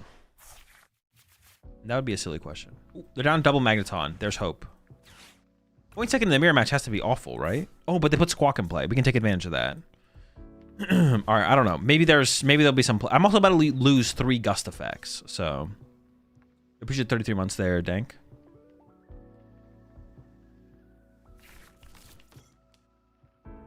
Appreciate the gift of sub there. The great pumpkin over to Concrete. Why are you not playing Alakazam when we just established it's a top tier deck now? That's too much pressure for me. But is their play not... Well, hang on. I assume their play would be that, but it doesn't mean I can't play the game. I'm just going to bench Ursaluna, send Ursaluna to the active. Dude, I'm losing all my gust effects.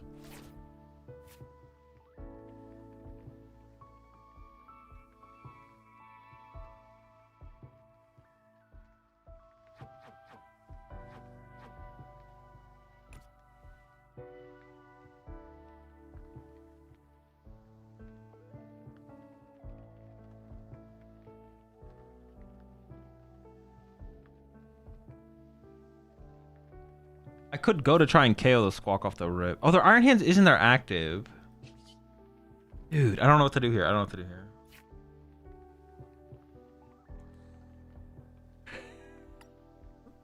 All right, I know what I'm not setting up immediately.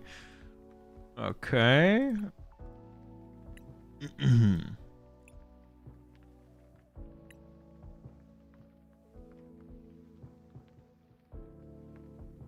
Okay, so they have nothing to amp. Well, they can't amp anything. Okay, hold up. This is winnable. This is winnable.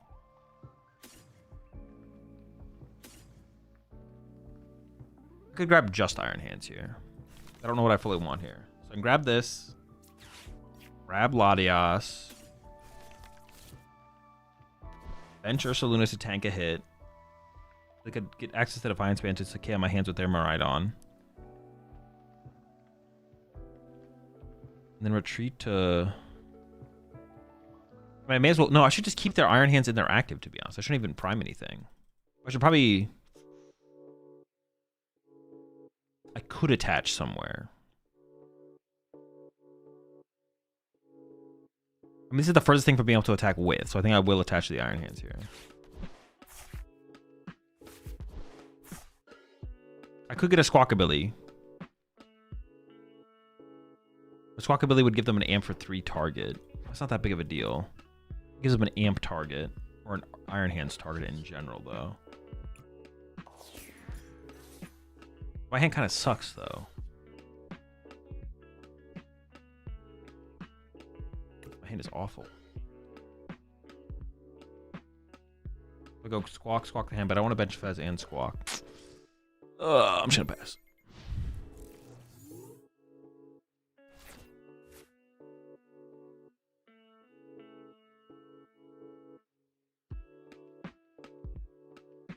My lack of Magnemites is pretty tough, to be honest. Okay. It turns out they're... Oh! They're just dead drawing. Alright.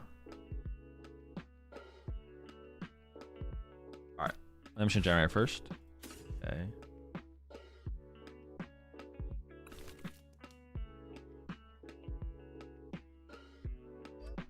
What am I doing here, though? I should probably be attaching to... I actually don't know where I should be attaching.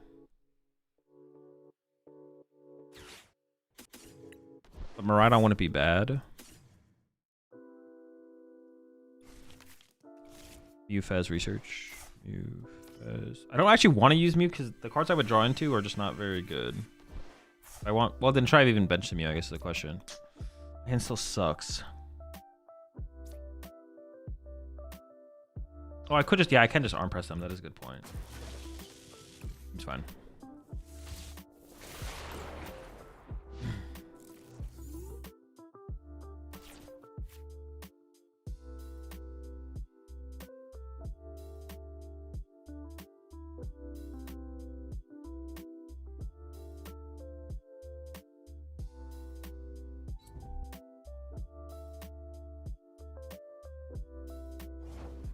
Okay, now we amp for 3. I don't have the Magneton still to back me up. But I can go... I just need to go find generators.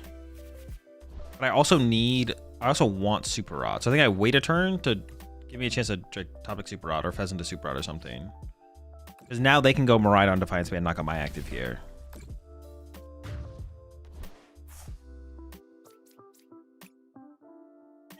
I didn't leave myself a bench space for a Magnemite as well. But I think that's fine. Let's see. I could also just win in 2 attacks here. If they don't have Defiance Band, I just amp the Squawk and I win. Oh, they could set up Zekrom here, though. They could get set up Zekrom. Which would probably have to involve Magneton. So why did you choose the Stamp over the Belt and Zard? I think Stamp's better against Golden Go. Okay, I guess we just win. Dude, I thought we were gonna lose this. I thought we were gonna lose. I thought we were gonna get cooked. And my opponent was just dead drawing, so we're chilling. A little back-to-back 3 prize action.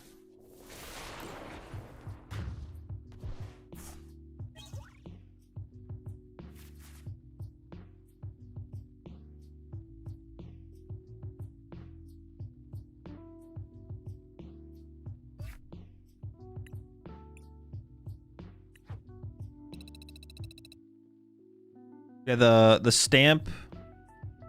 Zekron's any Pika? No Pika. I just chose Stamp because I wanted the better Golden Go matchup. I think Maximum Belt's better in Mirror and Dragapult, but worse against Golden Go. So that's basically it.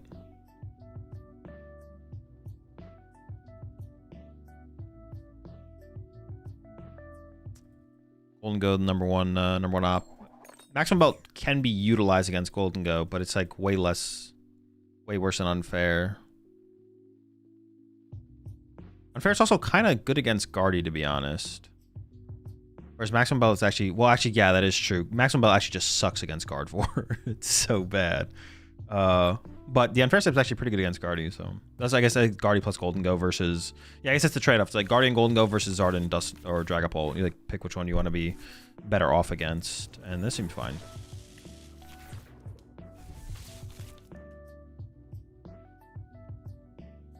Gotta be Golden Go, right? No, they had Lilies. Oh, is it Lucario? You. Oh, Garchomp? Oh, the Chomp? Okay, how do I play this matchup? We can hands for 3, hands for 3. Hands for 2, hands for 2. And then Zekrom 1 hit? Or we could triple hands. We could like try and go for triple hands.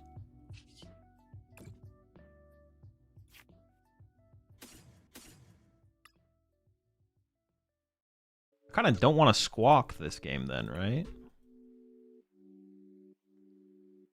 Like losing the bench space seems kind of bad. Or am I trolling? Does it actually not matter that much?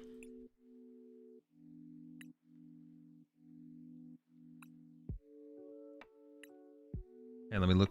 Let me do the prize check thing. I guess squawking out of this hand seems pretty good. But this hand is also just like set up fine for turn 2, so I don't really need to squawk. I already have the amp set up on board. I could just like do this attach. Walk. Hands. But this might get pop. Well, could get pop next turn. I might not.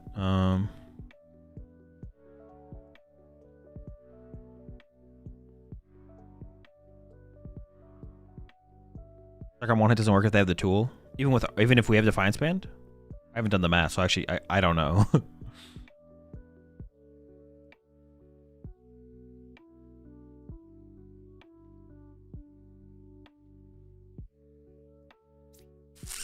Maybe I do squawk here. Maybe I do squawk. Gives me more aggressive options going into the next turn. I'll attach for turn here. Latias for the mobility is just good. Yeah. It's fine. It's fine. I would really prefer to not Magneton as well. And like, I should have benched the other Magnemite. Well, no, because I searched the one out of the deck, so it's like fine. All right, looks like I'm gonna have to Magneton next turn, which I prefer not to do, but it's okay if we have to do it. That is quite the hand there. All right. Let's see what happens. Looks like a Magneton moment.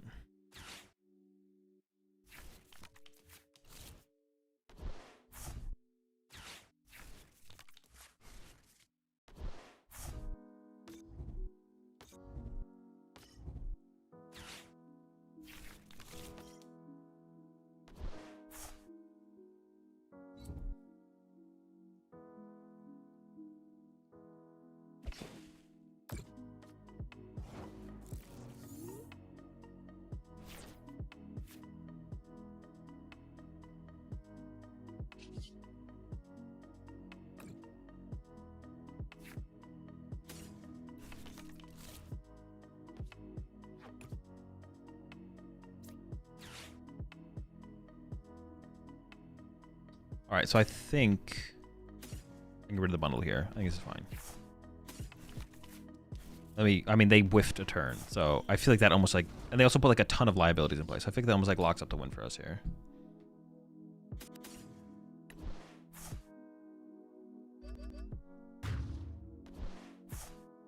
I know, they're definitely not gonna win. Lorelai said I'm gonna lose because my opponent has the Gengar sleeves. What do you think, chat? Am I gonna lose because of the Gengar sleeves? What do we think?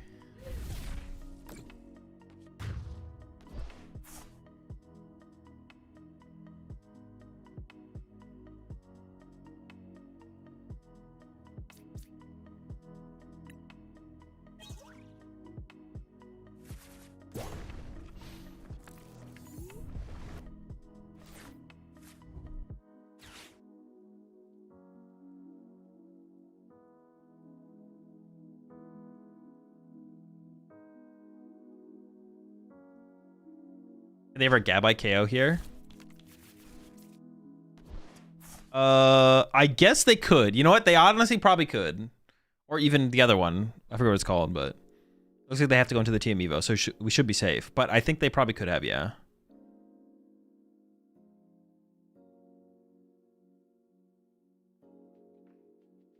They need 4 Premium Power Pros. Well, no, but they have Roserade.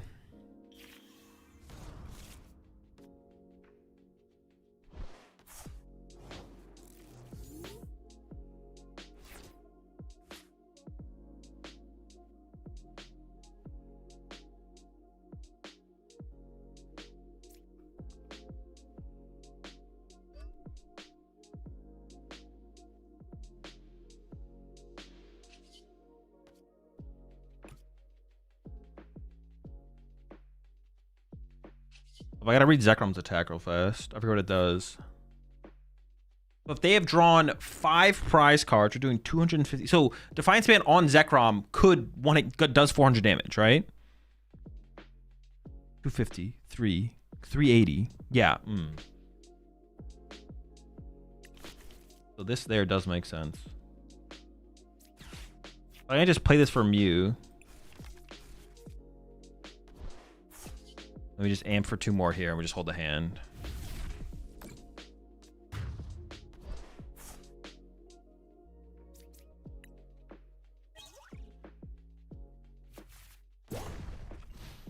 What are my first 2 prize cards? Defiance something? Defiance Miraidon?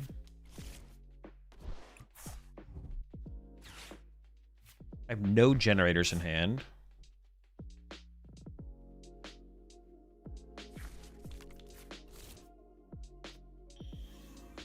But I can just boss arm press. KO Roserade or Gabite or something. We'll see what they grab. Also on Gabite? I don't think it's worth it. I think it's better just have more boss in my deck for when I get Iono'd eventually. Assuming we get Iono'd eventually. See, now I'm gonna boss. Oh, now I'll boss arm press the Gabite.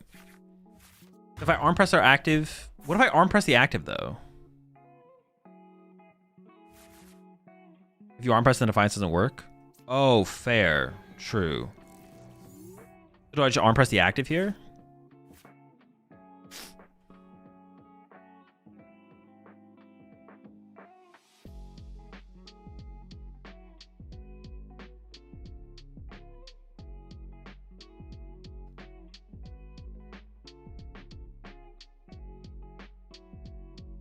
What do I need? What should I play around here? Do they play Turo?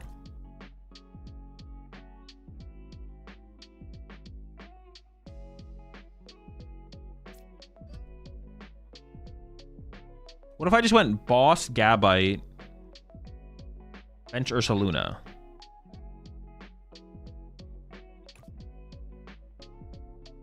Ultra Fez? Fez is prized. If I punch the active and they have Turo, then I have to dig for generators. But I do have 4 generators left. Man, I don't know what the best play is here. I'm gonna do the Ursaluna play.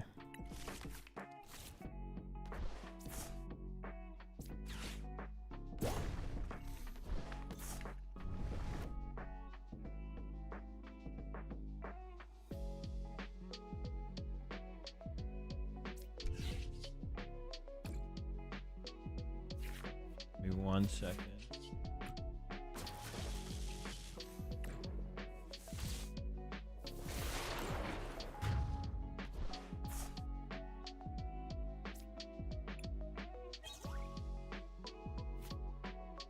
This seems pretty good, though. Like, how do they beat this setup? I mean, I guess not playing towards a way to one-hit KO the active is... Well, if they did have Turo there, though. But if they had Turo, then I had Defiance. And I still had what? I said I had 4 generators left? Jeez. I do have 4 generators left. But this still seems like a pretty good setup, I guess. I don't know. Not being able to win through generator does feel bad, though. Well, no, but I guess they need a tool card here, but like I should expect the tool card. The tool card is, yeah, pretty expected. Alongside like any other play. Like them having tool card here is like pretty expected. But okay, well, they just have nothing. They actually would have been able to. Well, I would have played it differently if they didn't put the Roserades in play, though, right? So I also could have like prime plus research to dig for the thing. I don't know. It's fine.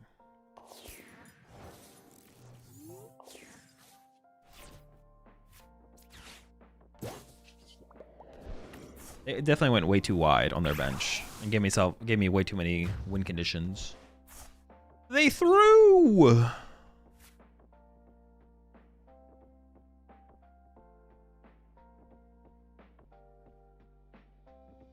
right, I gotta go help Lorelai with something. She can't get her earbuds connected to her computer. I'll be right back.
All right, I'm back, chat. My bad.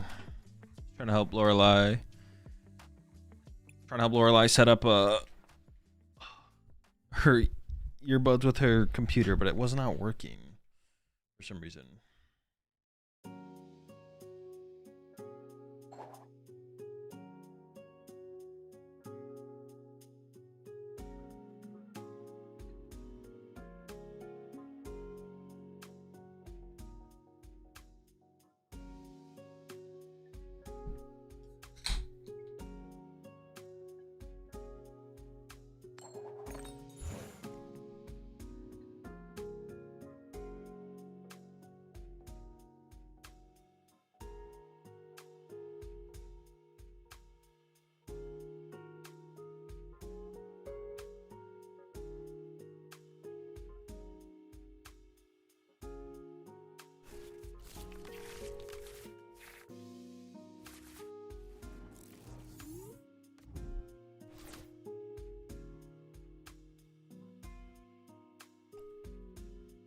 Not a great hand.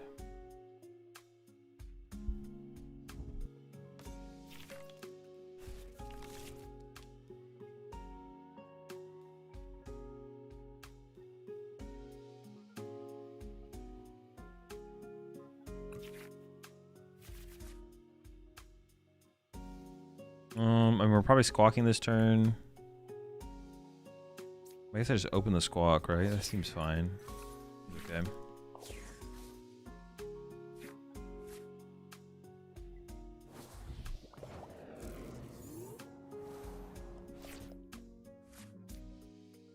Pretty good. Hold on, let me think for a second.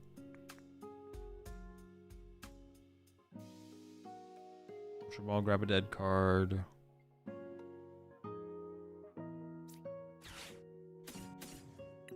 I could like be super aggressive with like thinning out the deck here actually. Grab a dead card. Ultra Ball away these two. Grab Miraidon. Do a little prize check. Discard a 1 energy. Prize 2 energy. There's an Ultra Ball.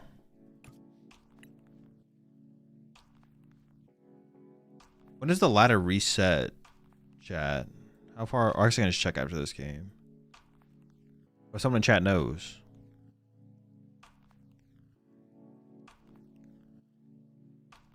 Defiance is here. Super Rod is prized. 1 week.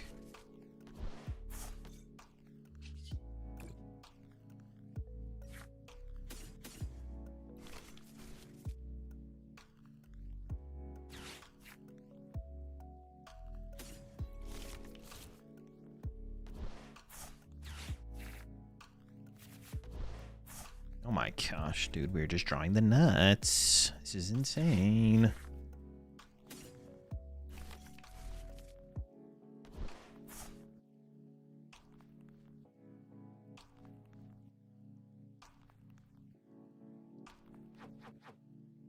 Kind of want to discard this energy. I also want to draw. Do I actually care to draw with Mew that much? I don't know if I care about drawing with Mew that much at all, to be honest.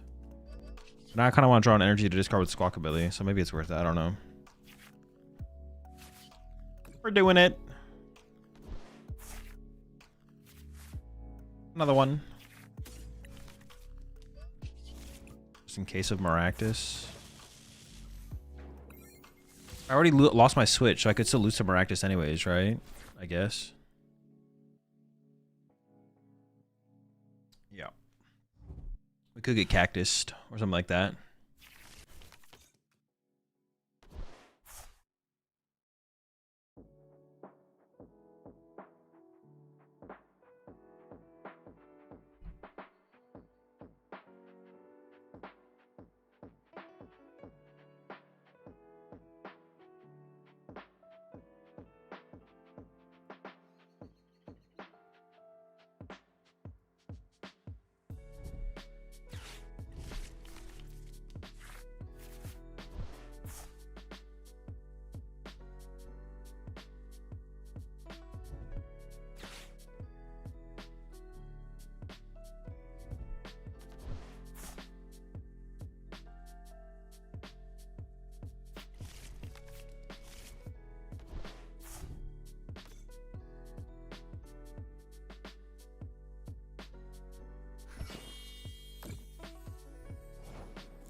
I already have the energy I need. I could boss.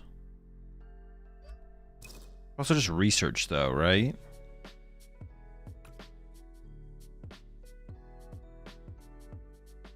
If I don't find the evolution, then they can just go Dusclops KO my Magneton. So maybe it's better to boss here. Boss the Duskull. And then amp KO. Then they push Badoo. I don't know if that's like that big of a deal though, to be honest. As long as I get 4 prize cards off my Iron Hands, we should have a way to like win the game though. Well, I guess it worked out.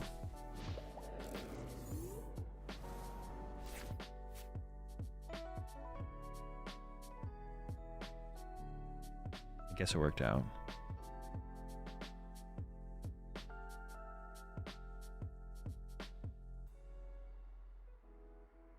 Watch out, they'd have double Gus, Luchitoro for KO. It wouldn't even be enough.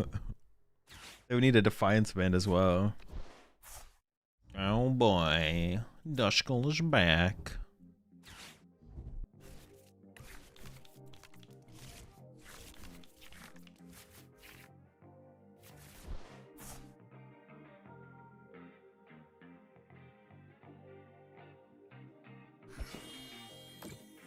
Oh my gosh. That's kind of brutal. I'm thinking Ursaluna, but I have Magneton access, so we should be fine. Yeah, we should be chilling. We should be chilling.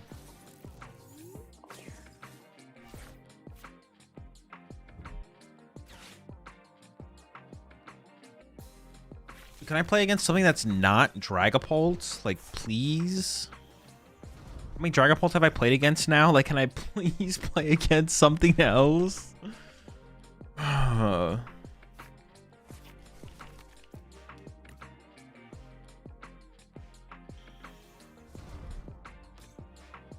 they can KO. Oh, shoot. This actually might be bad.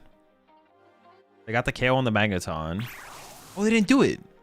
I could have killed my Magneton. They're throwing. Bro, you can't be out. You can't be throwing out here. Oh, man. If they had done that, how do I win? Well, I couldn't win anytime soon, right?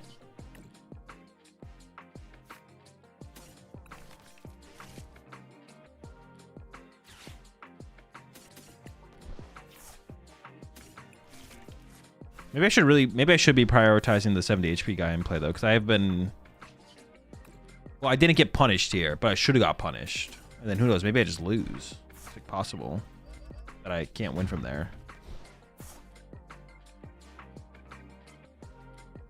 Like that game should have gone on longer for sure.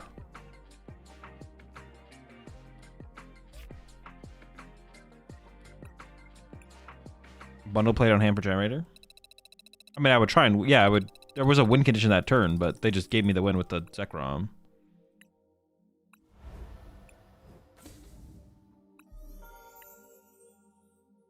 I'm not that confident I would find generator that turn.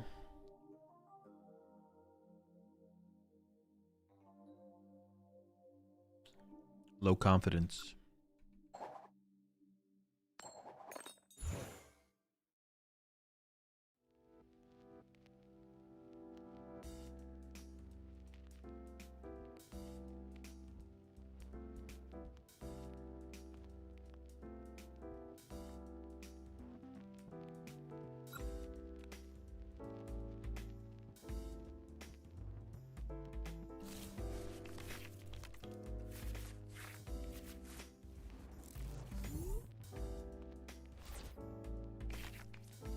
The hand's like almost really good. I don't want to open the iron bundle though, because it could get stuck. It's almost a good hand. It could get saved with a top deck still.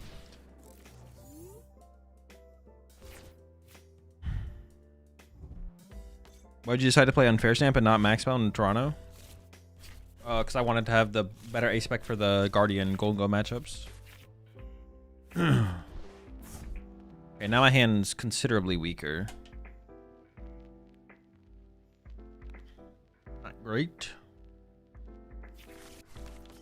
Oh, it's the frog deck? I thought it was Charizard. Oh, frogs, huh?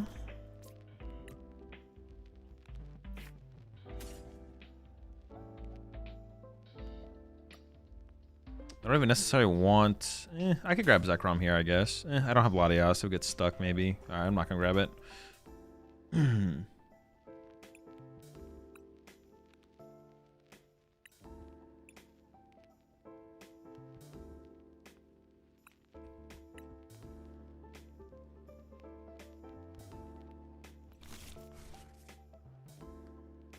Oh, I could Magneton this turn, though, right?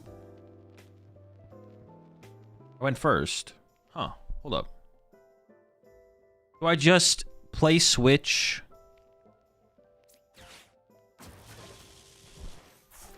Carmine, attach Magneton? The answer is no. I didn't even get my energy attachment for turn.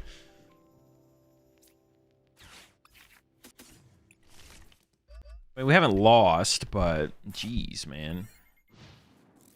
We're not far from losing.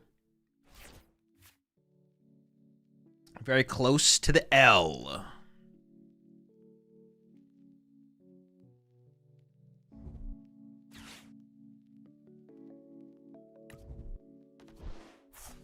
Toad? What the heck? Badoo? You can't do this to me. Beach Court? Wait, is that good? No, it seems terrible. Wait. Colors for Beach Court, I guess. So you can, like, it's like a mobility. Ooh, hold on. You have Poffin in the opening hand. It's basically the same thing as Town Store for Air Balloon, right? Town Store for Air Balloon just seems better. You think your list is an auto loss against Dusk Pole? No, it's unfavored, but it's not auto loss. It's like fine.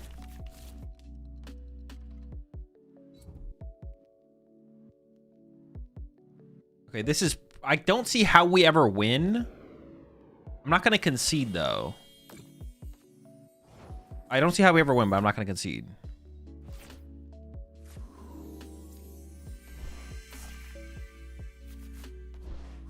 Alright, I'll concede now. If I had gotten, like, hands knockout there, I would have been interested to see what they do on their turn. Make any changes in the list? No. No changes.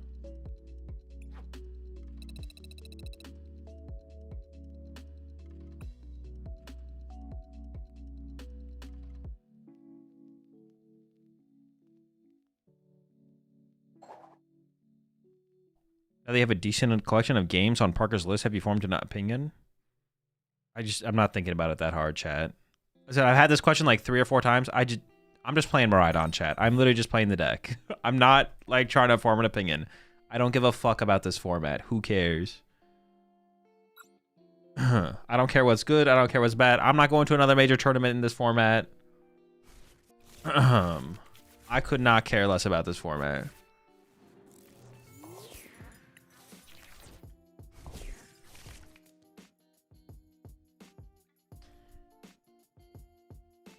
This is the exact same opponent. I'd be like, that's a lot of Greninja if this is not the exact same opponent.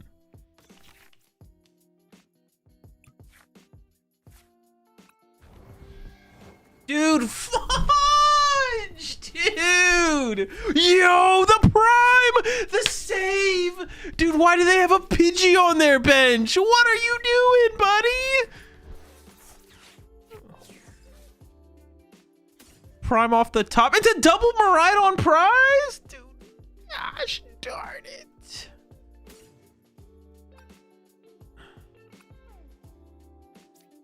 Double Don? That's fine. We can survive Double Don being prize. That's not the worst thing. That was a super... Dude, why did they bench that? Let me put the Pidgey down. What are they playing around here?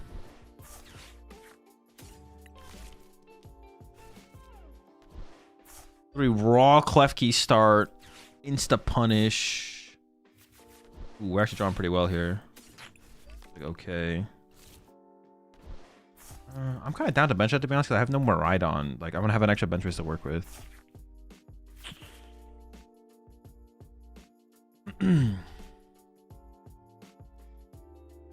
Weird. I could get Badu, though. So I feel like the grab has to be Latios here. I can start amping very much next turn. Oh, they probably don't play Retreat Lock, but just in case. Gotta be careful.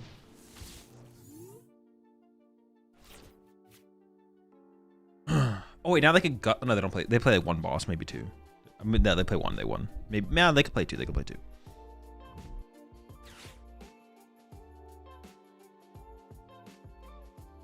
Are you still expecting the fan rotom? Well, no, the Klefki start is fine, but they benched Pidgey for some reason. I guess I had, you know, at the very least, I did still have Carmine. I didn't like really clock that I had a Carmine in hand, so I wasn't like truly dead drawing for sure, but.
Alright, I'm back.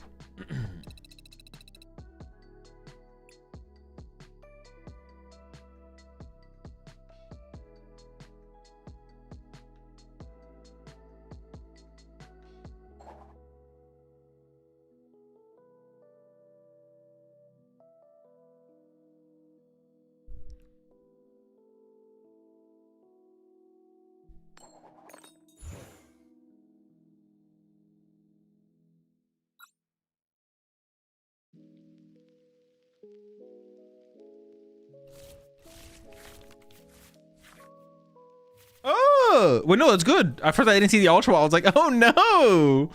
Triple Jenny? I have already talked about Toronto, yeah.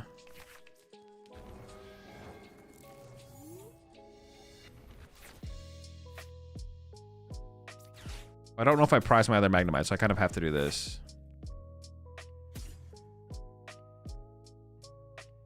Prize a Ton. Prize a Lightning.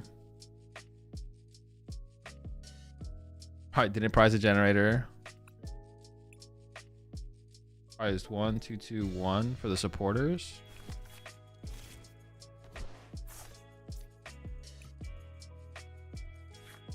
This deck does kind of feel like it wants to play, like you kind of want to Latios, it feels like.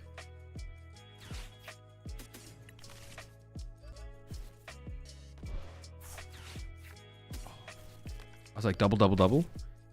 Triple double. We'll take it though. That's juice right there. We're juicing them.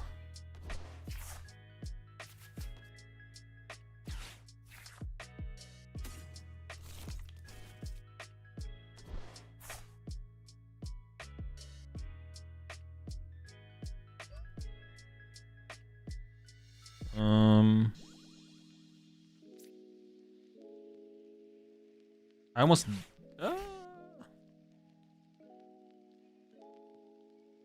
Wait. Okay. I mess up my prizes then. I didn't prize a boss. I prized a Mew. I was gonna like go for the Mew immediately, but then I was like, wait, I don't know if I want the Mew.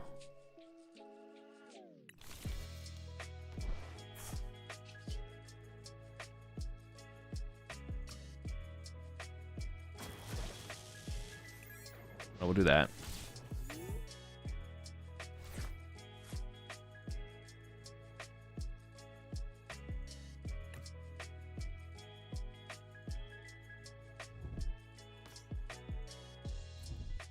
What deck would work best in using Watchtower? I mean, the deck that's probably best with Watchtower is like Zora. Dude, what is this? What is that? What is this? Oh, is it Baby Ursa Luna? Dude, I was like, this is for sure Gardevoir. But it is Baby Ursa, yeah.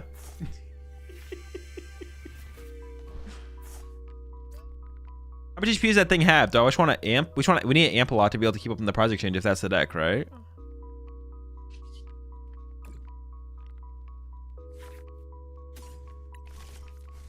Stay amping. Unlucky?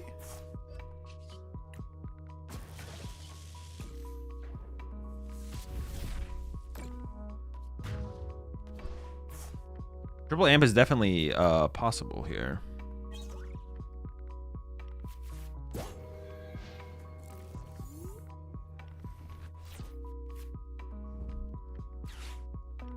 Oh, they might not be out of it yet. Nah, they're basically cooked. Don't worry about it. It's over.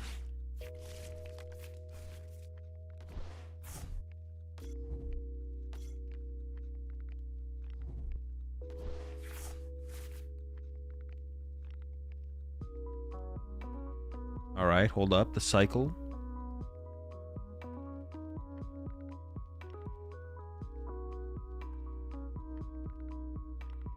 Thinking about it.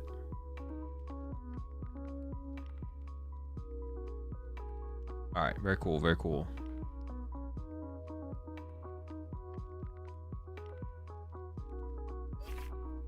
Why decide to play only one Pidgeotto and 3 Candy? Because I felt like the format was a little bit more aggressive than item locky. Like the Guardy players were switching back. Like there was more non-jelly Guardies. Golden Go is an aggressive deck. And other Zard decks as well. Yeah, I just felt like, yeah, having the aggressive card versus the slower card just seemed better for the current metagame. Felt pretty good overall. All right, give me 1 second, chat. I'm gonna go make some food. We're back.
Can you explain why benching the Pidgey there was wrong 2 games ago? Sorry, just new to the game.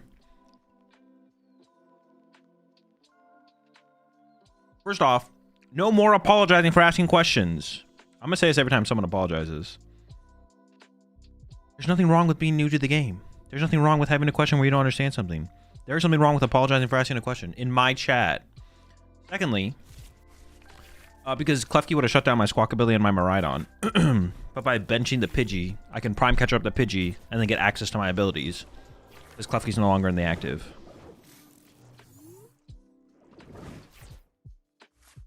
Ooh. Alright then.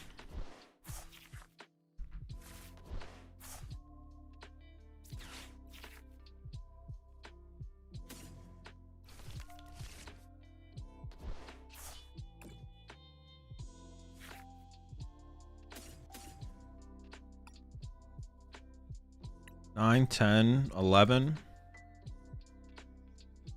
4 energy prized.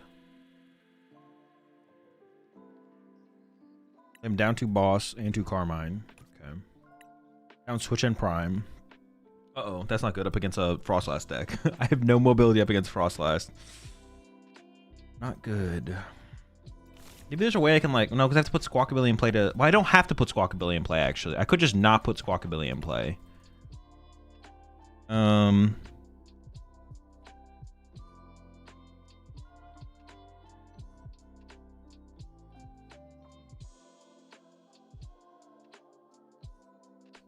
They can already trap my Fez. Trapping my Fez is like more than enough, to be honest. If they play it, they play it. I get cooked.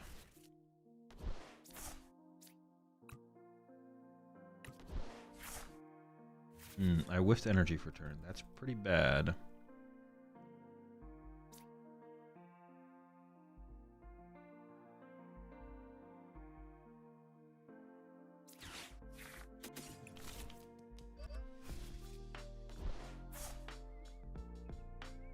Could play Ionis. I want this on the bench. Alright, I mean, I guess we're kind of chilling.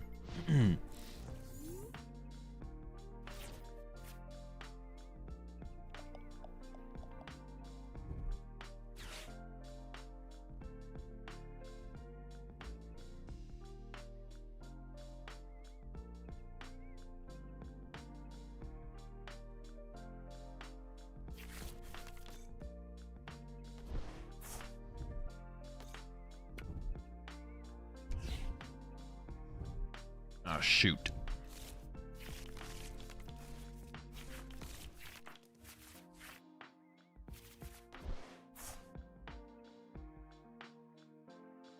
Well, there's a good chance they play Maractus or Yveltal. It looks like it's not Grimmsnarl, so we're in trouble.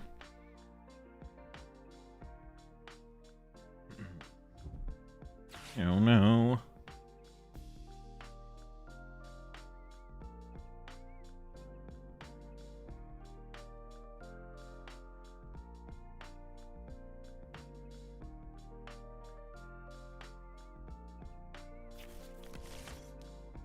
The fish?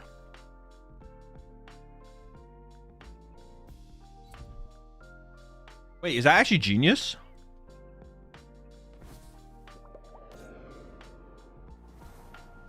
Really sure the Bravery Charm doesn't die to a Soul Rock with a Vitality Band.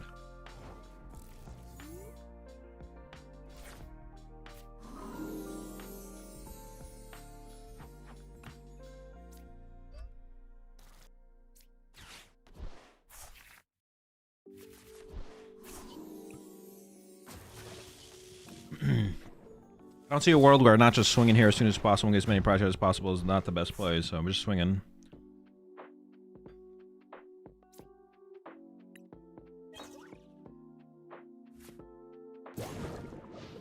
What electric deck do you think is more fun for you, the list or your most recent Joltik box?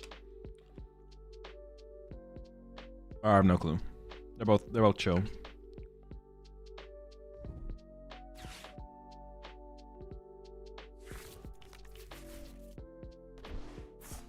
No, they literally just actually play that card.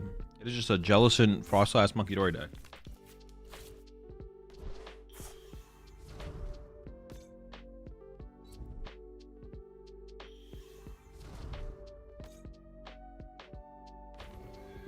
right?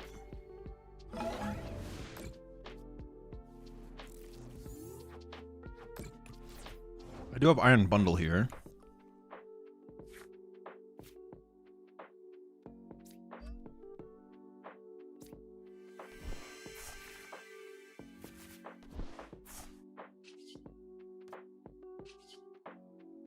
If I could find Magneton. I couldn't, but honestly, arm press into amp. It's not bad here, right? Well, arm press into amp action. Not bad.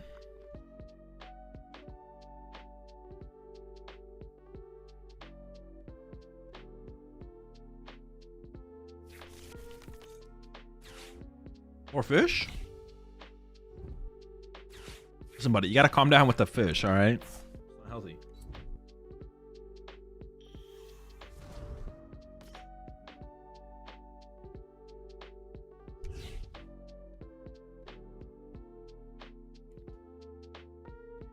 I'm gonna amp for 3.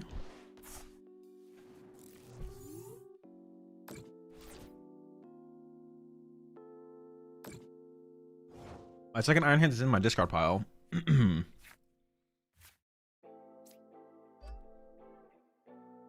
They put a Brave Charm on. I don't think it's gonna become a fish. This is my last boss, so I think I just hit him with the amp here. Let me see what happens.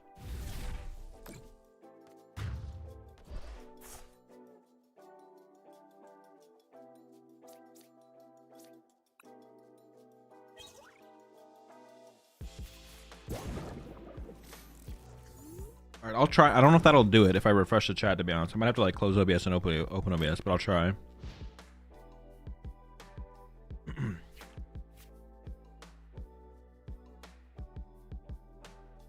Yeah.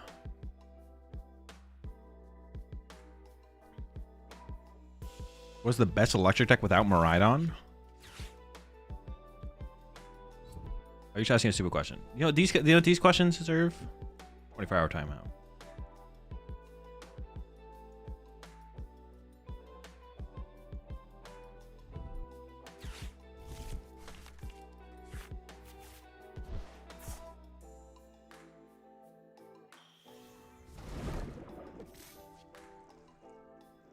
Three Frostlass. Dude, that Monkey Dory on their bench is cooked.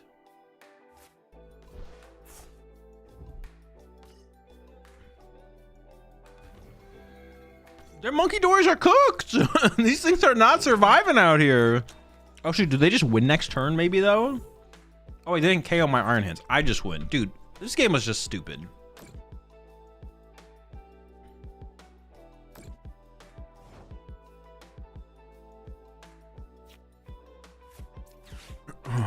What a stupid game.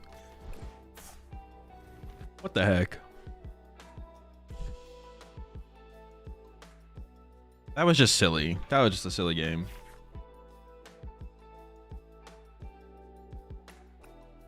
All right, one more game.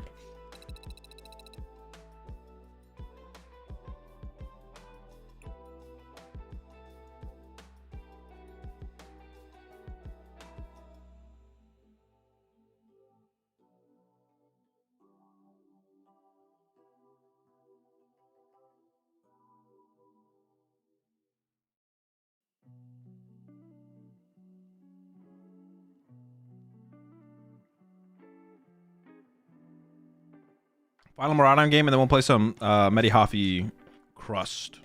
The Crust deck.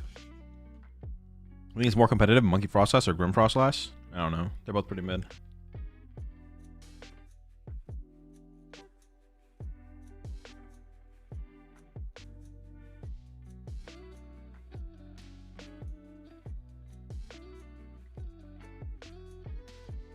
We also need to come up with a buy list for this set. King tonight? Probably not. Probably tomorrow. I do need to do a buy list for Ascended Heroes, though. So any new decks to prepare for Curitiba regionals?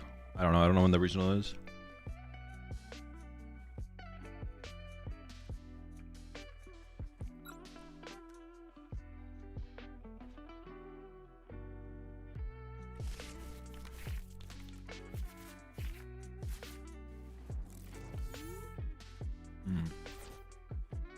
Look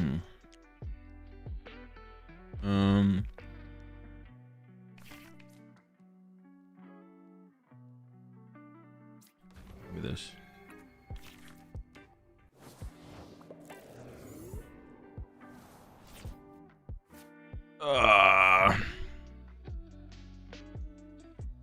Dude, losing 2 generators is so bad. Oh well. If I ever pop one on this? No, probably not.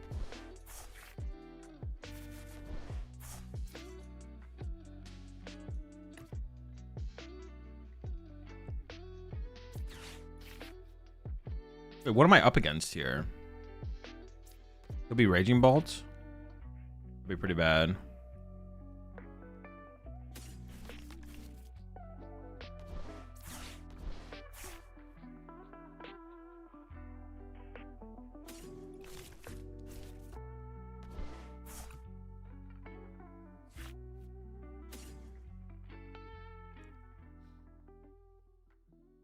Wait, that is so bad if it is. I don't even know how I win if it is, to be honest. Yeah, it's pretty bad. It starts pretty weak. Yeah, I think we just pass and hope for the best. Hope we don't get turn 1 KO'd or anything like that.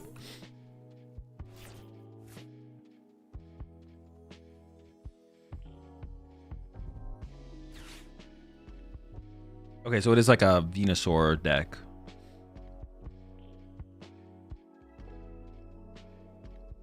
Probably win through Zekrom. I mean, I think the first 2 prize KO I kind of just lose. It doesn't really matter. Or I'll most likely just lose. Right on KO Teal Mask? Maybe. We'll see. See what the turn looks like.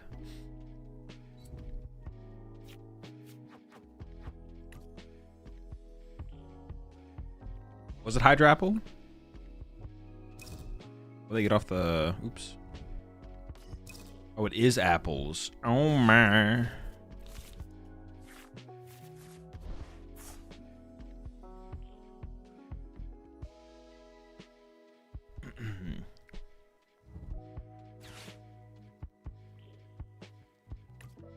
Hella apples. Oh, they're just giving me the 2 prize cards off the Celebi? Okay. Alright then. Hit him with that Traverse Time. Pretty good attack though. Not gonna lie. It's a good one. Alright, this is gonna be still pretty tough to win.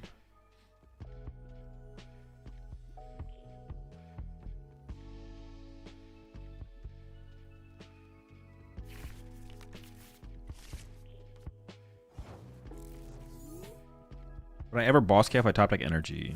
I probably wouldn't still, right? If that wasn't energy there, I don't think I'm bossing.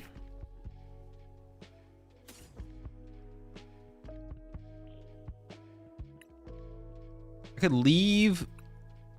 I kind of want to KO the active with hands though.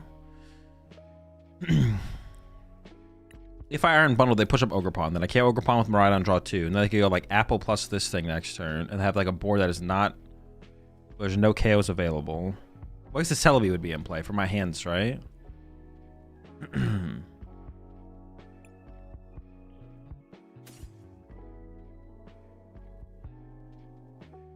Was that better? Or I don't know if that's better though.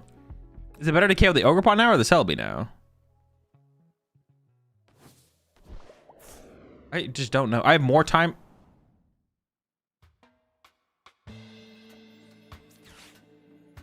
I don't know if it really changes anything, to be honest. I can't come up with why this would like change anything.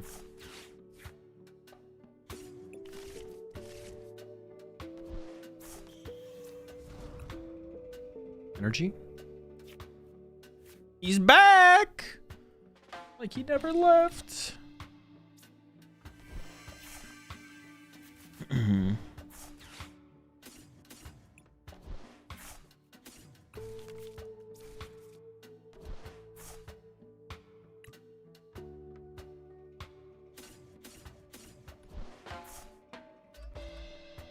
Man, I'm in still such a bad spot. I need to get a generator. Oh, I don't even want to talk about it. I don't want to talk about it. I don't want to think about it.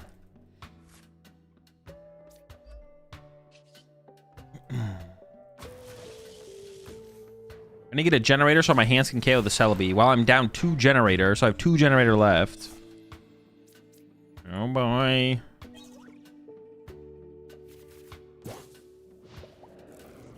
Let's see what happens.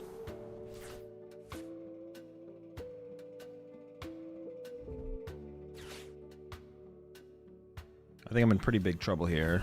And then I would have to find... Oh my gosh. I have to find Zekrom. So I have to get generator for 1...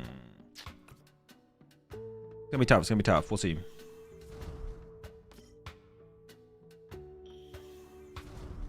I think it's 160. Well, I guess they have to KO my active here as well, though, right? Like, they don't have that yet.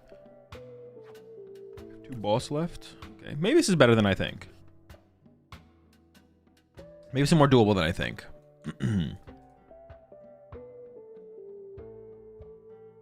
Hazel, have you made a buy list for Ascended Heroes? I have not.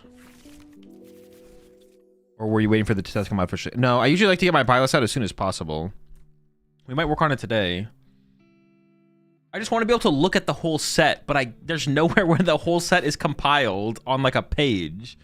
So there's nowhere where I can go to look at the whole set and then like go through it. Holy, Poke Beach eventually drops like a full set thing. I'm assuming someday this week, Poke Beach will have one, so I might just wait until that happens, to be honest. Yeah, I like to look at the whole set and go through the whole set and have the official full set list so we know, like, I know exactly what I'm looking at, but... but there's nowhere where the full set is, like, laid out like Poke Beach does it eventually right now. Wait for the end of the week? Yeah, I'll just wait till the end of the week, I think. Buy list Pokepad? It won't be a very big buy list, I don't think, but it's more than Pokepad for sure. When will Ascended Heroes be allowed in comp? It's always 2 weeks after the set comes out, so 2 weeks after the 30th.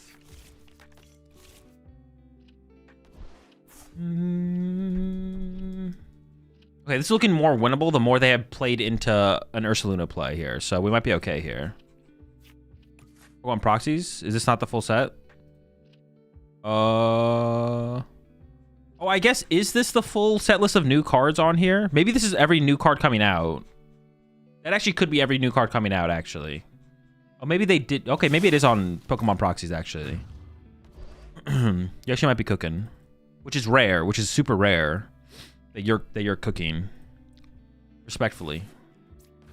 Of course.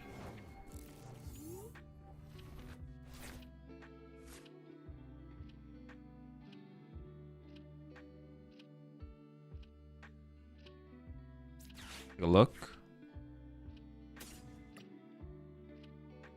I have 1 generator here, 1 generator. So I have to find this generator. I have 3 researches. I almost would want to like draw with Fez first. And I could use this to get Zekrom and Zekrom with generator. No. I mean, I could do that, but hey, if I put Fez down, as soon as Zekrom, I don't think I grab anything here. But I am tempted to Fez first. Play. Because research C's +2. I have a pretty high chance of seeing a research here, right? Like, pretty good odds. And I drew my Ursaluna. All right, cool, sick. So now I gotta put Ursaluna down. And I gotta attach here. The reason I didn't want to draw Ursaluna now is now my opponent can go KO my Ursaluna before I get to use it. So that's not good, you know? It's just not, it's not very good. It didn't hit the generator. Okay, this is really bad, man. So I gotta get rid of energy research because I have to keep the Zekrom.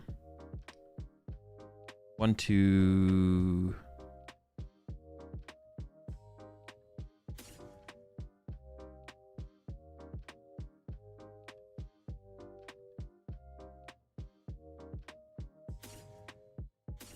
A lot of researches left. But I actually don't want to research, do I? Because I would draw too many cards. Well, I could research first before I Fez. I want to keep the research, actually. Okay. So I need the generator. Oops. Mew for 1 into generator. Generator hit 1 energy, put it on the...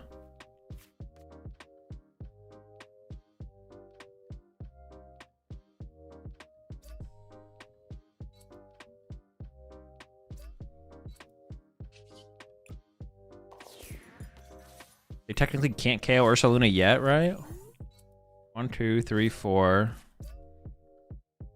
8. Oh no, they do. Oh no, but they lose energy to retreat. I guess technically they don't actually. Remember you asked if I want to be a Monazul? Will I accept? Oh, I've already retracted that statement. It's official as well that you can't, so no.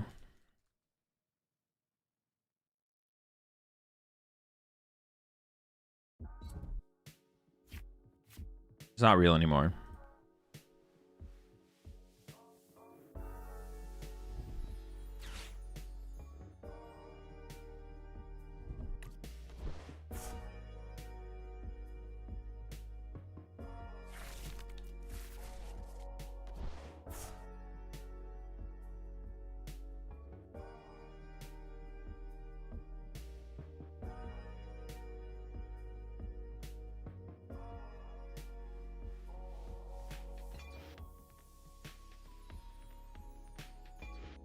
Do they have the KO? I could Zekrom KO.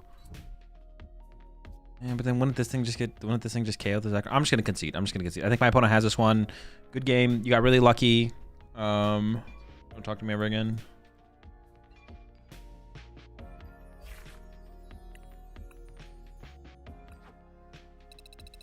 Yeah, we can go through a buy list today as well. All right, let's crust. Before I get sucked into another Miraidon game. Let's get crusty.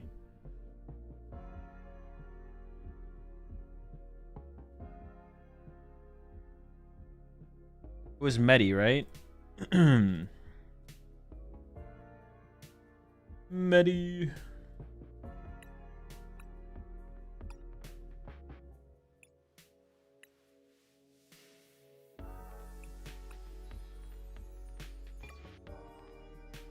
Medical energy. Gotta stay healthy. Crustle's got that health insurance. 4 creams and a Pokevital. Dude, these Crusts are staying healthy, bro. What the heck? Yo, Medi takes good care of his Crustles, man. He keeps the squad in good shape.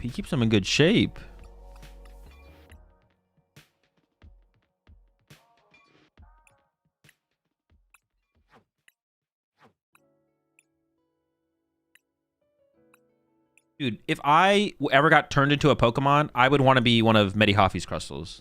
Like,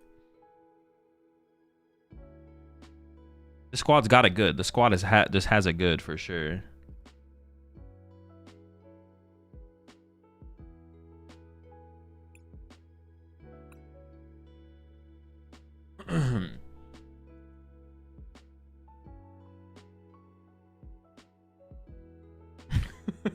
Why are we playing Crustle, a deck notorious for its toxicity and unfairness? This has made me think lower of the AzulGG brand. I will not be supporting this in the future. What?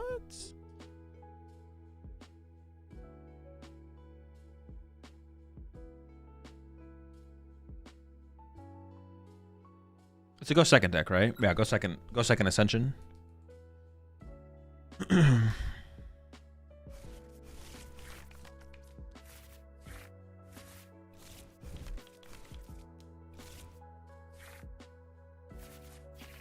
We are gonna mulligan a lot. Excuse me? Is this about to be a crust off? But they're playing Crustle in... They had Psychic Energy in there. Is this literally just Crustle versus Crustle? Monkey Dories has got to be annoying to deal with, though, to be honest.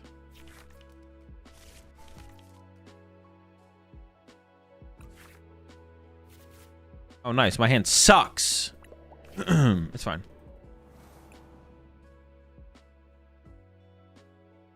This is versus Tank Kang, I think. Oh, that would make sense. The Psychic Energy would make sense then. Trolley plus Psychic, yeah. It probably is Tank Kang, yeah. I'm playing Birmingham Regionals on Saturday, playing Can Crustle. Expect to lose, but can have a good time. If you're looking for something different, though, honestly, the Crustle could be the way to go after what happened at Toronto. If the Golden Ghosts start cutting Lopunny, then the Crustle is really good. I would say if you're committed to Tank Kang, then you should take a look at the Moltres spell from Samuel from Toronto. That build definitely piqued my interest for sure. Yeah, sure. Same. Yeah, I also just go first and open Precious Charlie all the time. Really good. How do I overcome the door? Do I just boss the monkey? Like, what do I do? How do I overcome the monkey dories? I feel like I'm at a disadvantage here. Well, I have more Crustles. They have more monkey dories. Maybe not. I don't know. They have less crust.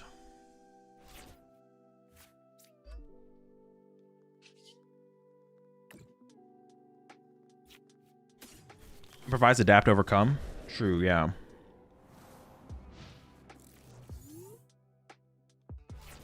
You don't swing until you have boss on monkey? Well, maybe. We'll see how things develop. You deck them out? What do you mean? They're going to attack me with Crustle.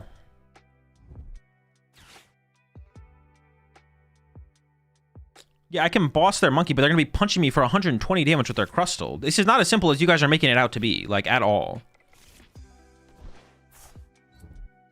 It's definitely not as simple as y'all are, like, are making it out to be at all. Like, look at, I'm about to get punched.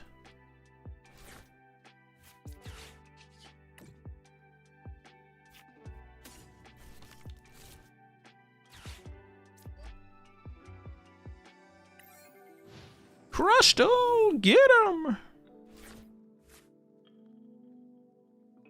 Honestly, I kind of want them to boss my Dwebble. I want them to boss the dweeb here. Please boss the dweeb. See, in this situation, oh yes, boss the dweeb. Heck, they just made my dweeb beefy dweeb. I kind of want to punch their active here. But they probably have ice cream in the hand as well, right? But I want to lose access to my reversal. I definitely don't want to play that. Wait, why is there an Ultra Ball in here? Arm for Ultra Ball? I guess, sure. I don't want to kill the monkey, though. I don't want to kill the monkey dory here. It feels like mid. Punching the active for 120 also feels mid. Well, they just monkey and then they beat me, so I can't do that, actually. All right, it's got to be kill the monkey. Oh, I can't! It's beefy! Dude.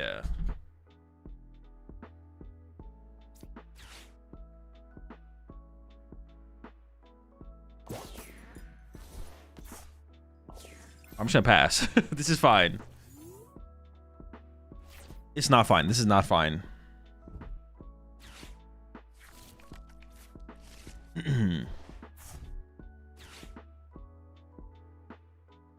Deck out win con? That is not a win con. Deck out is not a win con in this matchup.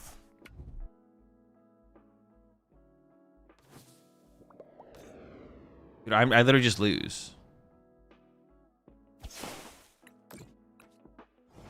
If I punch, I lose. If I don't punch, I get punched first. Like, all right, pack it. I could have bossed our other booth there, I guess. You're winning the deck out war? Oh, sick. Let's go. Honestly, that might not be a winnable matchup because of... No, it's definitely winnable.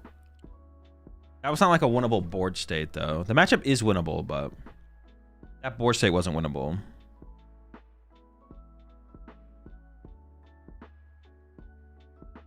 I think it's winnable, but that board state's not winnable. Want to boss the Kangaskhan and pray? They'll just find Penny eventually.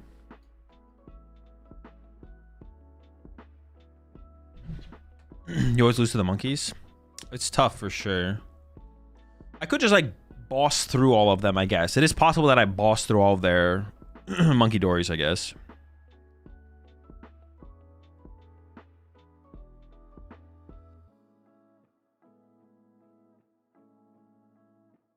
Is this list just 4 Crustles? It is, yeah. I wonder why there's an Iono in this list. I wonder why there's an Iono. Yeah, Iono seems kind of mid.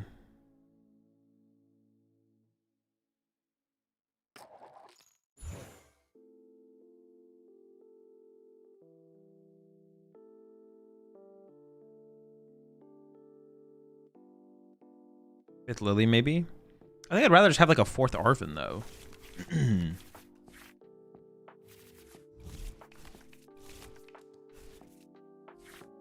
I don't know. Guardy? Do I just like concede? Like I can't beat Guardy, right? Can I?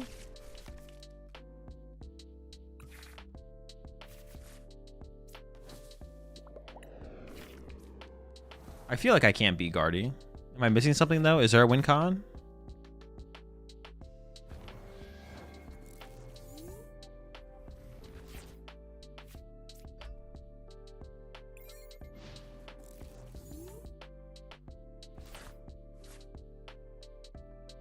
The crust is a bust. Well, like, what is my win? Like, Screamtail. They can hit me with Mute. They can hit me with Screamtail. They can Monkey Dory damage from my side of the field. I've been playing since the recent Lose Determination. Anything changed in the meta? Not really, no.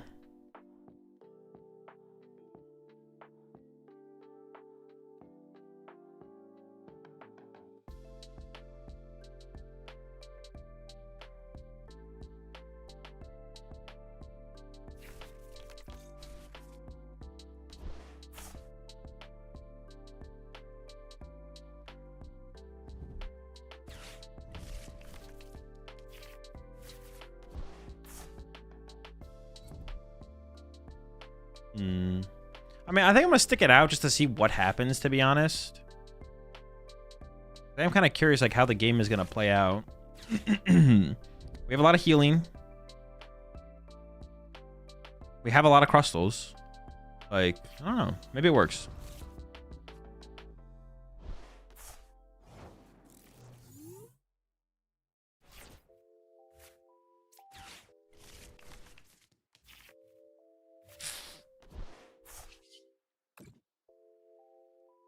I was hoping for a little bit more off that, to be honest. I'm not gonna lie.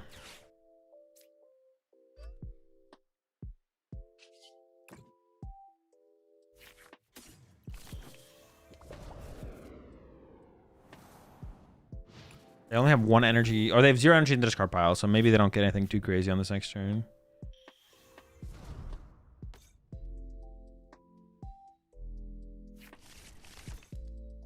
Don't Crustles run Iron Throws have a chance against Guardy? Some builds do, yeah. Not this build. What's up, Diego?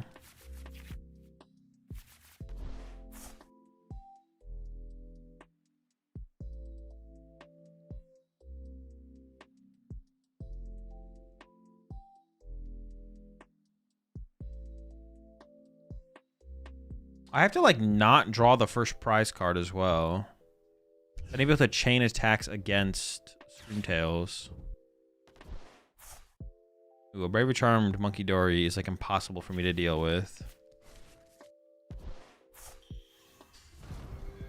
Because if I like go attach active KO Screamtail and then they just go Screamtail KO Crustle, I can't go Crustle KO Screamtail. So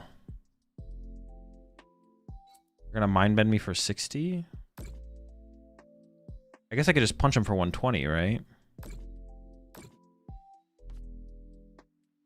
I do have a miss there, so I can't be confused.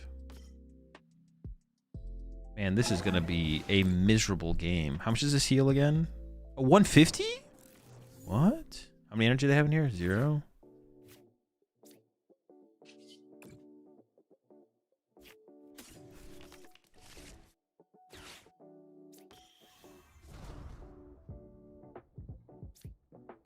Dude, this is so dumb.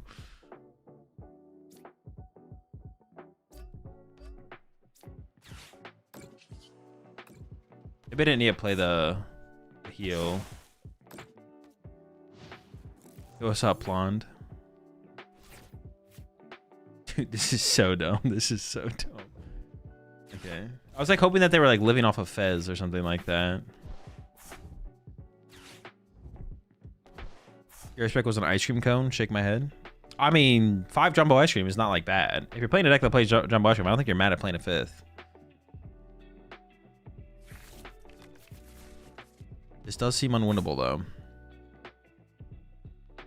See how my opponent approaches this though. Maybe they just don't have it like that. Seems like they might though. I could definitely go like Screamtail KO my active, double Monkey Dory, put 6 on my Dwebble.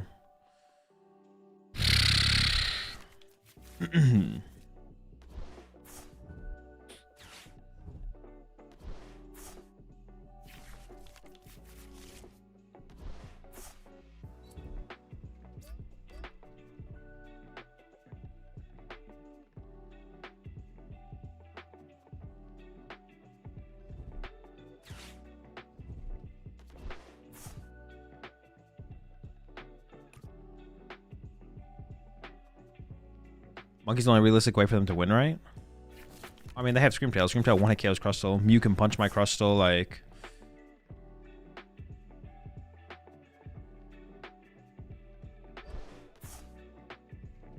Does this deck have options besides walling and hitting? Not really, no. That's on straight Pult. Not viable right now. You have no win condition against Guardy.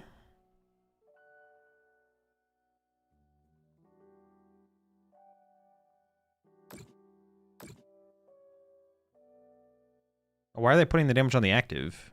I guess they're scared of me having Monkey Dory. They just don't know I don't have it. Oh wait.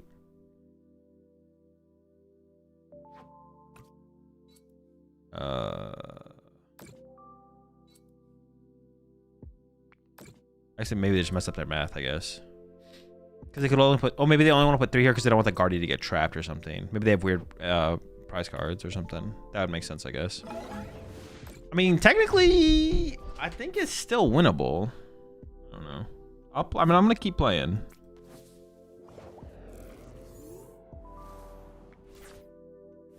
I haven't come up with a reason to concede yet.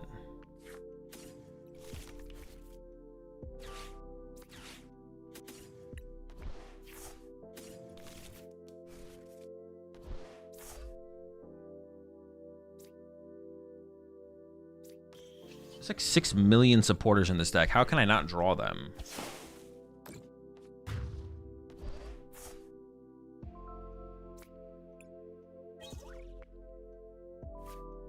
There's 4, 7, 8, 9, 10, 11, 12, 16 supporters. Well, that's actually not even including boss. Well, that's Pokegear. So 16 outs to like a supporter that would help me play the game. And then on top of that, there's 4 bosses orders. Okay, Screamtail's back. I have to imagine they're just gonna... They're not both Night Stretchers, right? Oh, no, they're not. All right, never mind. If you played Dango, would Eerie be a good tech? In Dango? No. The same exact play again? I mean, that's all I got.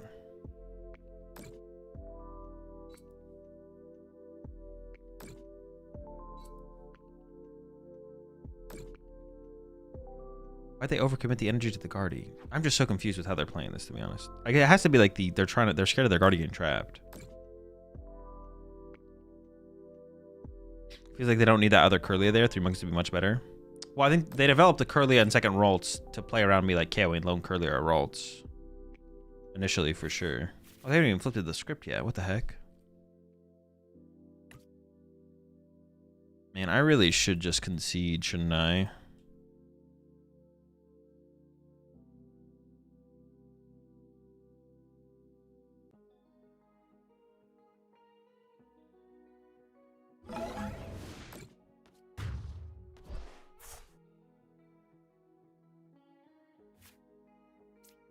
Why do I feel like Guardy players just top deck like crazy all the time? Because the PTCG Live gives them a better algorithm to like top deck stuff.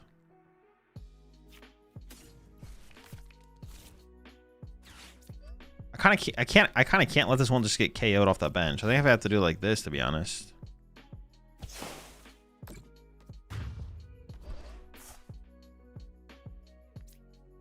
How much damage is the Curlia could KO me here? What does it do? 30? You still have 2 recovery cards. I can get Monkey Doried for 60. Dude, I'm packing it. I'm out. Last Crustle prize. It only plays 3 Crustle.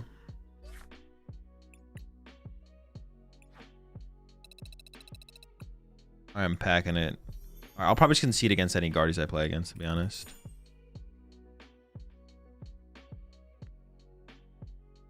Does not seem worth sticking it out and playing that game.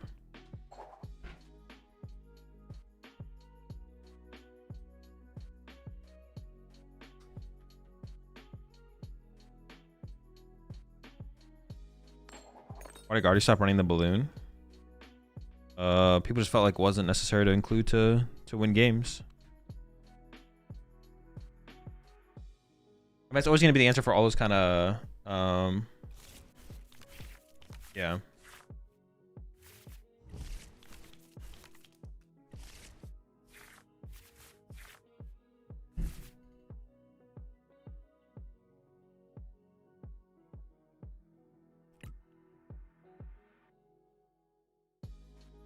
It's like more specifically. I mean, that's kind of it though. Yeah, people just don't think you need to win games. I don't have a strong take on Gardevoir, so I don't have like a more in-depth breakdown, I guess.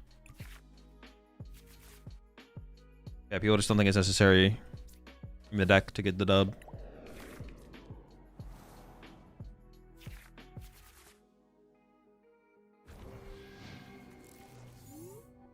Did I just hit another terrible matchup? How much HP does the... What the fuck is this? Oh. How much HP does this thing's evolution have? What does this thing's evolution have for HP? Is it 120?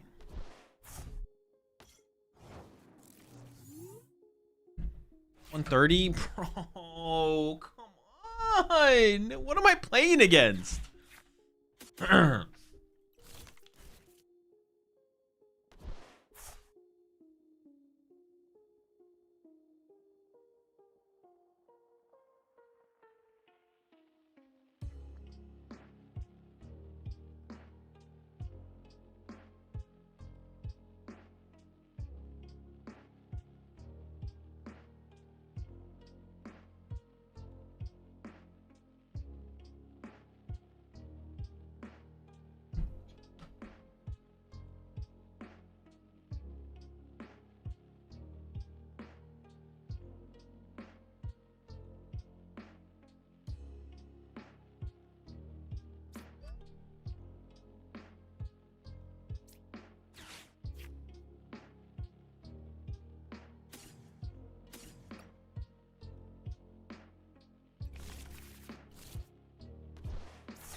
I should have done this differently, to be honest. Actually, I don't know. I don't really want to Ascension this one out. Yeah, I should have done that differently for sure. I probably should have just attached to that bench and then played Lily's Determination, I guess. Left a Dwebble in my active. There's a way to win this for sure, but it's not the way I'm currently playing.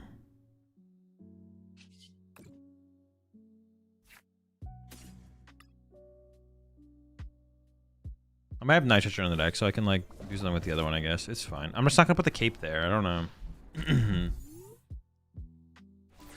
I want to save my cape for like the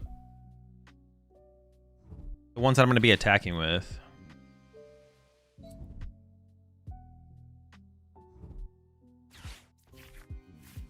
Do I have energy in the discard pile? Grass, yeah. So I am just dead.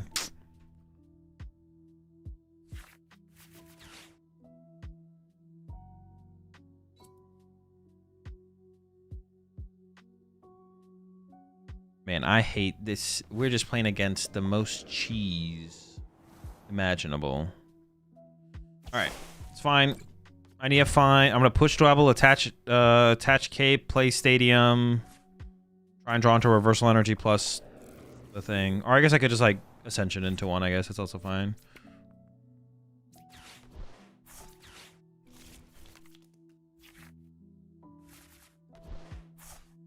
Close. Not quite, though.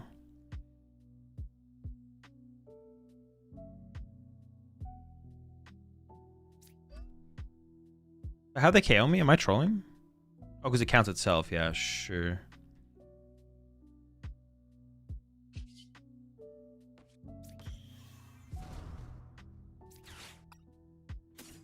No reversal energy. No access to reversal energy either. We're kind of screwed.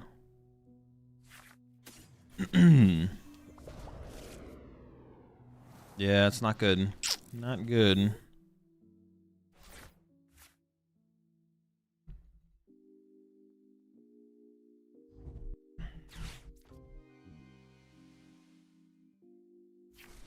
Deck would you recommend for locals that is heavy on Dragapult outside of Guardian Dango? Oh, outside of Guardian Dango that's heavy on Dragapult? Zork's fine, I guess. You should run Neutralization Zone in this deck? No. I shouldn't, actually. You're wrong.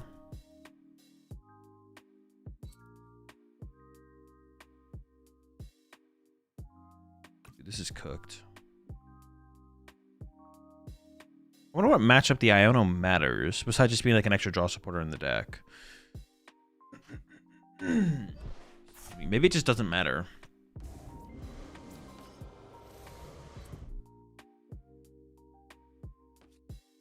Are they gonna torment me, not realizing it doesn't do anything? Bruh. No way.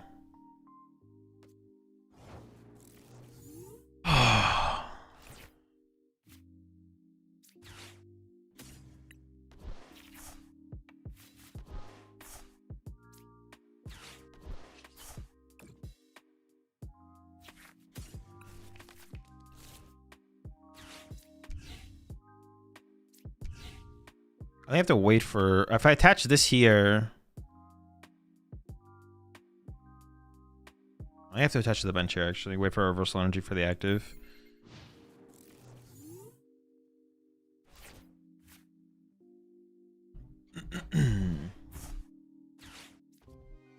My mom said this Crustle deck is dumb, and if I play it, she's disowning me. That's probably reasonable, to be honest. Sure. I mean, it's still winnable, to be honest. It's still very winnable. Can you find some reversal energies? They exist. There's 4 of them in the deck. I've seen them. Oh my gosh. What the heck? They hit for 180? Dude, we're getting dumpstered. So if I heal 80 on this, they still KO me. So I need like to double heal. Alright. So we're just going to give up this Crustle. I'm gonna do a punch. We're gonna heal other Crustles. Get rid of that. I don't like this Crustle. He's going to die, and that's fine.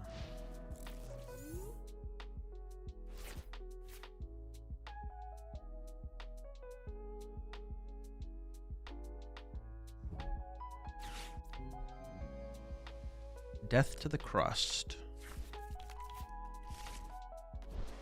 Are they actually gonna gust here? Seems a little weird.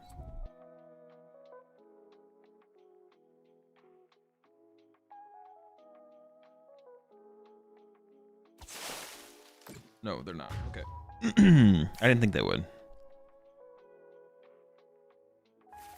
Okay, we're starting to get through these spiders. Making progress.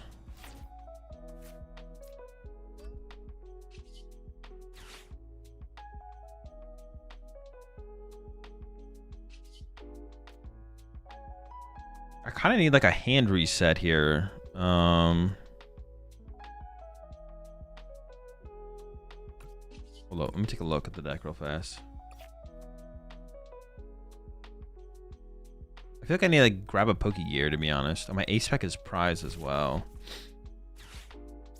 I think it's gotta be Arvin for a Pokegear. And then bonk. Gotta start getting to these spiders at some point, so. Now we could get Dude, this is miserable. Now we could get what is the card called? Archered. You can get Archered. Where are the Pults at, man? I'm trying to play against those Pults.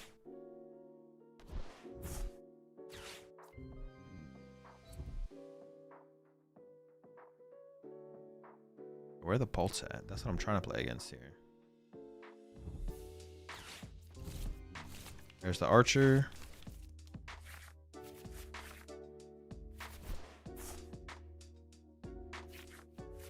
That's gonna be so hard to ever heal out of this. What's my prize card? Pokegear.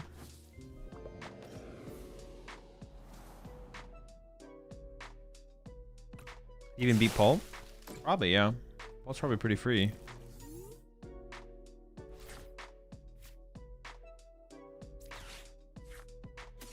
Hold up. The nuts. We're doing it.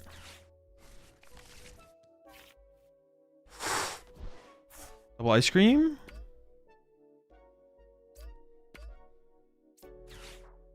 I may as well do it now.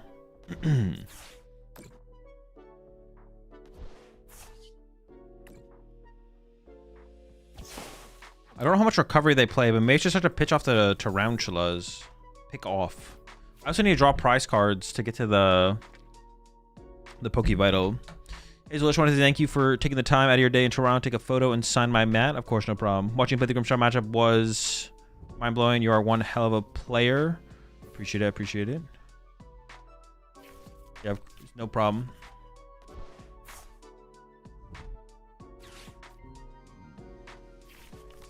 Check Medi's matchups at Toronto. What did Medi play against? Bolts and Charizards. Lost the Guardy, Pidgey Control, Zorark. Oh, I guess because they have the bunny, right? Yeah, it's going to be tough. Beat Thorns Crustle, though. Hold up. Oh, but they don't have... yeah, they're just like... They don't have Monkey Dory either. They're just a worse Crustle. They're a worse Crustle deck against this Crustle deck. Did tie a Paltnor and a Zard Noctowl. Probably two ties you're not looking those are like pretty bad ties probably.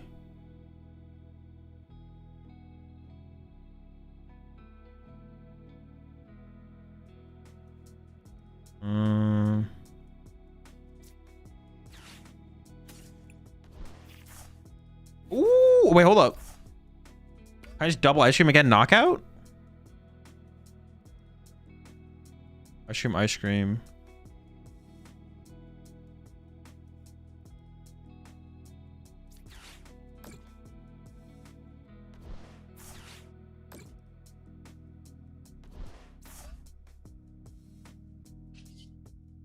Oh, well, not knockout, but punch. Whatever, same difference. I could have counter catcher there. I don't think I need to, though. Now, I'm out of ice cream. And my Pokevital A is prized. So, we're probably in trouble.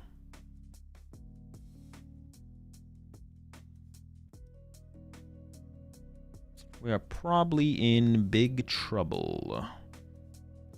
Zard Noctowl didn't even play a single prize attacker except Charmeleon and a Fanrotom.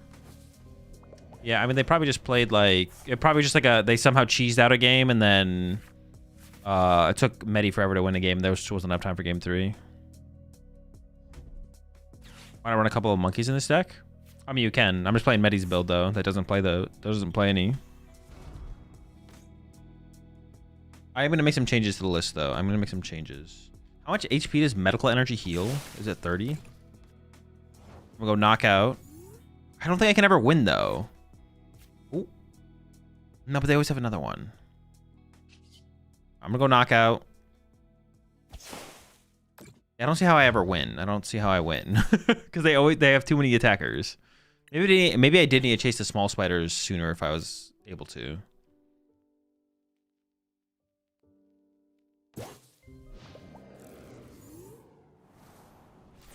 They're gonna go Knockout, go down to 1. I'm gonna go Iono, Counter Catcher, KO the one off the bench. Maybe they don't bench a Pokemon this turn.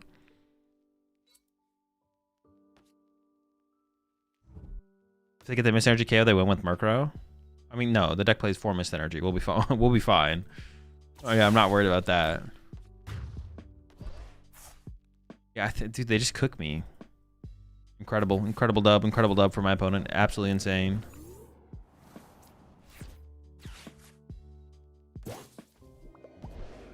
Just one counter catcher in here? Yeah.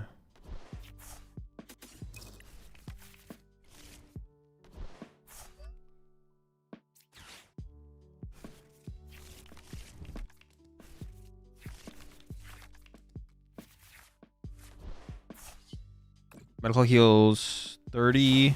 So if I get the Pokevital A off the prize cards, I can heal... Wait, hold on, actually. Maybe there is hope? Oh, hold up. Maybe there is hope. Hold on. They hit for 150. I heal it all punch.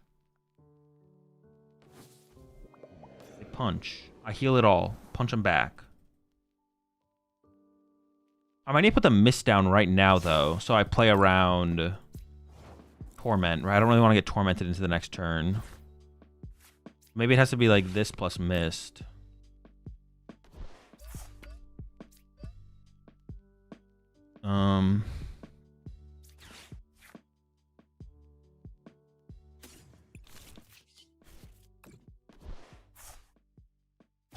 Punch for 120. They hit us for 150 back. Could be happening. Could be happening. We need him to brick for another turn, though. Oh, no. A spider. That's fine. That's fine. That's fine. No! 10 cards? Come on. Dead draw for a turn. Longer.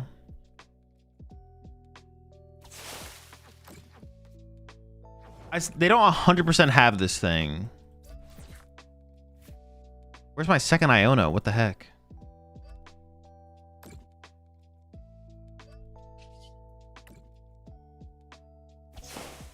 They have a big spider we lose, or a Night Stretcher, or recovery plus an Ultra Ball. Something. There's a lot of ways we lose. Yo, push the 30 months there, Dos Madres. Dude, we got the Poke Vital and everything. And yeah, alright. You know what? Just get me out of here. I don't even want to see it. Are we out of ice cream? Oh yeah, we're out of ice cream. We did draw pretty fortunate to actually like pull off the ice cream place, to be honest. Hold up. I want to make some changes. I want to go another of these. I like the crust. Big crust fan. One less of these. One less of these. One more of these. Something like that. I wouldn't hate another jet, to be honest, as well. Or another chorus. Another jet, another chorus. The deck does just have 14 energy in it. That's a lot of energy. But I could see cutting a mist for a chorus. Actually, I'm going to make that change. I'm going to make that change.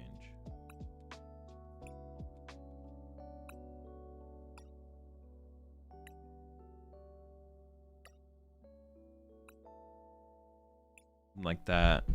What's the E-Hammer for? Pulp. Nor. Get rid of their Neo Upper off their Dust Nor. Yo, push it 7 months there. Marshy.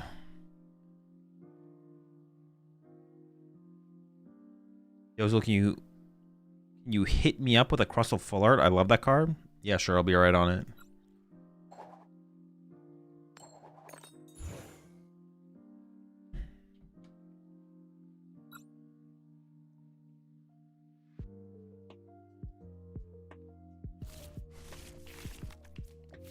No mulligans? Bro, we're cooking. Let's get it. No mullies? I kind of want to hold the hand for a turn because I have the backup Crustle in the hand.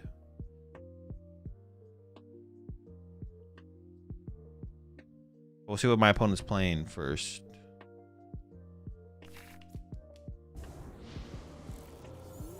Do you go about breaking apart decks that get rotated out? I mean, I don't keep decks built to begin with, so like, I mean, you just take the cards that rotate out of them and not the other ones.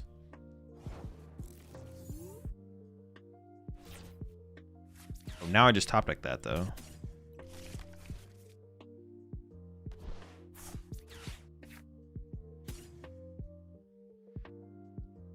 What is their win con against me? Do they have a good win condition?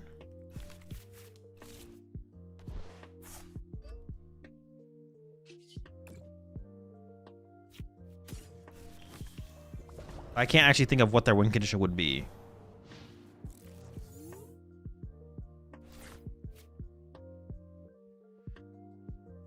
Hope you don't get missed down in Terminal. Is that it? Is that all they got? That's all they got? That's pathetic. Pack it up, buddy. You're done. Oh, Yveltal can attack. That is true. And Monkey Dories. Ooh, okay. Maybe they're cooking. Maybe they're cooking. Hold on. They're not giving up. They're going in. They're making moves. I'm just gonna probably hold on my stadiums to bump livelies, so I'm not even gonna play this next turn. I actually might even just Poke Gear to try and find a Arven. We'll see.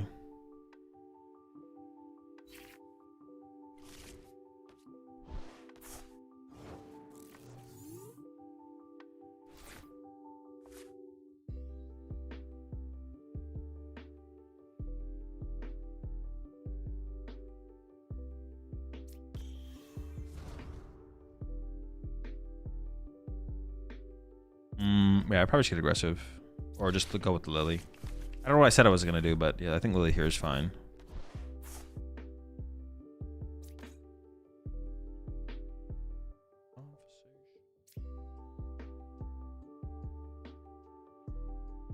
Well, I can actually go 1 Crustle without the cape into 3 Crustles with the cape. So maybe I keep this Crustle capeless, you know?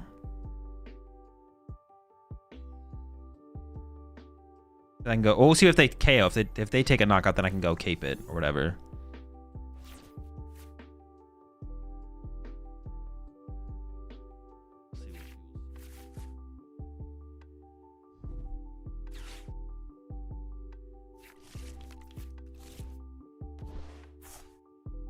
If they penny their Kang and Yveltal put a corner, isn't that a win con? Win by deck out? No. Crustle has shred. We're chilling.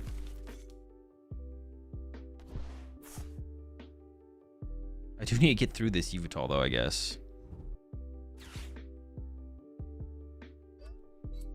I guess there's nothing prompting them to attack anytime soon, right? Well, no, I'll just start bossing their monkey doors and KOing them because they don't have that much recovery, so yeah.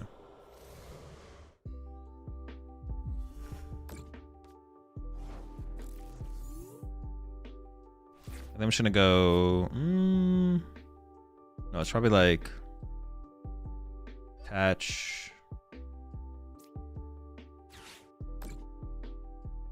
I guess I have to be a little bit careful because are they just gonna boss up one of my benched things and trap it while they move all the damage to my side of the field?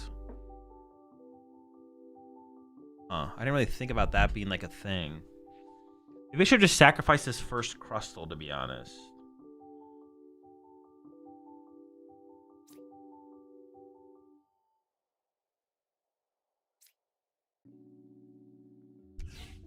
Yeah, this is gonna be weird actually. I should have played these differently for sure. I should like sacrifice the I need to like let them take a KO, to be honest. The fact that they haven't taken a KO yet makes things awkward.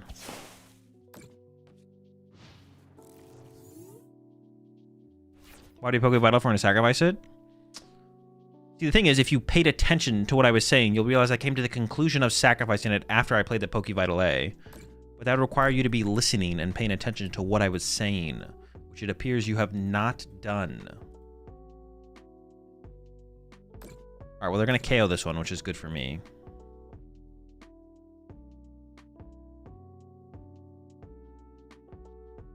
This is good. This is good. This is where we want to be. I should have just, like, fed the crust. Like, I should have just let him 2-hit the first one and just, like, chilled. And just, like, built up my other crustals. Yeah, I just have to be okay to sit there and, like, sacrifice. Sacrifice the crust.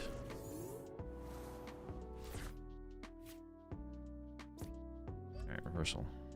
Do they just concede now? Like, what is their play? I don't really need to play anything else, to be honest. Should probably progress towards something here, though.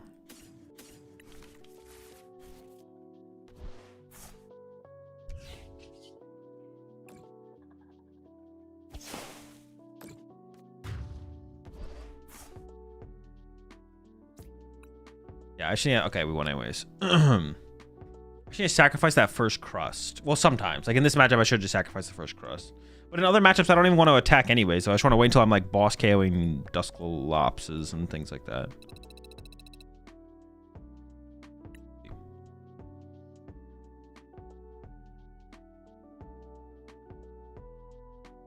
Our first crusty dub. Never mind, I was early this stream, but yeah, GG's Azul, thanks for coaching after our match. Yeah, of course, no problem. Yeah, I did already take a look at Toronto earlier in the stream, yeah. Nope.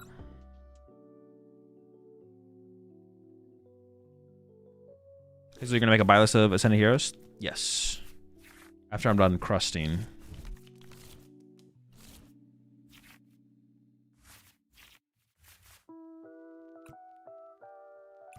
Grimmsnarl?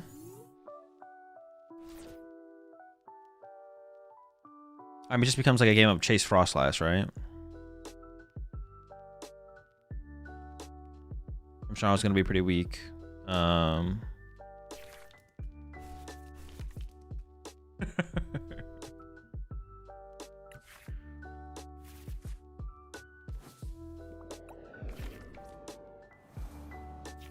go one Bluestone. These are all good cards. We'll see. I guess I have to like Morty away a... Actually, maybe I don't even Morty turn 1. How many Pokemon is my opponent going to have in play as Grimmsnarl? Probably not that many. I could honestly just boss Snorunt for turn. Nah, I don't really want to lose a... I should probably just evolve my active. I could Buddy Poffin for 2 Dwebble and evolve the active. That's probably fine. The dweebs in there. I'll give them some time to start to build things up over there. I need some time, though. I need some time.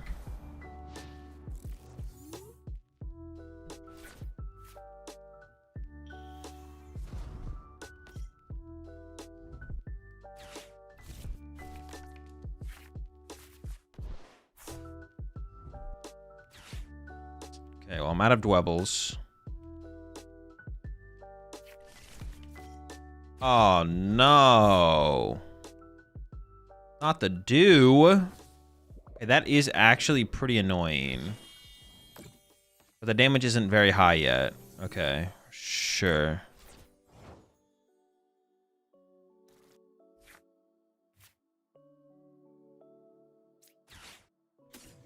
I want to see a little bit. Oh, nice, sick. Exactly what I want to see, you know, honestly. This is honestly the Badoo. That's not good. The Badoo's not good. They can just sit here and build up like Frostlasses and Monkey Dories, and then Badoo and stop me from ever being able to use Jumbo Ice Cream. I mean, chaining Badoo isn't like that easy for them, but I have to choose between KO and the Badoo or KO and the Frostlass. I feel like KO and the Frostlass has to be the better play, but I don't know. Second Imp is interesting. Monkey Dory, yeah. Second Imp is super weird. I feel like for the current setup, the second Imp makes more sense if it doesn't make a ton of sense right here. They kind of it allows them to go like Grim to set up a more Grim, but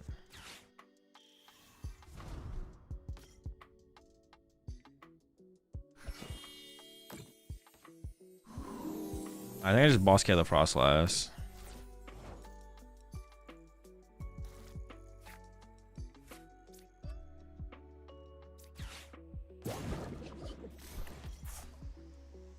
This is still not great, though. This is still not great. I can just boss a Frostlass again, though, I guess. The threat of the Morgrim is there now as well. Oof, I'm not feeling good about this one. Maybe I can just go with the Cape and Cape the active and then KO the Badoo this turn instead. We'll see. We'll see. We'll also see if they get the Frostlass reestablished. Also, if they go for a... Okay, if they're going for one for a Monkey Dory here, I think KO Frostlass is probably definitely the play, but...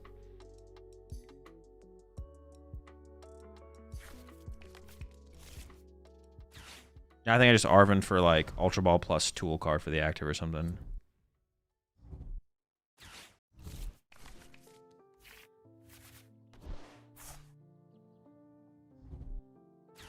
Yeah, Frostlass is back.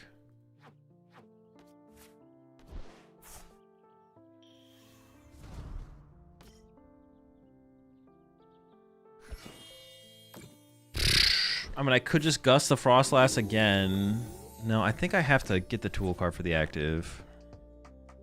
I need an energy for turn as well. Okay, nice.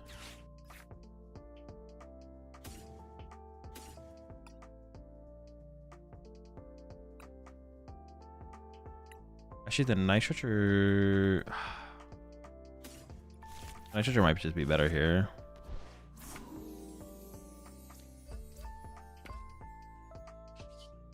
I guess I have to also like be careful of like needing Mist to play around TM Devo, but I guess I'm not there yet. Jeez, man. Okay, another Dwebble is actually also good. This game. This game is ridiculous.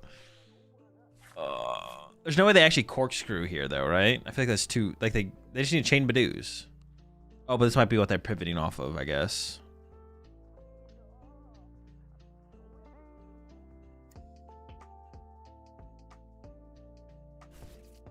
It actually might be winnable, though. This current crust is, like, going the distance.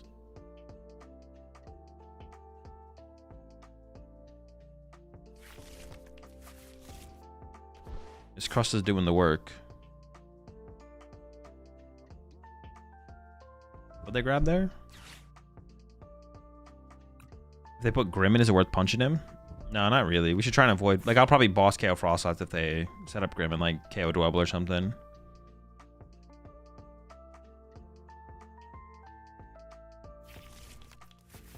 Okay. Did they already Arven? Yeah. Okay, so the Iono's hitting next turn. That's another Night Stretcher gone. That's pretty good, actually. They are going for the Grim setup. So they maybe are going to counter catcher a Dwebble here.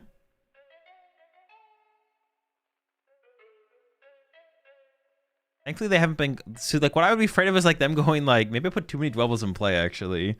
If they went, like, Badoo counter catcher Dwebble. That... Oh, they're going to go with the Morgrim Punch?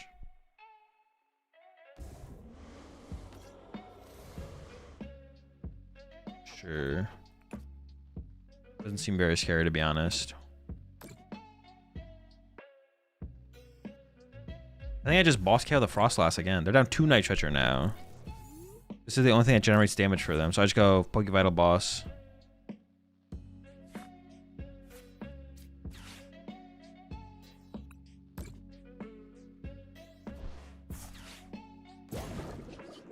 I've got a lot invested in this Crustle.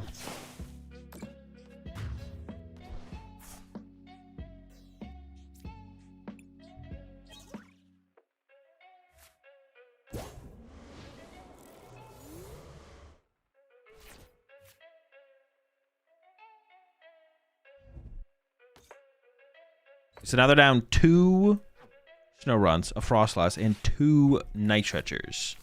Okay, I'm feeling like pretty decent about our situation, to be honest. I think we're cooking with the crust. I think we're cooking here.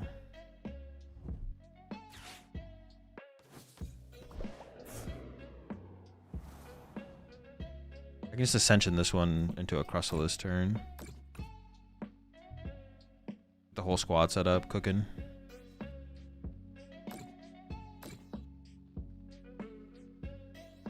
What? Oh, wait, double Dwebbles. Oh! I didn't realize I was getting cooked like that. What the heck? How many dweebs do I have left? 1. 1 dweeb. I didn't realize my dweebs were dying. I did not realize that at all. I mean, it's fine. I don't really care. Fuck these dweebs.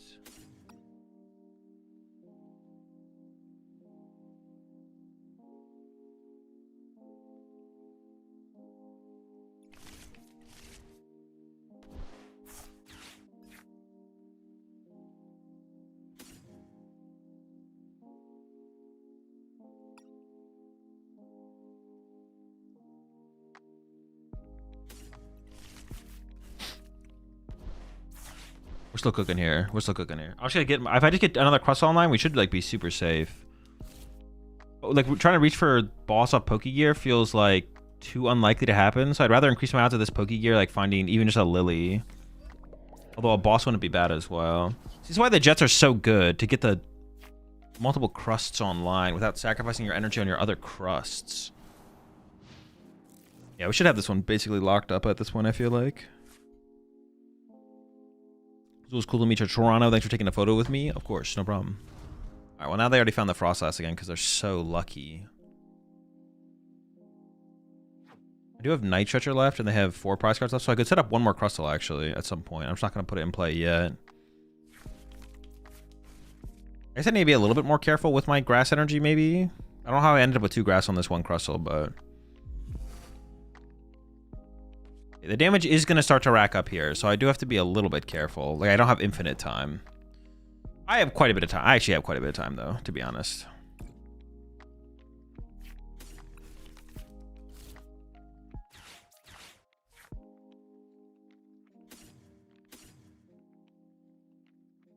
I just don't want to give them Artisan, so... But if they Iono me here, I don't want this back in my deck. How many Iono are they down? 1.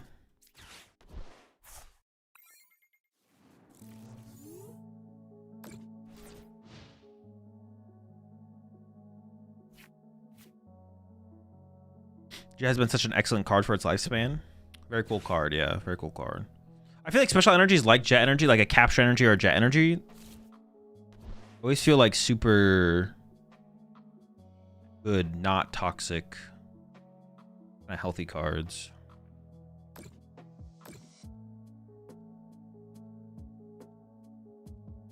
Or Speed Energy, Speed Lightning. Yeah, pretty cool card.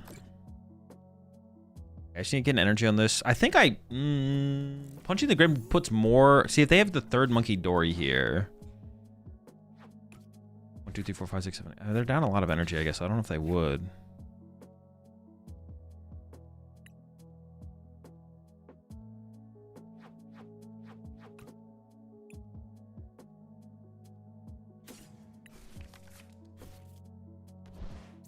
Wait, what can I even grab with this? Maybe trolled with this. Do I have a grass in here? Oh, I do. Okay. I can go Night Stretcher. Do I want to punch the... I don't even know if I want to punch the active here. Oh, no, maybe I do, because they have... I think I do just have to punch. Yeah, I think it's fun to punch. Because they have three abilities in play right now to, like, work off of. So I don't think it's... Like, if they had a third Monkey Dory, they would have benched it last turn. But they didn't, so we should start working through their Pokemon now. I think. Oh, no, but I could have not punched this, and then I could have found Boss KO Frostlass, and then I just win, right? Now I can't do that. Okay, that was probably a misplay, actually. I shouldn't have attacked. I should have got the energy, and then next turn if I get Boss off Pokegear, I KO the Frostlass, and I win the game. But now they have so much damage built up on this Grimmsnarl. Ooh, it's a little scary. It's a little scary. I don't know. That is a throw. Yeah, I should just not have attacked. Because they don't have enough damage to win the game if I just KO the Frostlass. But now they have enough damage on this Grimmsnarl to win the game with. Although I guess I could just Boss KO the Grimmsnarl. And then I just win by not attacking the next thing, right?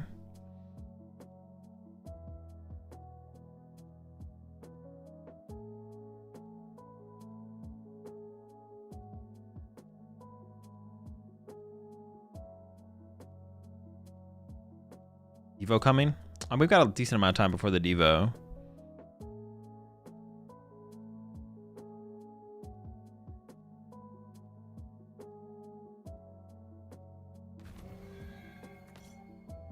Sacrificing a Monkey Dory is interesting.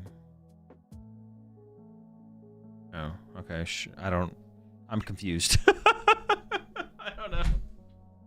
I'm confused.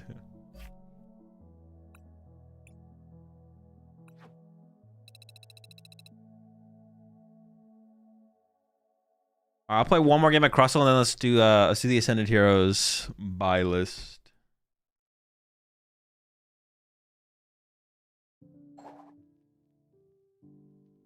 That's the plan for the rest of the stream today. Maybe they bugged. Maybe they bugged because they seem pretty committed to the game for a while there, or didn't mean to retreat to the Monkey Dory. Possible.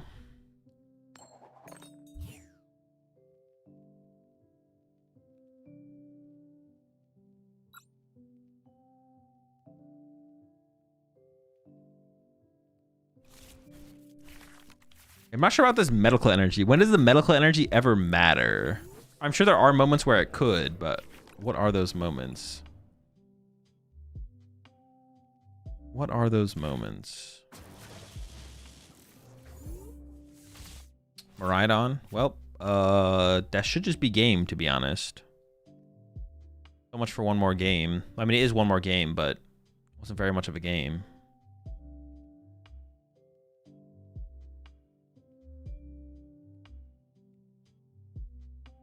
I guess I can just Culture's Tenacity for a grass and a stadium here, right? And that can be our turn.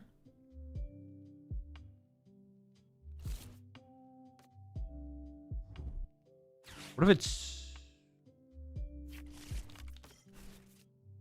I guess I don't know what they're playing. It might not be. Oh, they do have Mew. That's a good point. They do have Mew, so they're not completely...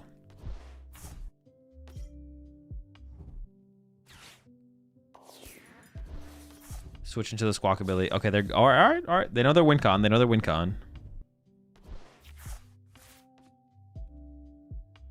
What's my favorite chocolate brand? I don't know if I have one, to be honest.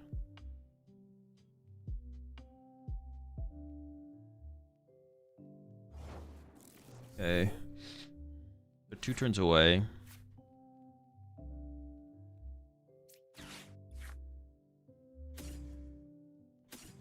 Oh, I didn't want to do this, though, did I? Well, I was just going to play the chorus.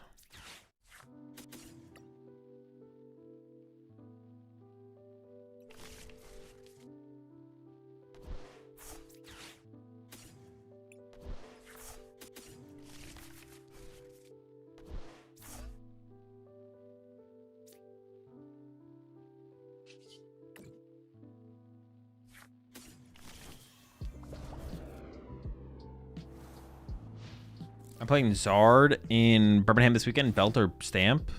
I don't know. It's tough. Yeah, it's tough. No Motivate?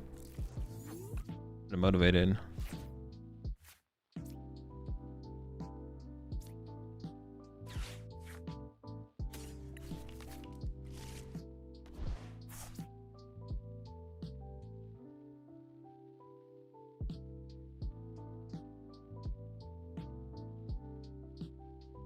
Maybe I just jet this one, to be honest. I think I'm okay with this, actually. Because they only do 120, like...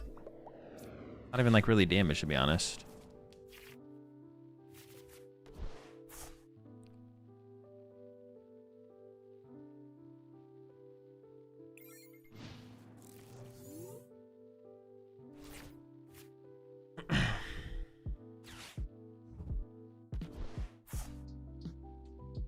We have 30 damage on you that you need to heal from Pokemon. This is genius. Bundled? Sure. Don't really mind getting bundled here. Why didn't they like Miraidon for like an Iron Hands and try and like bundle and then KO a Dweeb for 2? Belt or Stamp? I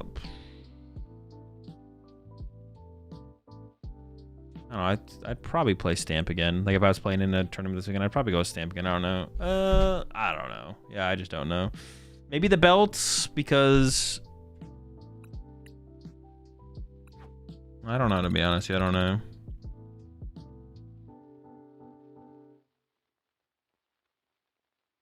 Stamp's just super sick. It's pretty sick, yeah. Is Professor Research not getting a reprint? I don't believe so. No. I think they're research or. Yeah, no. All right. Let's put together this buy list for Ascended Heroes.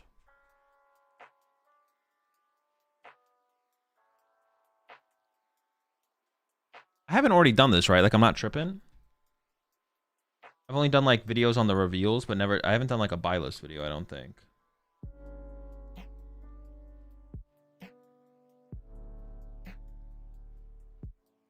It feels like I maybe... I feel like I've done so many videos on Ascended Heroes, but it's not been buy list yet.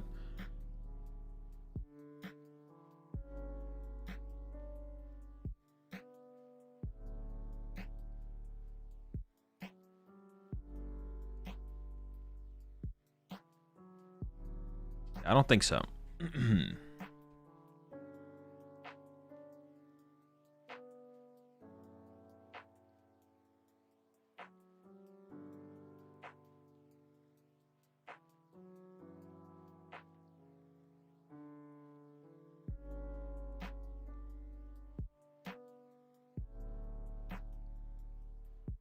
You're a part of... I have no idea what that is.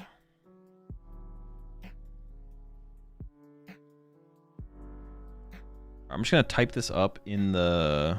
Hold up. I'm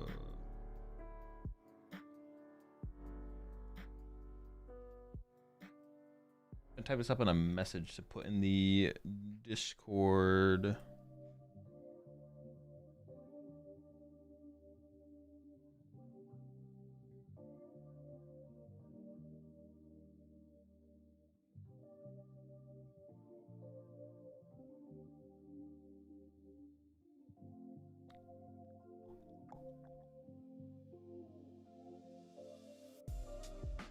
I think Limitless might be better.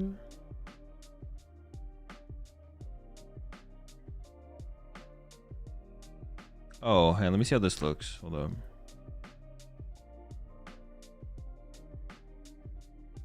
All translated unreleased cards.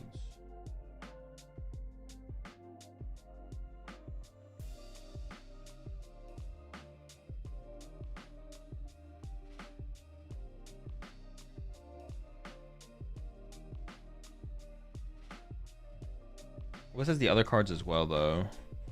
I think this is all of the Ascended Heroes cards. This is all of the new cards.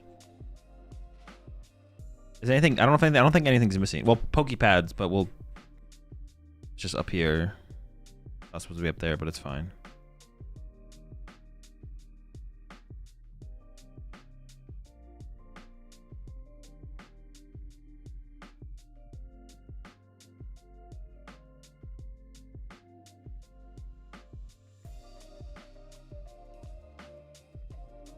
All right, let's take a look.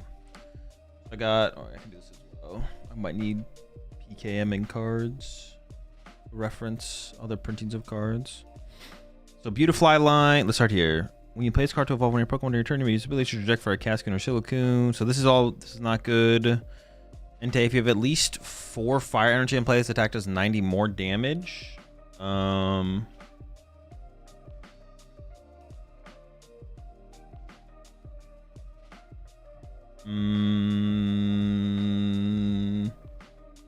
This is probably worth it as a one of, right? Like, I could see this card being played in a fire deck as like a one prize attacker, right? That wouldn't be like a shock if a fire deck played a one of this Entei at some point to like initiate a prize trade or something. Numal here, if this Pokemon is in the active spot and takes damage from an attack of your opponent's Pokemon, the attacking Pokemon is now burned. Your Retreat is wild. The Retreat is a lot. That is true. Camera up here. If your opponent's active isn't burned, this attack does nothing. Otherwise, it's 110. I mean, this is good in the Mega Camera Up deck, but that's not a good deck, right? All right, Snow Run. 4 Snow Run. But is Mega Frostlass a competitive card?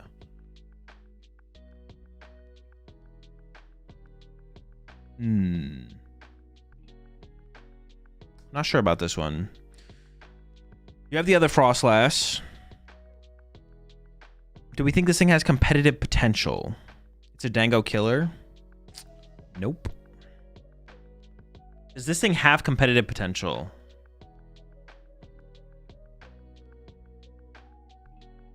Could definitely be an inclusion in just like a Frostlass Munkidori deck. Yes, this is true.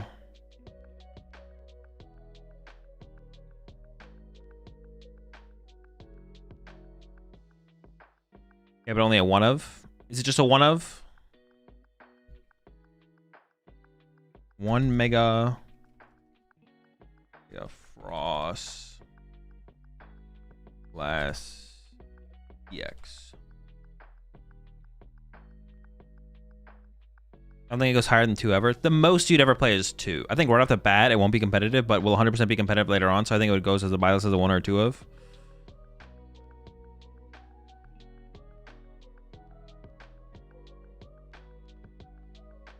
One or two.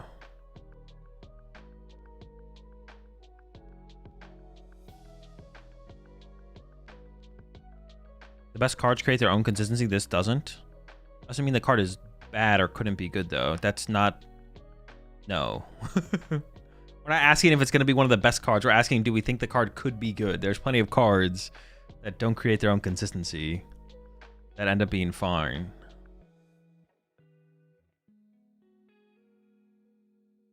That answers none of the questions we're asking, basically. Your statement there answers none of the questions we are asking about this card.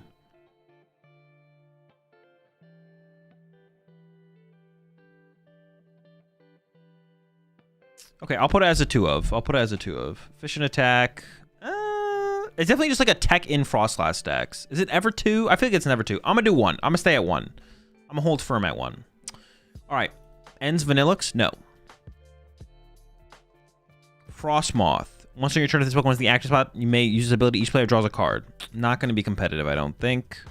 Ice Shot, 20 damage to one of your opponent's bench Pokemon. I could see this. I could see this being an opener in a water deck to set up damage for, like... I don't know. If your attack does 300 damage and you need a Chaos Element that has 320 HP. So, I'm going to put one of these on the buy list.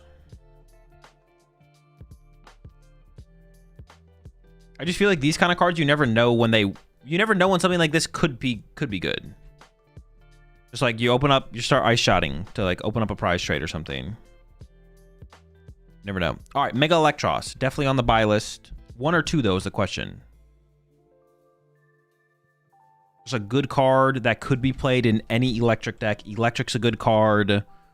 This isn't the deck though. Like you're probably not making like a Mega Electros deck, although you maybe could. But it's like you play Mega Electros.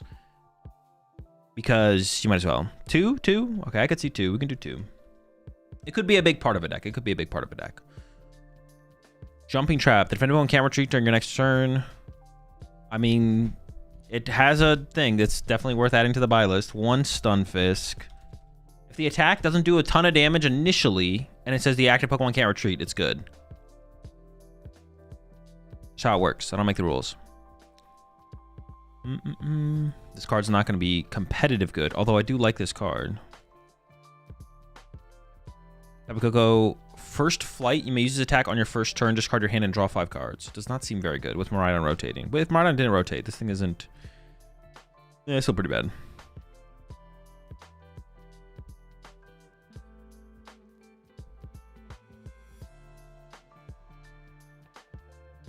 Sentence, search your deck for a card that evolves from this Pokemon and put it onto this Pokemon to evolve it. Then shuffle your deck. I mean, this Mischievous is good because it has Ascension. However, the Mismagus... well... That's actually... Is that actually not even that bad? Well, how are we going to get affected by a special condition, though? Like, 6 damage counters? The 6 damage counter snipe is, like, pretty good. Like, that's pretty good. But... Brute? We'd have to Brute them. So we have to poison them with Brute. It evolves into the EX? Yeah, but the EX is terrible, so that's not like a good... This is the best part of the card so far. It has Ascension. Probably meant to go with the... Oh, with the... Yeah, okay. Alright, this thing might not be it, to be honest. It's not a terrible attack on a 1 pricer, though. 60-60 is, like, not bad. Rotom? It's gonna be good in the Rotom deck, but it's not gonna be not worth adding to the buy list. During your opponent's last turn, if any of your Hops Pokemon were knocked out by damage from an attack, this attack does 100 more damage. Horror Revenge. I guess in like a single prize Hops deck, to be honest. Could that be good? Single prize Hops? How do we initiate the prize trade? It attacks for free with the tool card. Hey, my kids are starting to get into the TCG. What is a good recommendation to start them with? Side note, my locals are a lot of Pulse and Zards. I mean, Golden Ghost kind of usually the go-to. Something like a Raging Bolt starting off isn't bad either. Yeah. Yeah, Golden Ghost is usually the go-to. Check the Phantom as well.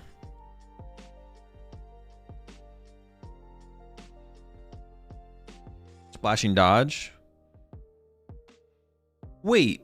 Oh, wait, hold on. You can slap a... You can put a Hops band on this and then bench... You can do splash damage for and be immune? What? Wait, that's like not even bad. That's not bad. Put a tool down, put a Snorlax, put a Stadium. Wait, does the Stadium only do more damage to EXs? Or does the Stadium just make your Hops Pokemon do more damage? 100 immune? Yeah, what the heck? I'm actually starting to believe in like a Hops deck now. Like a single prize Hops. Like your initiator is just Hops Phantom. Like you just don't play the Zacian, basically. Yeah, you basically just don't play Zacian. And you just go with,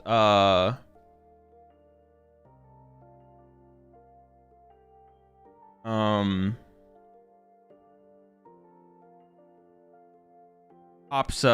what's it called?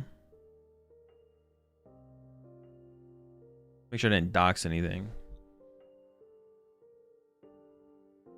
You just play it as like a one prize deck. You just don't even play the other thing. It's not good though, right? It's probably not good. It's probably not, but it could be. It doesn't seem terrible.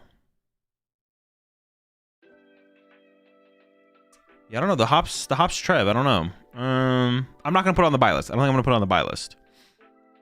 I don't think so.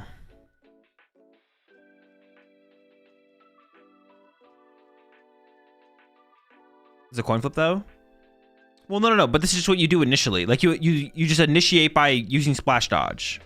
Like you just start using splashing dodge, and then your opponent takes a knockout, and then you attack with Hops Trevenant or Hops Cramorant, and you just go between Trevenants and Cramorants for the rest of the game, basically.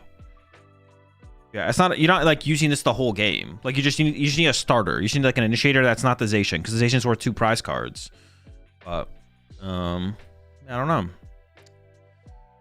Discard all energy attached to this Pokemon. Place 12 damage counters on one of your opponent's Pokemon. That's a lot of energy now that we don't have Gardevoir EX. I don't know. I don't know if I'm gonna put this thing on the buy list, to be honest. That's like a ridiculous amount of energy without Gardevoir EX anymore. It would have been on the buy list if we had Gardevoir EX, but we don't have Gardevoir EX anymore.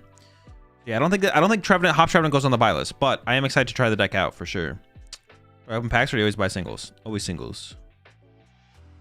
We are getting these before rotation. Oh, wait, that's true. We are getting these before rotation. My bad. All right, Spectrier makes it onto the buy list as a one of.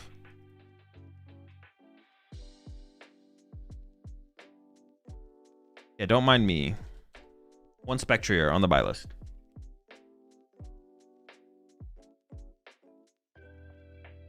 Just in case. No one's been running it in Japan, I don't think. But all right, Mega Halucha's no good. Colossal's no good. Okidogi's no good. Agatonchko's no good. I guess Scrafty's no good.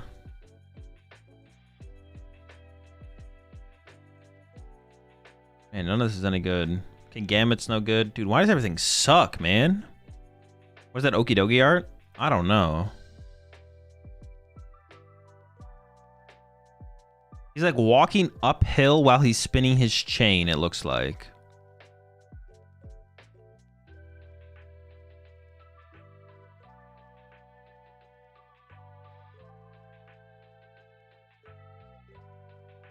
Okay, Mega Dragonite.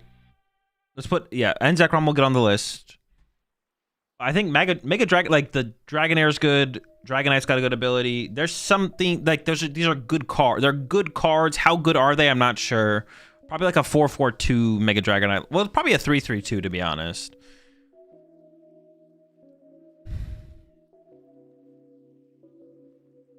Well, I guess it should be like 4 Dratini. 4 Dratini, 3 Dragonair. I'll just do a 4/4. I'll just do a 4/4/2. I could see you playing 3 Dratini. I don't think you'd ever play more than 2 Dragonite in a deck, though, ever.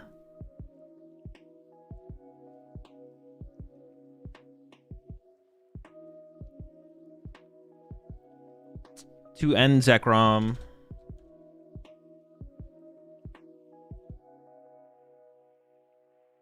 What website is this from? PokemonProxies.com. This Pokemon switch from the bench to the active during this active spot during this turn, you do 90 more damage. So it's just a Dragon Lightning 1 prizer that hits for 110. Or I'll do 1 Rayquaza. Sometimes you just want like a weird one prizer.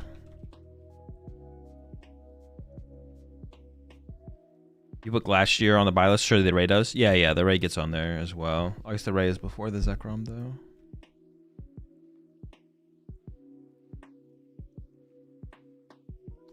Noivern here, agility. If this Pokemon has a tool attached to this attack, does 70 more damage. Light Ball. For the trainer cards, I always just do 4. So 4 Pokepad. Oh no, I didn't mean to send the message. 4 Light Ball. 4 Thick Scales. 4 Canary.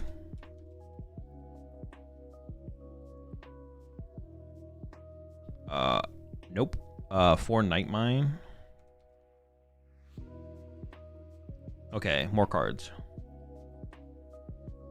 Oh, I'm not gonna put this one on the buy list. This card sucks. Good meme card though. Okay. Erica's Vileplume doesn't make it on the buy list, I don't think.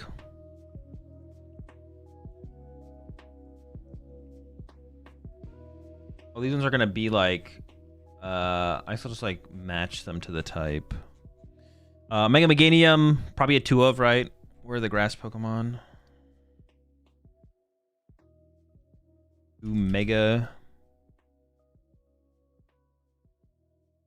Meganium. Mega Charizard, Y for sure. I could see 2, to be honest. I could definitely see 2. 2 Mega Charizard Y. It could be powerful enough in like a Charizard XY deck that you don't want to prize it, so. Mega Emboar probably does not make the buy list. Mega Feraligatr doesn't make the buy list. Regice doesn't. Voltorb doesn't. Miraidon doesn't. Azumarill. So often select your turn, you may move an energy from one of your Pokemon to this Pokemon. 60 plus 40 more for each Psychic attached to this Pokemon. I don't think so. I don't think Azumarill makes it onto the buy list. Miraidon, no. Mandibuzz, no. Registeel, no. Togedemaru, nope. Dunsparce, no. Dunsparce, no. Kamala, no. Zangoose, no. Mega Audino? Oh, wait, that is a lot of energy acceleration, actually. I didn't realize it was you flip 3 coins, you get 2 for each heads? Okay, this card's not terrible.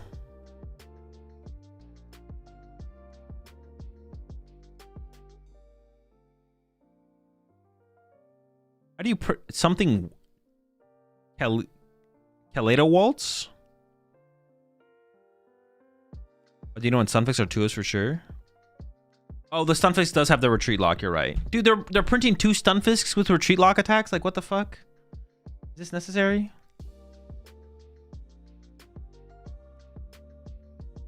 Yeah, I can see two Stunfisk EX.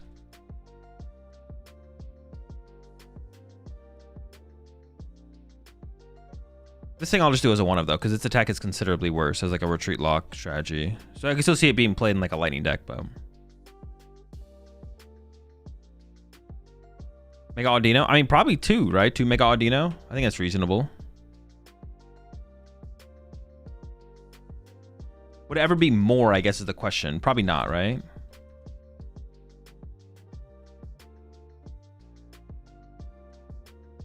This is not a full set list. This is all the new cards, I'm pretty sure. Pretty sure it's all the new cards.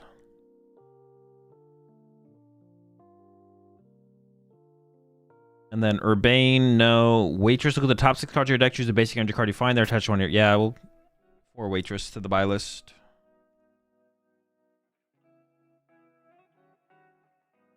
You're not a believer in the Larry deck? No, it's cool. The Larry deck is cool for sure. But it's probably not good. It's probably not good.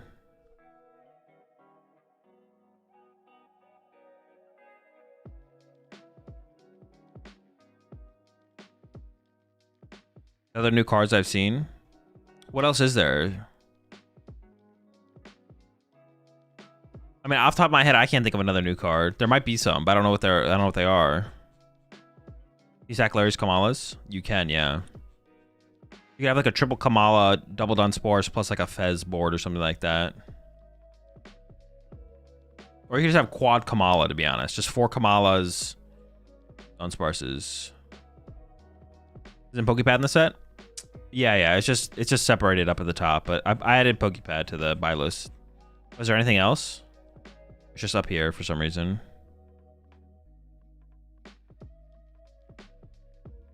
Is there a deck you'd recommend for me to pick up?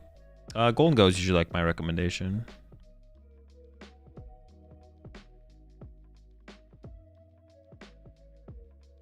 Like a Pikachu and a Raichu in the starter decks. Are they any good? They're not good, right? Rosa? Rosa's next set, not the coming up set. They have the Psychic Special Energies and stuff? Yeah, that's the set afterwards, though. Light Ball? Yeah, we saw Light Ball already. It's already right here.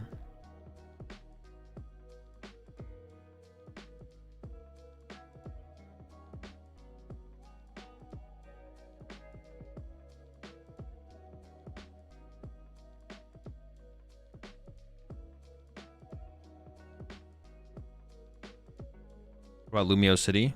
That's the next set. This is the buy list for Ascended Heroes, not the set after Ascended Heroes.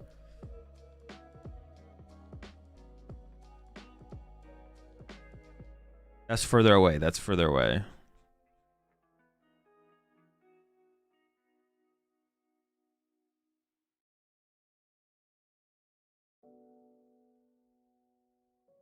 All right. I think we got it. I think that's the whole buy list.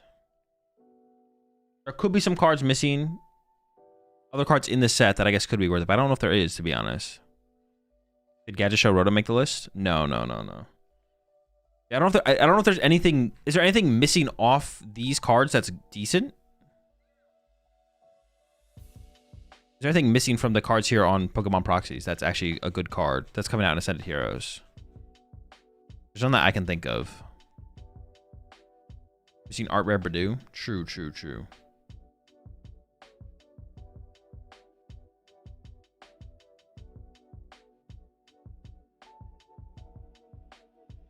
As a Lucario player, how do you beat Golden Go without Bidoof? I mean, even with Bidoof, I don't even know if Bidoof was that good against them. Just go second and take the first KO. I'm going to make the hop stack, and if I can't win a cup, it's on you, buddy. No, that's definitely on you. The hop stack is definitely good enough to win a cup. If you can't win a cup with the hop stack, that's a skill issue. This deck is definitely good enough to win a cup. Especially after rotation hits. All the good cards are gone.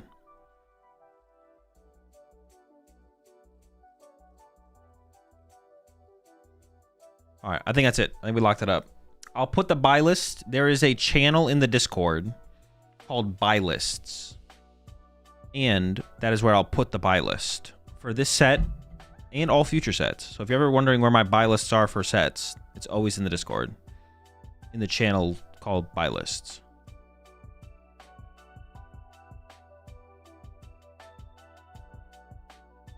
You post your buy list in Discord? No, I don't.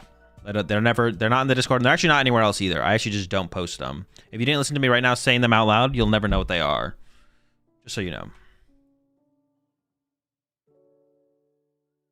You like this reverse power creep they're doing? I don't know. I don't know what they're doing. I haven't played in the format post rotation. We don't know what everything looks like and feels like until we actually play in it. So we'll see. I can't, and I couldn't know if even if we like, let's just say we both agree. Let's say we all agree that it seems like they're powering down the level of cards because things haven't been good for a while besides the good cards that have been around for a while. I can't know if I'll like it until I play in it. Like, it's like, we could have that realization and be like, well, it does seem like they're trying to not make another broken card to overpower the other broken cards. It's like, that seems good, but I don't know if I'm gonna like it until I play in the next format. What if the next format is just way worse than this format? And I don't like it, no. You actually didn't put Honchkrow? It doesn't seem very good. I mean, it seems like it'll be good in the Porygon deck, but it doesn't seem like... I don't think this plus Porygon is good. I don't know, maybe that is good? After rotation, maybe Rocket's Honchkrow plus Porygon is actually a good deck? Porygon already was like... felt like a okay deck to begin with. I guess. It could be a thing, I guess. Doesn't seem particularly powerful, though.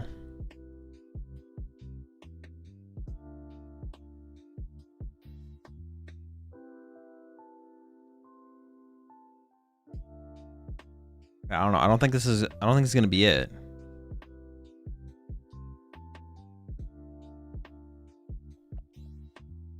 You need to discard 6 cards to kill some megas.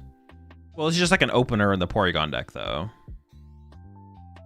Like, it's just your opener.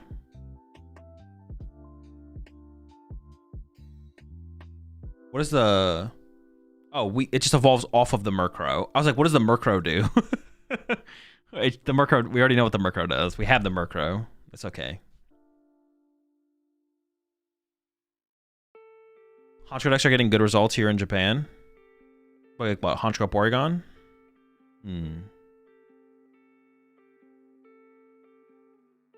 Why'd you pick 3 Mega Heracross from Dazzle Flames? I thought the card had potential.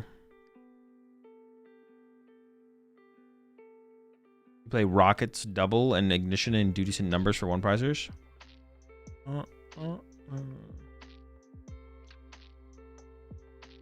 Wait, you guys say results in Japan, but they're not playing in rotation yet. They haven't even rotated yet. What results? And even if there was results, it would just be like city leagues or gym battles or something. They literally haven't even rotated over there. What results are you talking about? There's no results to be had. Like, no one's rotated yet.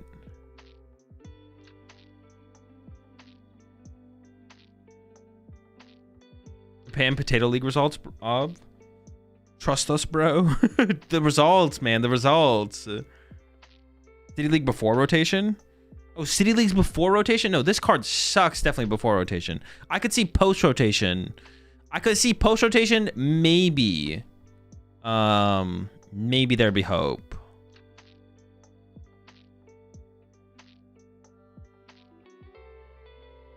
Possibly.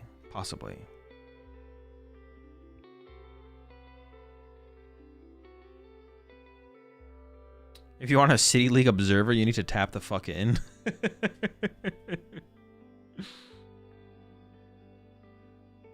We know what we're talking about. We have direct contact with TPCI, bro. Oh, my bad. I apologize.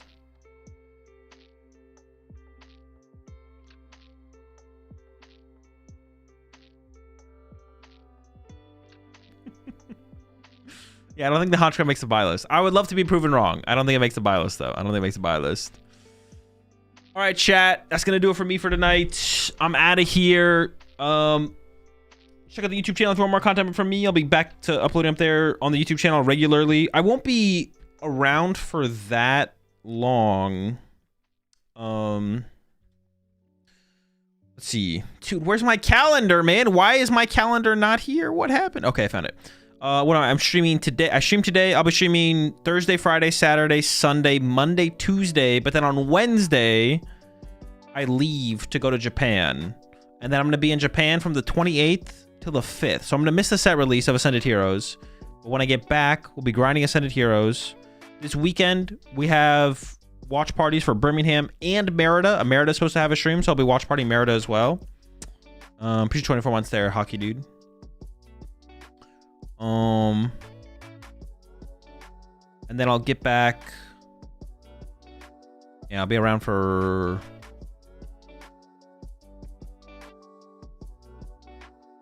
I don't think I'm doing any traveling in February. Besides that, once I get back from Japan. Are you playing in Japan? No. I'm bringing 0 Pokemon cards with me. Well, I guess I wouldn't be using my Pokemon cards anyways. I'm not going to Japan to play Pokemon, no. Can you buy me 12 art rare Burdus in Japan? Sure.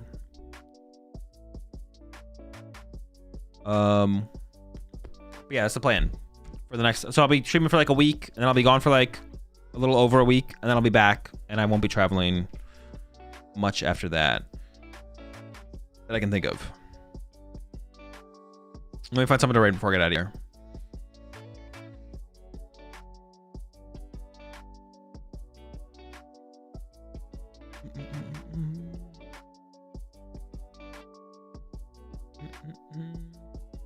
Go ahead and raid ADL.